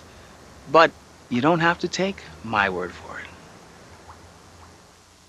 Hi, I just read a wonderful book called I'm New Here. It reminded me of my own life. Jasmine comes to America from El Salvador. She's afraid to go to the American school. She can't speak English. When Jasmine starts her classes, she can only listen to the strange-sounding words. Jasmine feels very lonely at times. That's how I felt when I came here from Singapore. As time goes on, Jasmine begins to feel more at home. She even plays soccer with her classmates. I'm Marissa. You don't have to be from another country to enjoy this book. It's great for anyone. Grandfather's Journey is the story of the author Alan Say's grandfather, who lived a two-part life, half in America and half in Japan. This story is a biography. It's about a man who came from Japan to America to see a different world. It took 3 weeks to cross on a steamship. He traveled and explored North America by train and riverboat. The pictures are beautiful watercolor paintings. They really capture the feeling of the story. I think it's great that the grandfather in this story got to experience 2 different cultures. I'm Whitney, and if I had a chance to do it, I'd love it. Wouldn't you? Hi, I'm Katie. Did you ever want to meet somebody from a different country? If you did, then you would like this book, Harmony and the Picnic. Yunmi's grandmother, Harmony, has just moved from Korea. She doesn't speak any English, and she's afraid to try. Yunmi is worried. She thinks that her grandmother is lonely, but Yunmi's friends have an idea. They invite Yunmi's grandmother to a picnic. Her grandmother is scared, but she decides to go. But the kids like grandmother's clothes and love her food. This is a lovely story about friendship. I recommend it to people everywhere.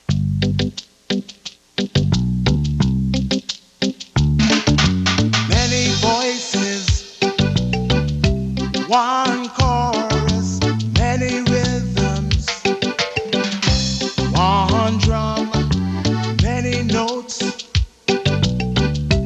one melody, many people,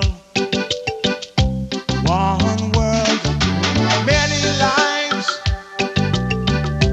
come together, many faces from many lands, everyone part of a rainbow shining bright, living in America.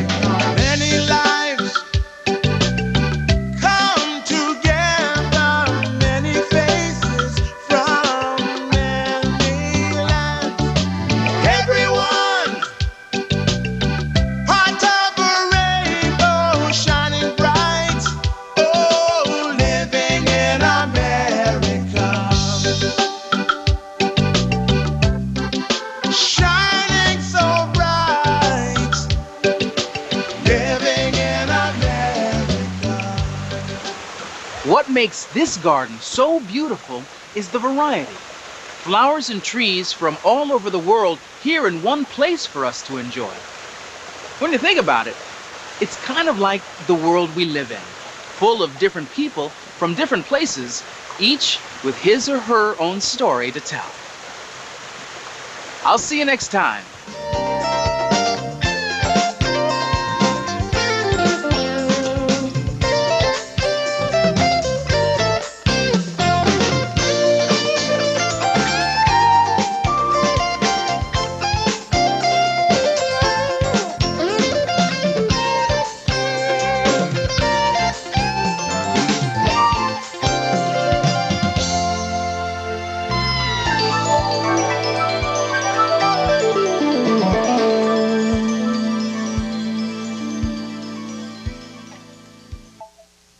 Today's Reading Rainbow books are The Lotus Seed by Sherry Garland, illustrated by Tatsuro Kiuchi, published by Brace and Company. Harmony and the Picnic by Suk-Nyul Choi, illustrated by Karen M. Dugan, published by Houghton Mifflin Company. Grandfather's Journey by Alan Say, published by Houghton Mifflin Company. I'm New Here by Bud Howlett, published by Houghton Mifflin Company. Reading Rainbow was sponsored by a grant from Kellogg's Rice Krispies, reminding you books are totally overflowing with cool stuff. Get in on it. Wake up to the amazing world of reading. The National Science Foundation, supporting programs that enable children to succeed in science, math, and technology. RCN, proud to support reading that stimulates the live wire of a child's imagination. And by the annual financial support of viewers like you. PBS Kids! And Kellogg's Rice Krispies, who reminds you books are totally overflowing with cool stuff. Get in on it. Wake up to the amazing world of reading. Reading rainbow, butterfly in the sky. I can go twice as high. Take a look, it's in a book, a reading rainbow. I can go anywhere. Friends to know and ways to grow, a reading rainbow. I can be anything. Take a look, it's in a book, a reading rainbow.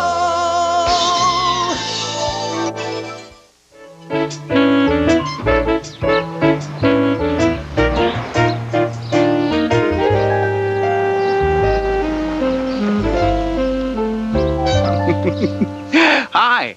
There's nothing I like better than opening my mailbox and finding it filled with letters. As soon as the mail comes, I can't wait to go through it. Postcards and letters, these get my immediate attention. You know, it's amazing how many different things come to you through the mail.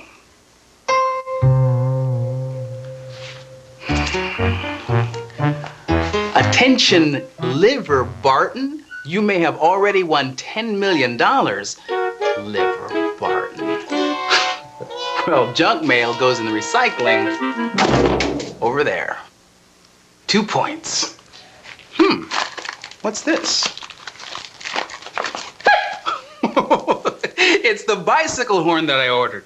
You know, that's what I like best about the mail. You never know what will arrive. How about you? What kind of mail do you get? I get letters from my pen pals in the Philippines. I get little souvenirs from North Carolina.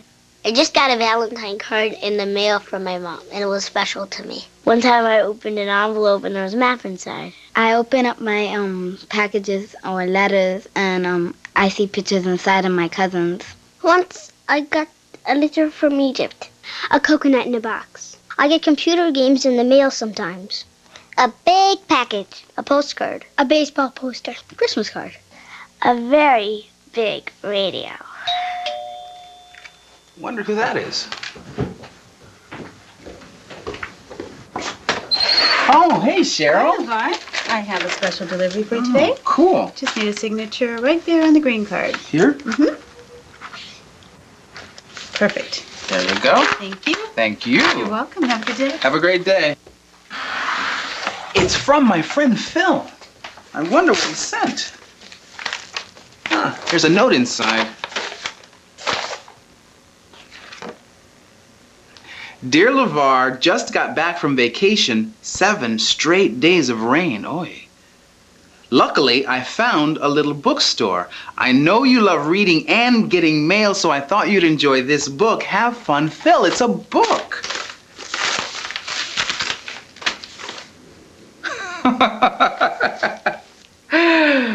Hail to mail.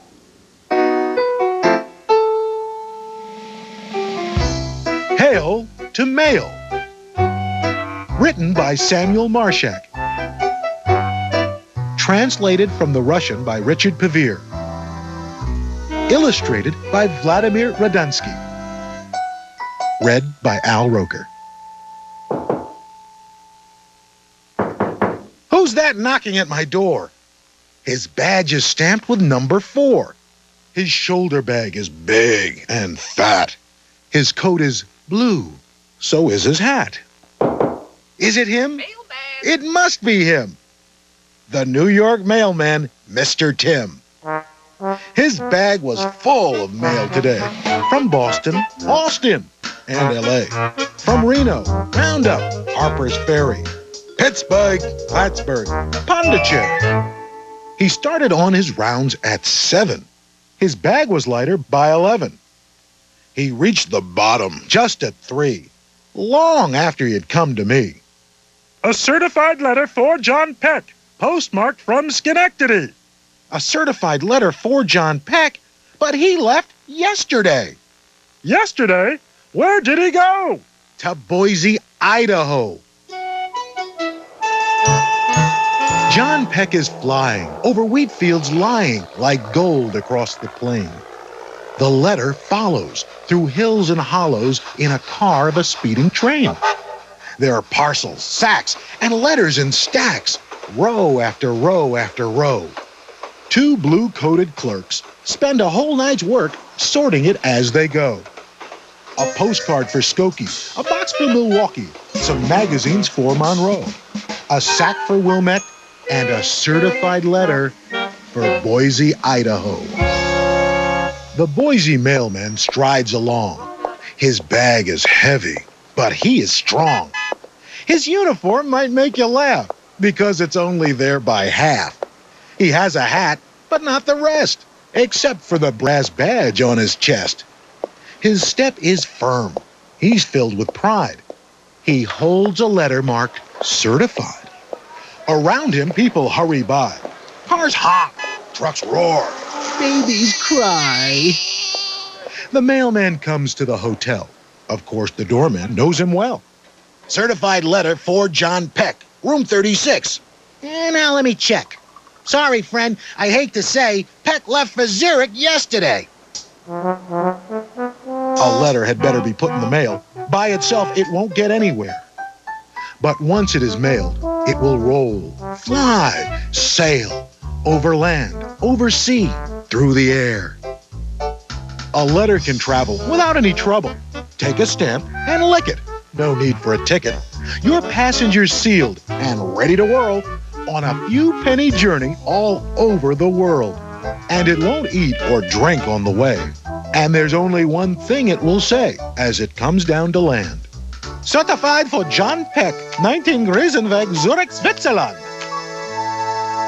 What a beautiful city. The views, the lake with its boats and canoes, the mountains and also the valleys, the buses or trams or trolleys. The conductor stands on one leg and shouts, "Last stop, Greisenweg!" Down Greisenweg, Herr Schmidt goes stepping lickety-split.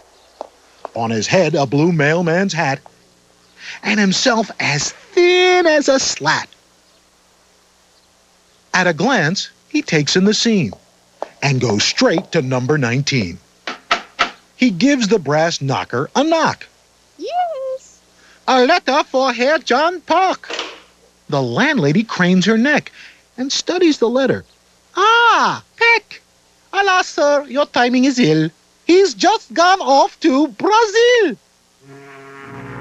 The ship will set sail in less than a minute. Every cabin is full of the suitcases in it. But one cabin is not, for there must be a spot on each ship that sets sail for the man with the mail. The sunset is vermilion. All weary from the heat, Brasilio, the Brazilian mailman, rests his feet. A most unusual letter is lying in his hands, wrinkled, frayed, and tattered, with stamps from several lands. And scrawled with a red pencil, beside the last postmark, the addressee has left Brazil. Please forward to New York. Who's that knocking at my door? His badge is stamped with number 4. His shoulder bag is big and fat. His coat is blue. So is his hat. Is it him? Mailman! It must be him. The New York mailman, Mr. Tim. I open the door. He hands to me a certified letter for John P. For Peck. Hey, John, another one. Or is it the same one? Come and see. My friend jumped up from where he sat. Well, I'll be darned. Just look at that. The letters followed all my tracks, halfway around the world and back. It went by water, air, and land to Idaho, to Switzerland. It got as far as the Amazon. By ship, plane, train, it traveled on. Across the mountains, over the sea, until it finally came to me. And all that, thanks to those who go through dusty heat and freezing snow. Glory to them, I say, and hail to their heavy bags that bring the mail.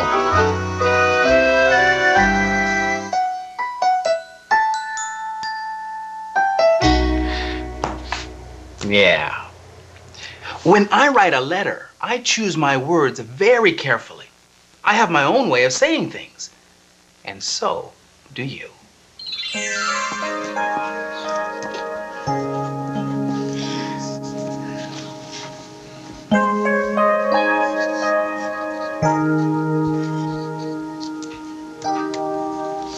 Dear Uncle and Aunt.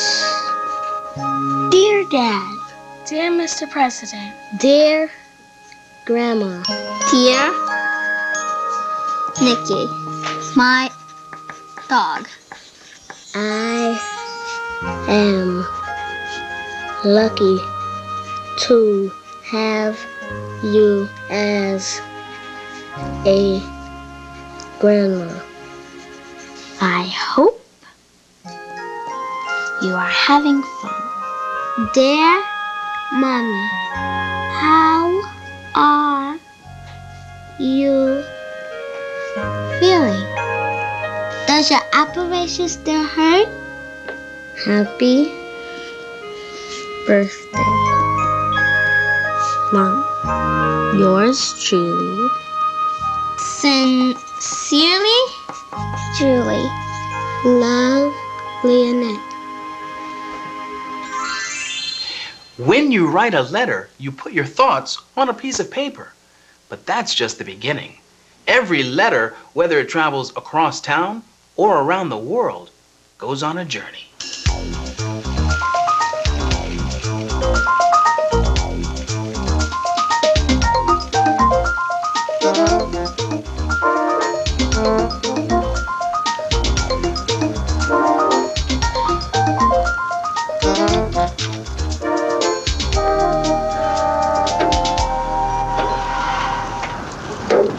Tommy, how are you? Okay. Did you mail a letter today, Tom? Yep. Is it a birthday card? No, it's to thank my grandmother for my birthday present. There it is. Oh, she'll be glad to hear from you.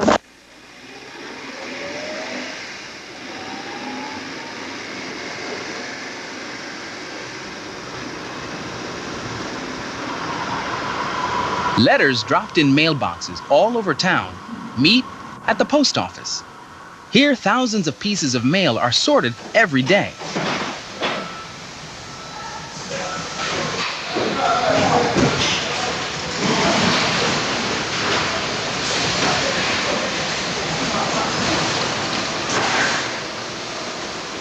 Big boxes of mail are dumped out, shuffled around, and moved onto a conveyor belt. While large envelopes and packages are picked out for special handling, regular letters keep on moving.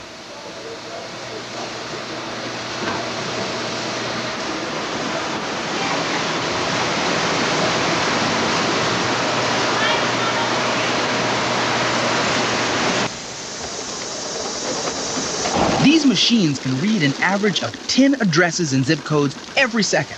That's 600 letters a minute.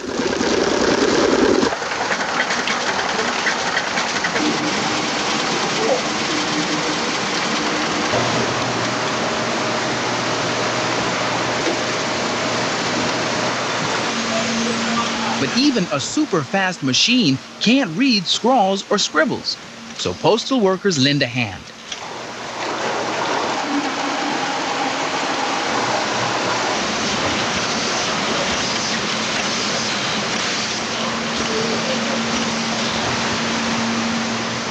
With all the sorting done, people in the post office know where every letter, postcard, and package has to go.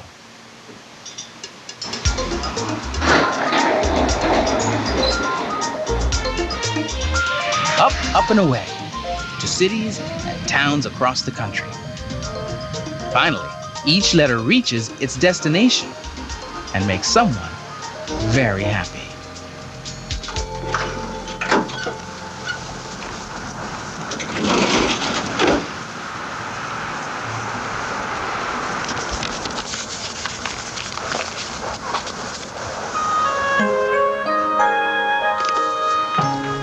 Hi, Neil. Good morning, Mrs. Keller.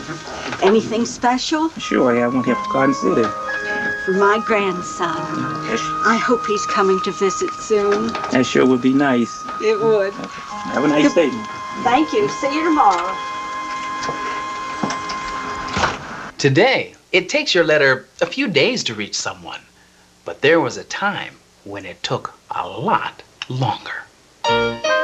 Watch out, Mr. and Mrs. America. There's a letter coming your way. It's trotting through Trenton.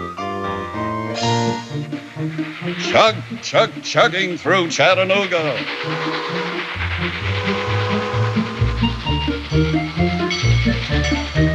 And flying over Fresno.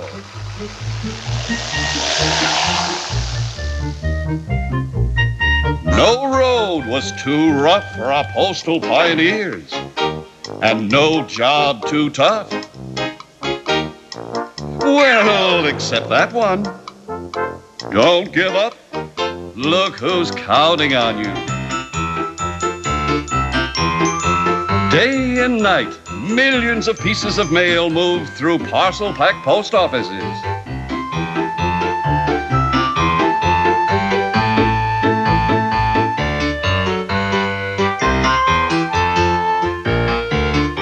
And when every last letter has been launched and every postcard pigeonholed, away they go. Crisscrossing our country from one metropolis to another.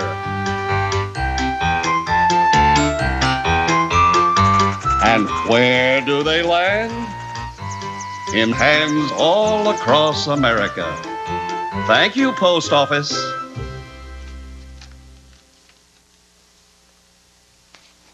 This letter is almost ready to go, but it needs one more thing. A stamp. I like to pick a stamp that really stands out. Let's see, some bird stamps. Oh, here are my eagles. Ah, musical comedy theater. Oh, great. This is the perfect stamp for this letter.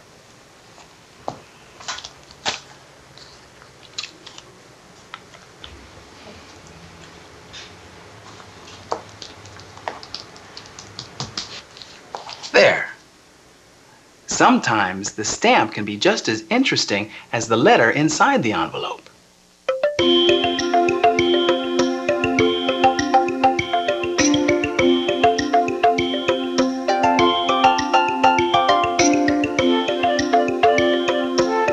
My name is Matthew Wells.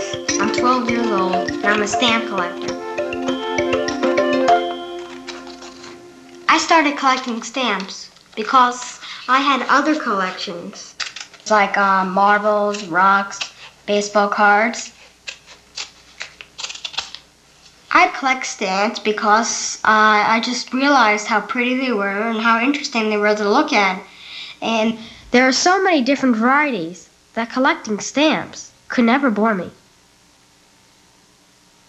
Sometimes I get my stamps from old envelopes. So I cut the stamp off and I soak it in a bowl of water.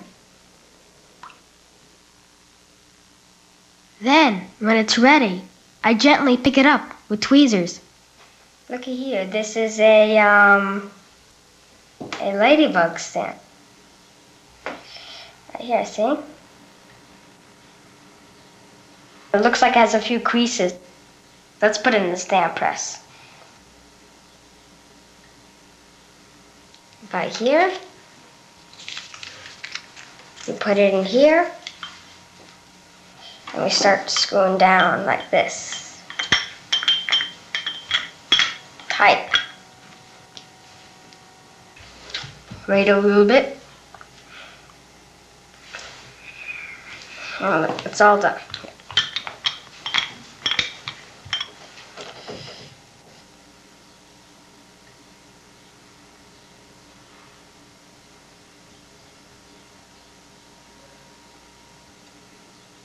Okay, it's fine. It took out all the creases here. This is one of my favorite stamps. Inside here is a stamp that was sent up in the spacecraft Challenger and returned back to Earth a few days later. It says, launched August 30th, 1983 aboard the Challenger and returned back to Earth September 5th, 1983. This is a United States 1-cent postage stamp, and this was issued between 1917 and 1925. This stamp is in mint condition, which means it's never, ever been used. And it has full gum, which is the glue on the back of the stamp. And what we have here are called perforations. The perforations are what connects the stamps to other stamps when you buy them. And this stamp has fine engraved detail, which means it has very, very small design. And if you were to feel it, it would be slightly bumpy. Stamps also come from different countries, and they also come in different shapes and sizes. This is a stamp from Czechoslovakia. This is a view of Prague, the capital of Czechoslovakia. And this stamp is from Nicaragua. And it's an airmail stamp, as you can see, and it has a little tiny airplane in the background. If you want to start collecting stamps, it's really easy. All you have to do is go to a store, and you can buy a packet of 1,000 stamps for only $1. You can also collect stamps by the letters you get in the mail every day.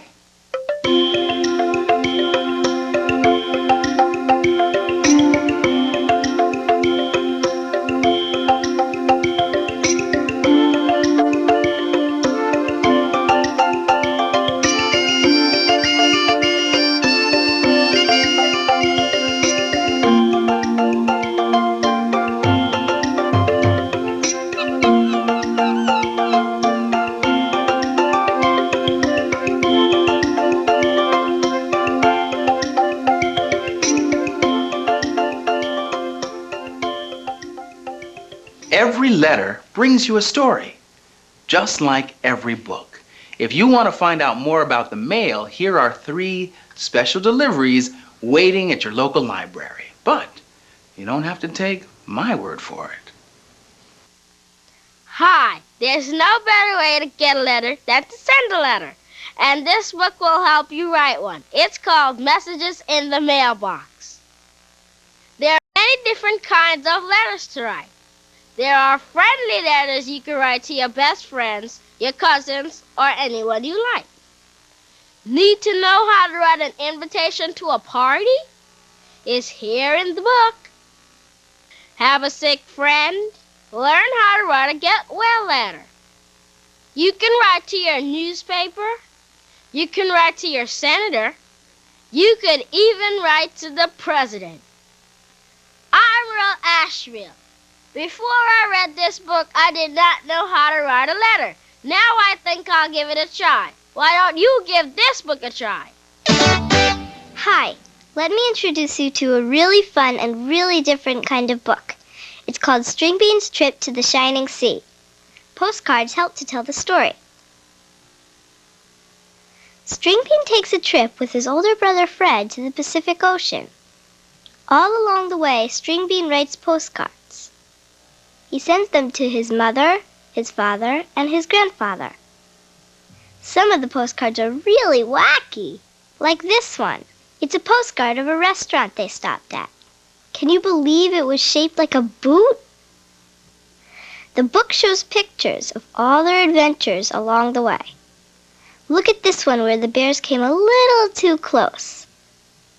Or how about this one? That's String Bean's dog, Potato.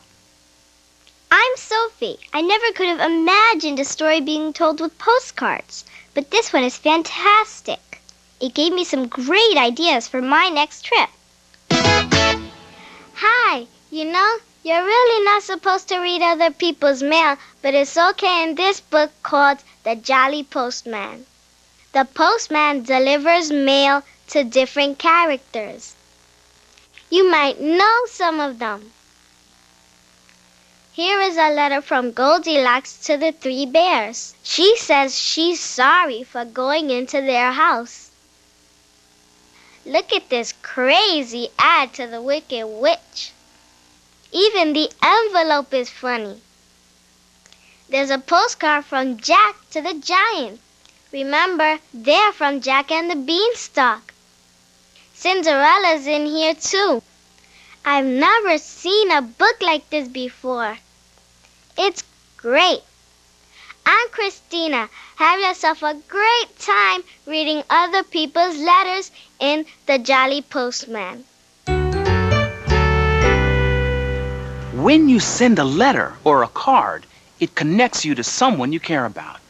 Writing is a great way to let family and friends know that you're thinking about them, no matter how far away they may be. I'll see you next time.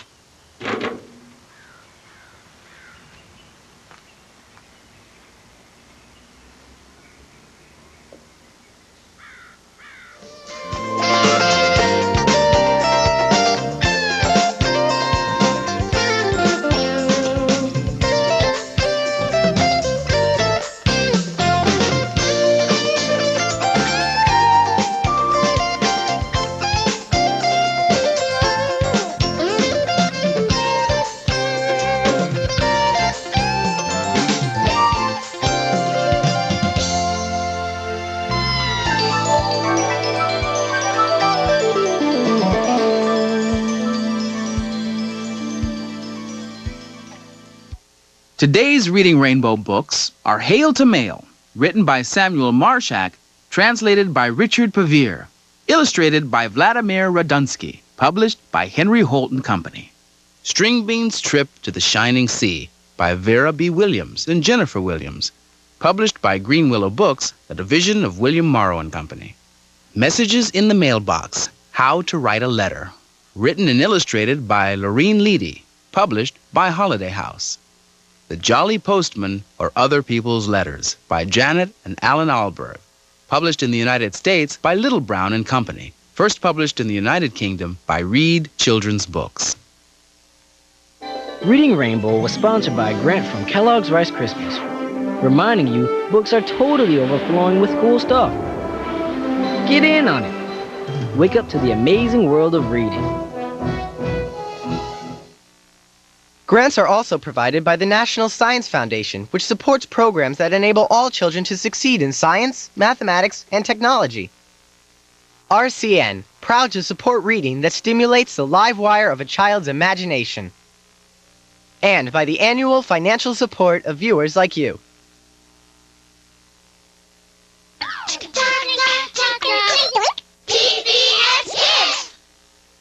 These ready-to-learn programs is provided in part by a Science, mathematics, and technology. And Kellogg's Rice Krispies, who reminds you books are totally overflowing with cool stuff.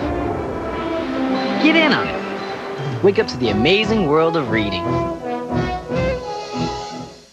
Reading Rainbow, butterfly in the sky. I can go twice as high. Take a look, it's in a book, a Reading Rainbow.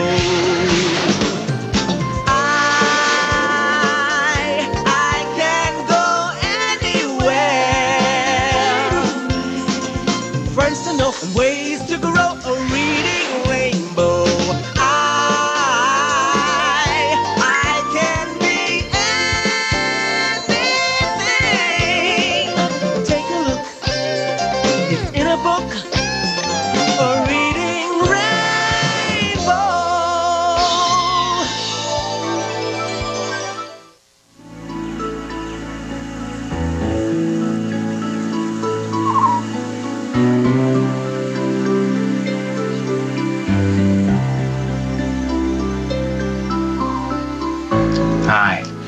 I just love nighttime. It's so peaceful and calm. There's something magical that happens when the last streaks of sunlight fade, the stars begin to glitter, and the moon, all silvery and beautiful, rises high in the sky. When darkness falls, there's a famous night animal that spreads its wings and flies out to feed. It's called the flying fox. But it isn't a fox at all. In fact, it's a bat.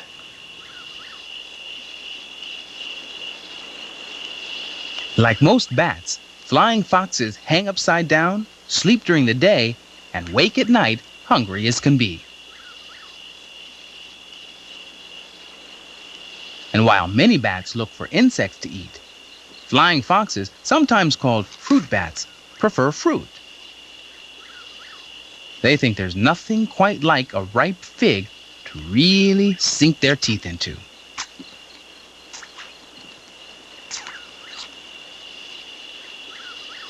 Sometimes they like to pluck one off to eat on the ride home.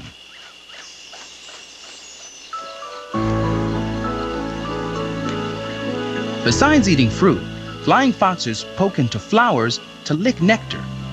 They get all covered with pollen. They carry the pollen to the next flower they visit, and that's how they help the plants reproduce. The more they eat, the more they help flowers and plants grow.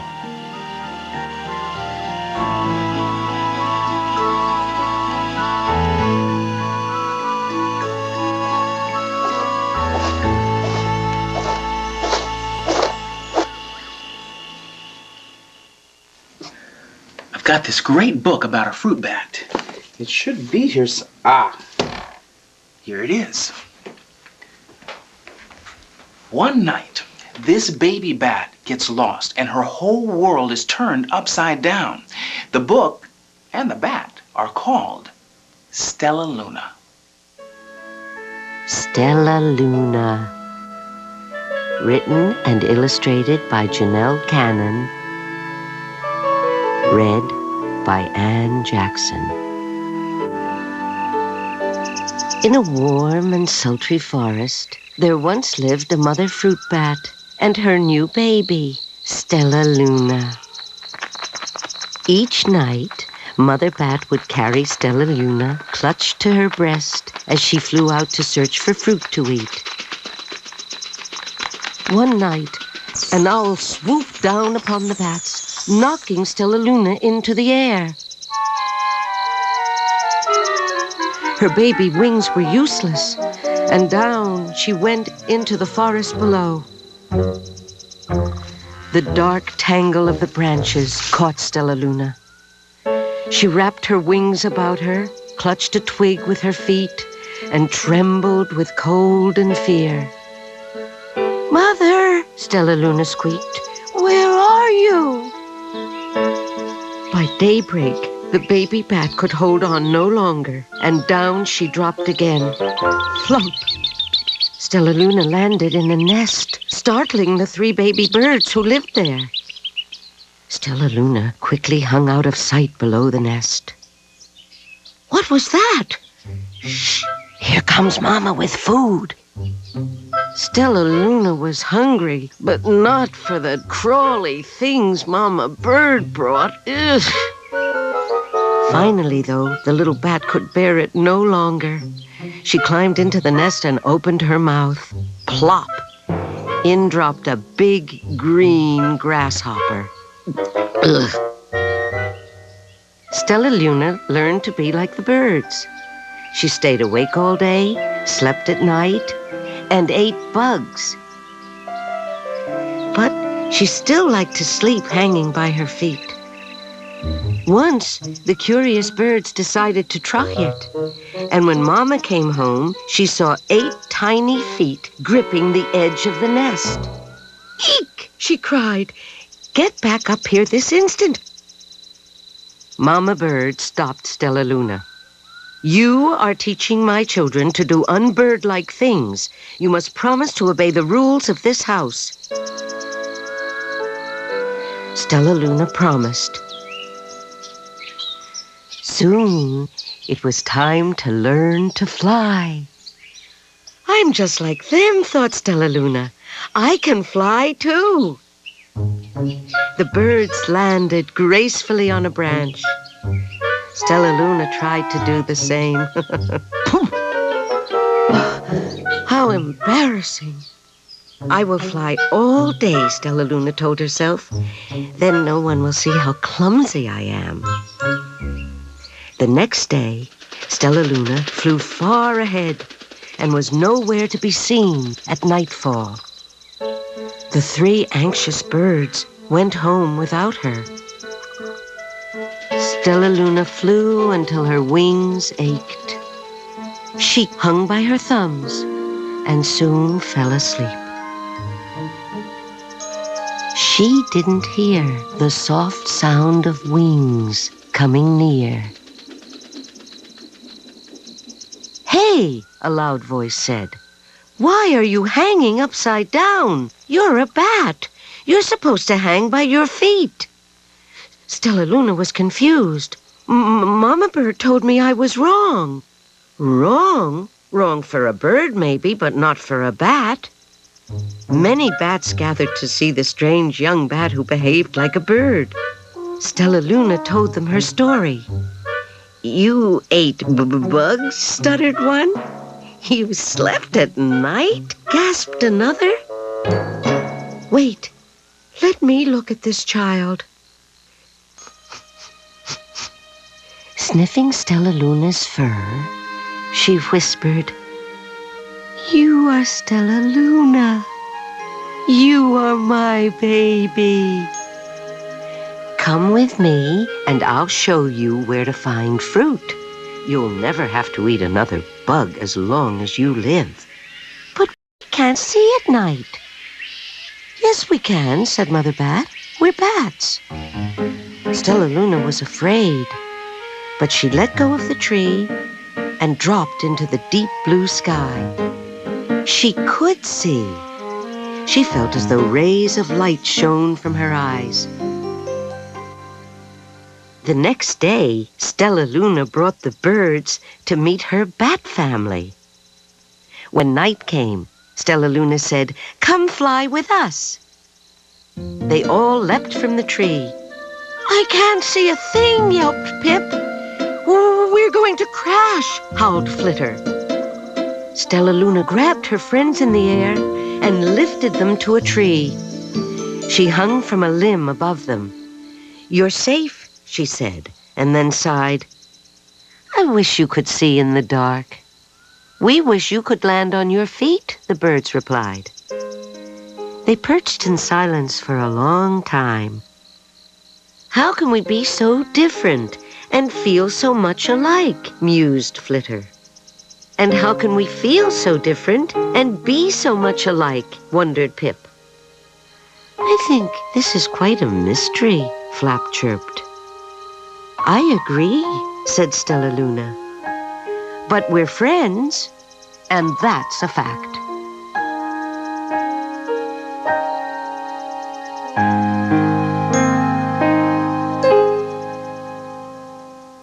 Wow. There are over 800 different kinds of bats, and they don't all live in trees. Some prefer attics, old buildings, or the darkness of caves. Bats are creatures of the night, and every evening between dusk and dawn, these bats wing their way across hundreds of miles looking for food.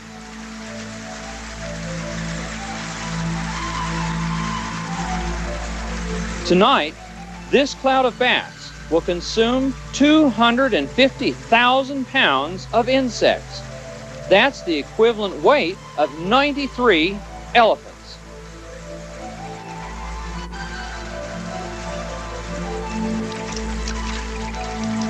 Long before man walked this earth, bats filled the night skies. People used to think bats were birds, but they're not. Bats are mammals, like you and me. I'm Dr. Merlin Tuttle, and I've been studying bats for 20 years.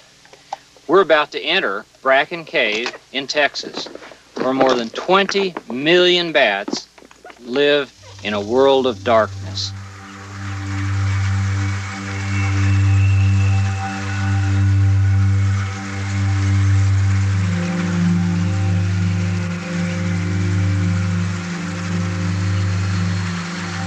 Well, here we are. We're down deep inside the cave. This is like a big tunnel, as long as a football stadium. The ceiling of this cave is over 3 stories high. And everywhere around me, everything is covered by millions and millions of bats. And this is a very unique environment because the droppings from all those bats turn into ammonia. And that's why I've got this respirator on. I would die down here without protection from the ammonia fumes. But the bats, they're amazing animals. They live without any problem down here, despite all the ammonia. Let's go on now and have a look deeper in the cave. Because so many bats live in here, and their bodies are all giving off heat, it's extremely hot. Sometimes more than 100 degrees.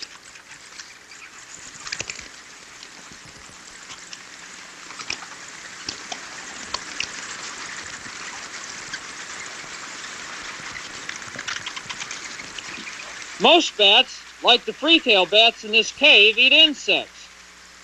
Let's take a look at some bats close up. Here's a mother bat. She has fur just like dogs and cats and other animals, and it's very soft and velvety. Bats are the only kind of mammal that flies. She has long, narrow wings that enable her to fly very fast at night. Her wings are just like a hand. This is her thumb. It has a little claw to help her climb around. And then she has 4 more fingers, just like we do. She can come flying up to an insect at night, curl these bones around, and grab an insect right in that little webbing in the end of the wing in order to get it to her mouth to eat. See there? Just like you use your fingers. As you can see, bats really are not dangerous animals.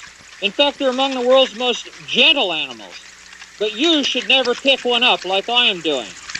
Because any bat that you can catch is more likely than others to be sick. And any animal that's sick can be dangerous.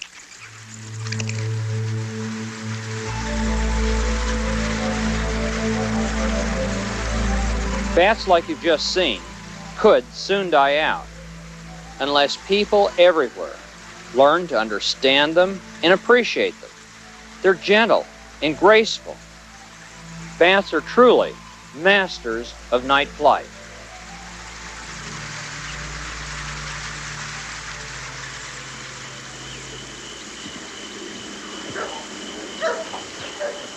Well, nighttime may be the right time for bats to start their day, but not me. I'm tired. Now, before I go to bed, there are certain things I like to do. I wash my face, brush my teeth, I pour myself a glass of water, and then I turn down the covers and fluff the pillow. And I just don't seem to get the best night's sleep unless I do them in the exact same order every night. So how about you? What is it that you do to get ready for bed? I fix my pillow and I close the windows because it's too cold inside. Every night I have to say goodnight to my cat before I go to bed. I have to brush my teeth, wash my face, get my blankets perfectly right. I brush my teeth, I say my prayers, and I go to sleep. Well, I kind of have to turn and turn until I get in a comfortable position. My mother comes up to bed and she tucks me in, I say my prayers, and we just like chit-chat. Before I go to bed, I must make sure that the curtains are closed. Sometimes I have to turn the pillow over to get my cheek on the cool side. I lay down my animals, I put them on my bed, and I kiss them, and I say goodnight to them, and I get into my bed myself. Once you're ready for bed, there's only one thing left to do, and that's sleep. But don't think that once you close your eyes and start to doze, your mind clicks off too. A lot more happens when you sleep than you might ever dream.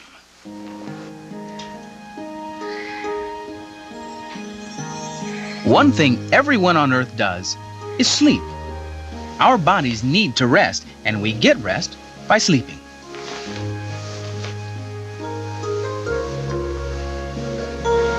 First, we find just the right position, and each of us has our own favorite. But we don't stay there all night. We move around, even though we're not aware of it.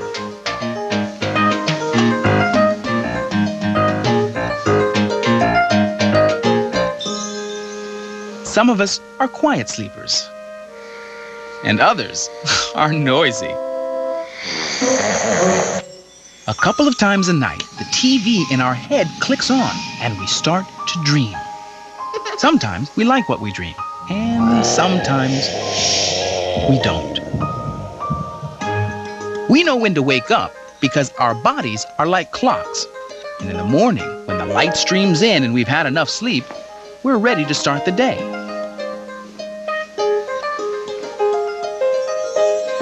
Scientists know a lot about sleep, but how did they learn about it?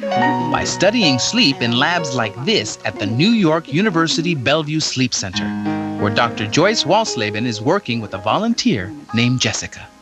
Did you know your brain makes signals to me when it's sleeping? Did you know that? No. Dr. Walsleben will be able to tell what Jessica's brain is doing while she's sleeping by taking a picture of it. That's what these tiny electrodes are for. They'll record the activity going on in Jessica's brain. This special cream helps the electrodes work. It also helps them stay in the right place so they don't come off while she's sleeping.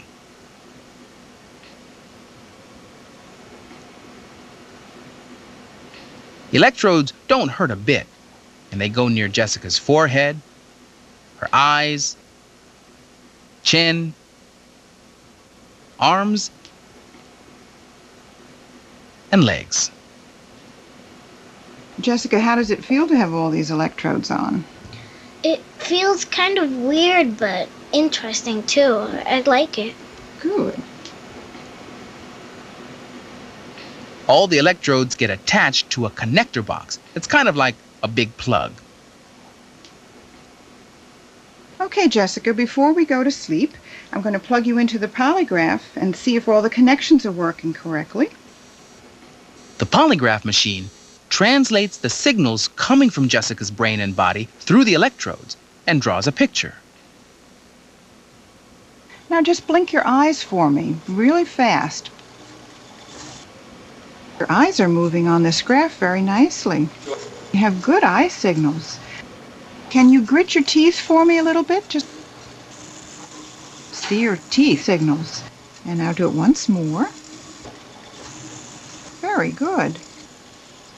This is really cool. What's going to happen to my brain while I sleep? Well, I'm going to be able to watch your brain go through the stages of sleep from the very lightest to the very deepest, and also through REM sleep when you're dreaming, and your eyes will be darting all around your head, almost as though you were watching television. Are you ready? Yes. Okay, let's go.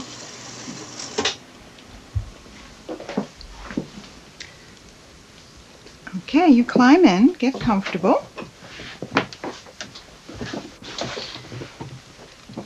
Do you like to sleep on your side or your tummy? On my tummy. Okay, I'm going to hang this up so it's out of your way. Okay. And you just get cozy and forget it's even there. Okay? Okay. All right. All set? Mm-hmm. Okay, Jessica, we're going to be able to watch you on a special television that sees in the dark. So you just get cozy and go to sleep, okay? Mm-hmm. Good night. Good night. It's about 15 minutes later, and Jessica drifts off to sleep.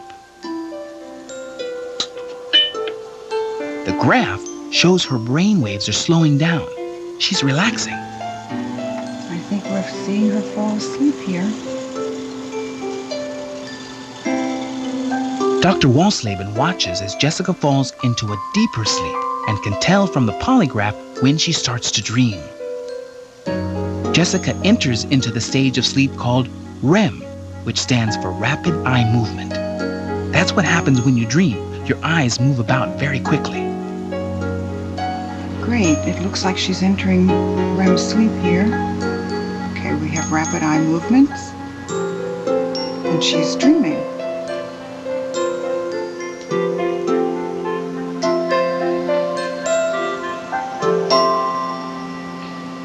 Jessica slept soundly through the night, and Dr. Walsleben recorded her brain waves and body movement the entire time. In the morning, she wakes Jessica up. Jessica, it's time. She'll remove the electrodes and show Jessica what the polygraph recorded. So how did I do? Great. You're a real sleeping champ. You want to take a look? Okay. Well, this is when you're awake. See how active that is? Uh-huh. Let me show you the difference when you're asleep. And you get nice big waves and slower waves because your brain is sleeping. And then look what happens. What a difference. Look at your eyes. See how fast the eyes are going? This is rapid eye movement sleep when you're dreaming. Why is sleep so important? Well, for one thing, it makes us function better in the daytime. And with a good night's sleep, we can study well, play better, feel good, and enjoy being awake a whole lot more. That's why scientists like Dr. Joyce Walsleben will keep on studying sleep and find out as much about it as they can. Just one more story, and I promise I'll go to bed. How many times have you said that? Well, here are 3 reasons to say it again. But you don't have to take my word for it. You may think that this is crazy, but I think that bats are really cool. And if you don't believe me, just take a look at this book called Amazing Bats. This book is loaded with bat facts. It's like a little bat encyclopedia. Did you know bats are mammals and that their favorite part of the day is night? Upside down. That's the way they like to hang. Look at this bat, a vampire bat. It feeds on the blood of other animals. Yuck. This bat looks like he should be in a rock group. It's called a punk bat. Can you guess what this one's called? It's a wrinkled-faced bat. I'm Jared, and everything you need to know about bats is in this book. So why don't you just give it a try? Amazing Bats. Step into the night. It's a poetic story about a little girl who journeys outside to meet the creatures of the night. As we step into the night, we meet many animals. We imagine what it's like to be a skunk, a spider, or even a bat. The pictures help you feel like you're the animals. Look at that mouse in the leaves. Look at the light of that firefly. The pictures are so beautiful. Isn't nighttime mysterious? I'm Kai, and this book helped me to imagine what it's like to be an animal and step into the night. Hi, I'm Daniel Linus, and I read a book called Sleep is for Everyone. It's packed with information you might not know. We all have our own ways of sleeping. For example, you curl up at night, but elephants sleep standing up. I guess that saves a lot of money on beds. Sleep gives your body a chance to rest. Did you know that scientists did an experiment on sleep? They stayed awake for days. They got mean, angry, and even yelled at their friends. Soon they simply had to sit down to rest. This book tells us that every animal, including us, needs to sleep. Pleasant dreams. Ooh. Well, that's it. This is my favorite time of night, when I relax, snuggle down, and go to sleep. But not until I say good night, sweet dreams, and I'll see you next time.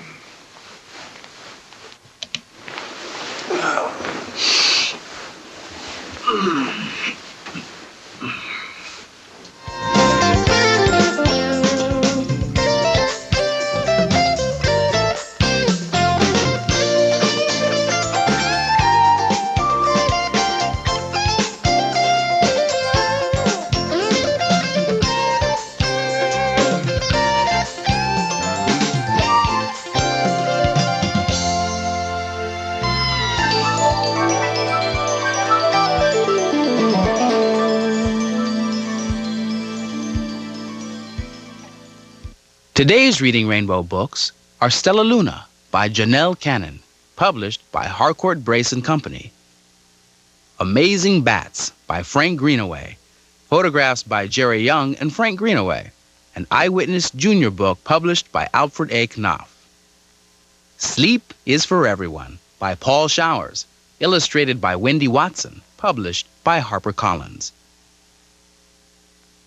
Step into the Night by Joanne Ryder, illustrated by Dennis Nolan, published by Four Winds Press. Reading Rainbow was sponsored by a grant from Kellogg's Rice Krispies, reminding you books are totally overflowing with cool stuff. Get in on it. Wake up to the amazing world of reading. Grants are also provided by the National Science Foundation, which supports programs that enable all children to succeed in science, mathematics, and technology. RCN, proud to support reading that stimulates the live wire of a child's imagination. And by the annual financial support of viewers like you.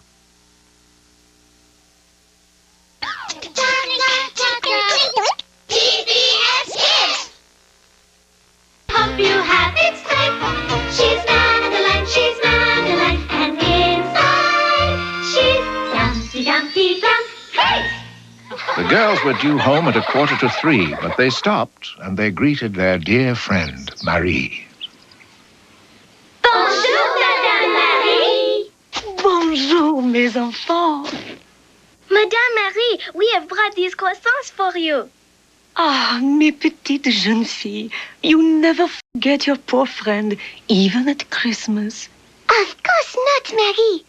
But I am afraid they are no longer hot. But you are wrong. Your love has made them warm.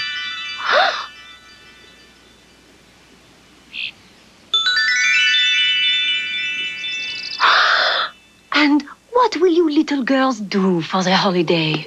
We are going home to see our families. C'est bon, c'est bon. The most happy Christmas to you. Oh, my. God bless you, little one.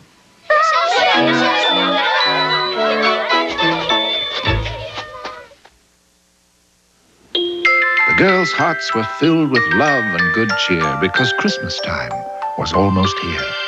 They kept very busy with wrapping and baking, fine presents for parents, and cakes they were making. We're going home for the holidays. By train, by bus, by car. We're going home for the holidays. We're traveling oh so far. I baked some cookies for my mama. She loved to eat them all. I made a stocking for my brother. I sewed his name. It's Paul. We're going home for the holidays. By train, by bus, by car. We're going home for the holidays. We're traveling oh so far. I need this sweater for Grandmama. Her favorite color is blue. And I made this picture for my papa, the best I ever drew. We're going home for the holidays to be with those we love. We're going home for the holidays. Who forgot a glove? We're going home for the holidays. We're happy as can be. But there's no other time like the holidays.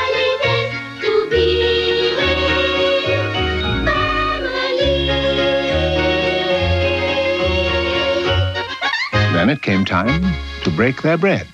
We love our bread, we love our butter, but most of all, we love each other. And brush their teeth and go to bed.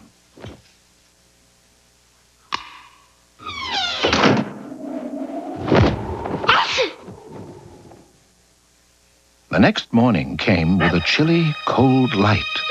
But the house remained quiet. No, that wasn't right. 'Twas the day before Christmas in that very old house, but not a creature was stirring, not even the mouse. In that house, which was old, the mouse was in bed with a miserable cold. But not our brave little Madeline. She was up and about and feeling just fine.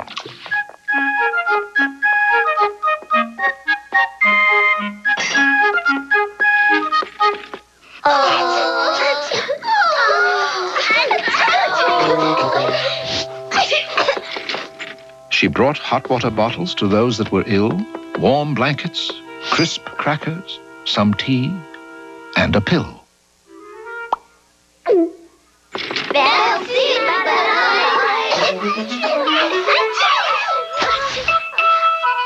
Oh, Chloe, could you pass me a handkerchief? I have used them all up, Nicole. I will just have to ask Madeline. Oh, Madeline! Madeline!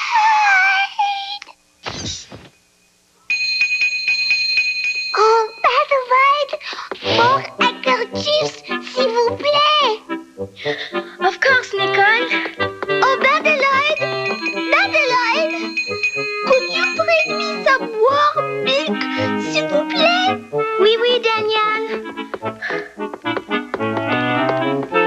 Oh, Madeline, could you bring some for me too? In a minute, Chloe.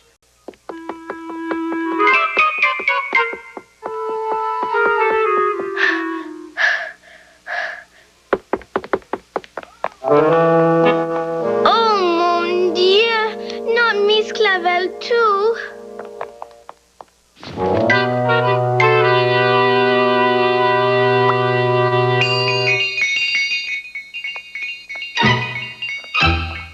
Soon it was time to get on the road, but the girls were too ill, and besides, it had snowed. We are ill. Achoo! Achoo! We cannot go home. Do not worry, Nicole. It will be all right. What shall we do? I will ask Miss Clavel. Oh, Miss Clavel, now you are ill too. Oh, oui, ma petite.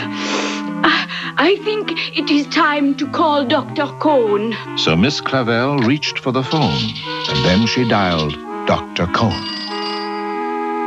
But all she heard was, achoo, achoo.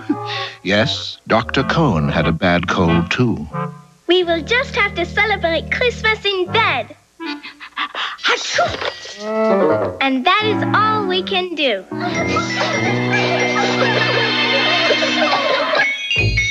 There was snow blowing outside and girls sneezing within. Not a good way for the holidays to begin.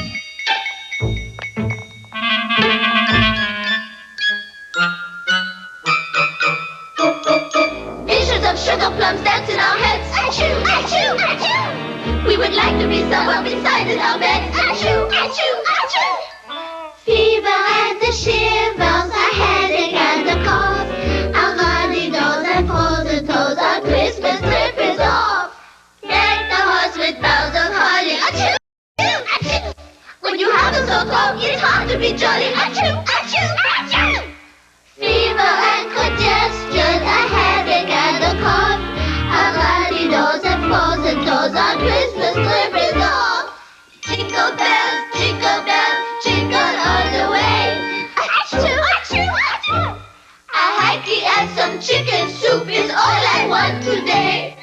Achoo, achoo, achoo. Fever and the shivers, a headache and the cough. A runny nose and frozen toes, our Christmas trip is off. A runny nose and frozen toes, our Christmas trip is on. But Madeline, you are not sick. You can travel home if you like. I can?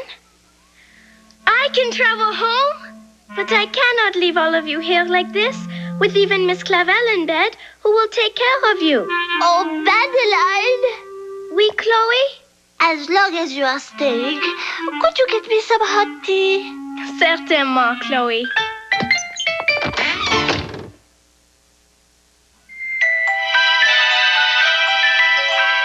Upstairs and down went poor Madeline, trying so hard to make all her friends fine. Oh, coup de neige! What a terrible snowstorm! For the first time in many, many years, all of Paris covered with snow! Snow! Snow! And more is falling. We have heard of a white Christmas, but this is ridiculous! We hope Santa Claus can get through the storm. Suddenly came a knock that made Madeline pause. Could it perhaps be Santa Claus? But no. Who did Madeline see? It was her dear friend, Madame Marie. Bonsoir, Madame Marie. What brings you here on this snowy Christmas Eve? I could not get home through this storm. I was hoping you little girls could spare a warm bed and cup of tea. Ah, oui. Just wait in the kitchen, Madame Marie. Of course, I must ask Miss Clavel, and please don't mind the mess. And Miss Clavel said it was all right for Madame Marie to stay and spend the night. Oh, Madame Marie, you can stay, you can stay.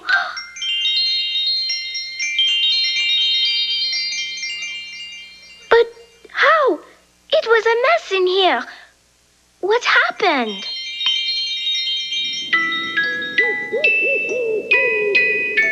So, petite Madeleine, everyone is ill except you. Oui, Madame Marie. How did you know? It is so terrible. Everyone is so sick, and it is so snowy, and I... Ah, ma chérie Madeleine, you have love in your heart. That is what is important. Oh, but I am so tired, and we made all these lovely presents, and everyone is so disappointed, and... Ah, little Madeleine, it is Christmas. Have faith. All will be well. In the morning, Marie opened a cookbook and said, "We will make something for all those in bed." A pinch of this, a teaspoon of that. I think there is too much this and not enough that. Oh, oui. We still need to add a little something. Why, it is perfect. But of course, I added love. They made a special porridge served on a big tray, and voila, breakfast in bed on that cold Christmas day.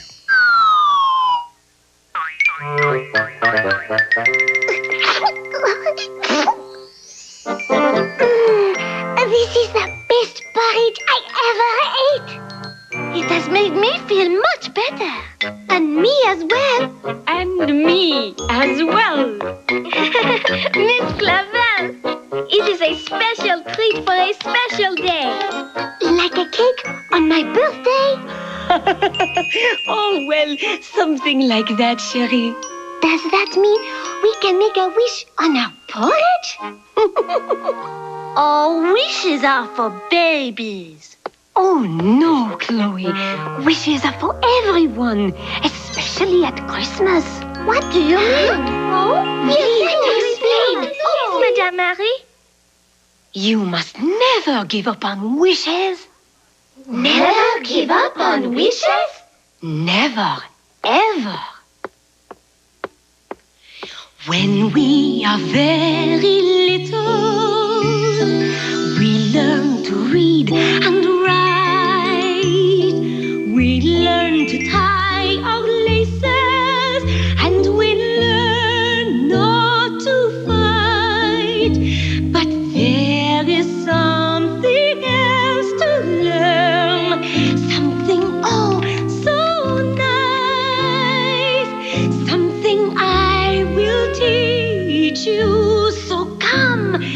take my advice. Never give up on wishes when you are sad or blue.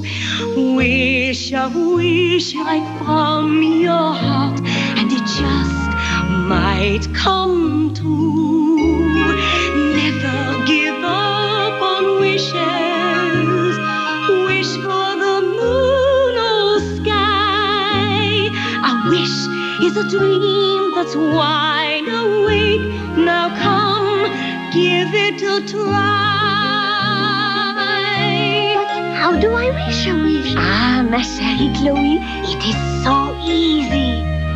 Never give up on wishes.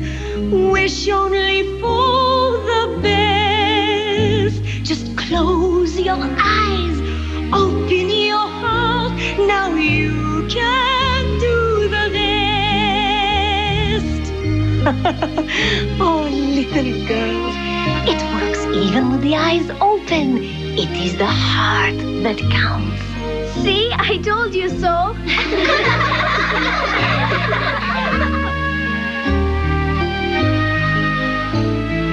When we are very little, we learn wrong from right.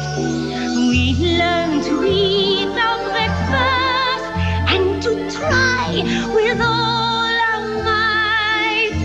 But there was something else to learn, something I will share, something you can do for you to show yourself you care. Never give up on wishes when you are down and out. Wish a wish to make you smile. That's what it's all about. Never give up on wishes. Wish for the sun or the sea. A wish is treasured in your heart. A wish can set you free. You mean we should feel the wish inside? That is right. Close your eyes, open your heart. Make one now. Never give up on wishes when you are sad or blue. They're always quite delicious, and they really do come true. Wish one now.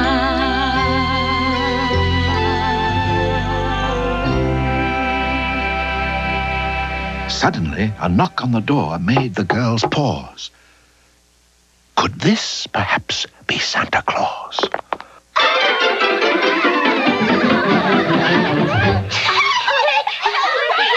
Who could have come through the wind and the snow? Let us see who it is. Miss Clavel threw wide the door to find mamas, papas, a long, long line, smiling smiles that were so wide, she said, "Please, come inside." The girls could not believe their eyes. What a day, what a surprise. There were toys and games and more, hugs and kisses, fun galore, and the girls all laughed with merry glee as they trimmed a large green Christmas tree. We have presents for you too. A sweater. And some cookies. A stocking. And this picture? And a wish. A wish? Oui, I wish to know, how could you get here through this terrible snow? How did you get here? The radio said it was impossible. Did you feel our wishes? Your wishes?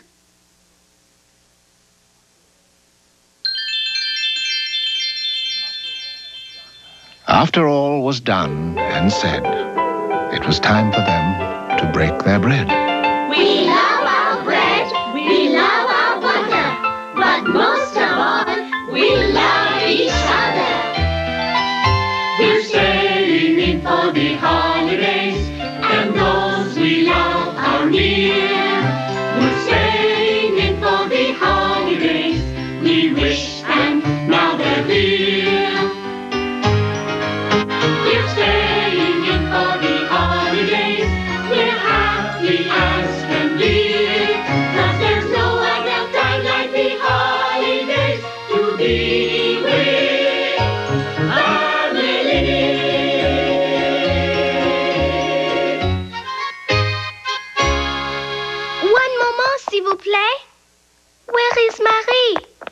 Oui, oui.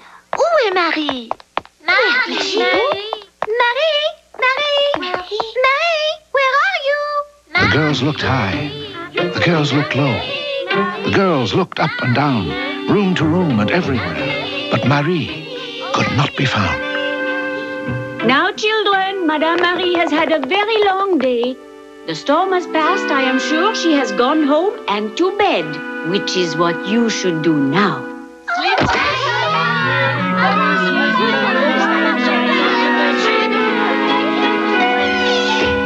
Now, little girls, let us go and brush our teeth.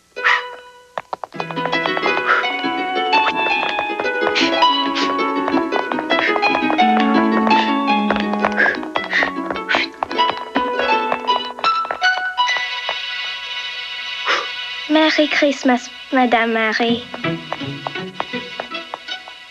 They turned off the lights and closed the door. And that's all there is. There isn't any more.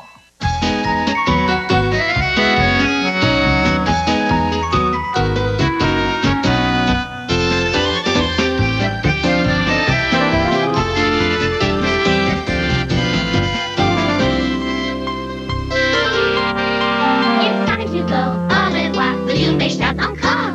That's all there is. There isn't any more.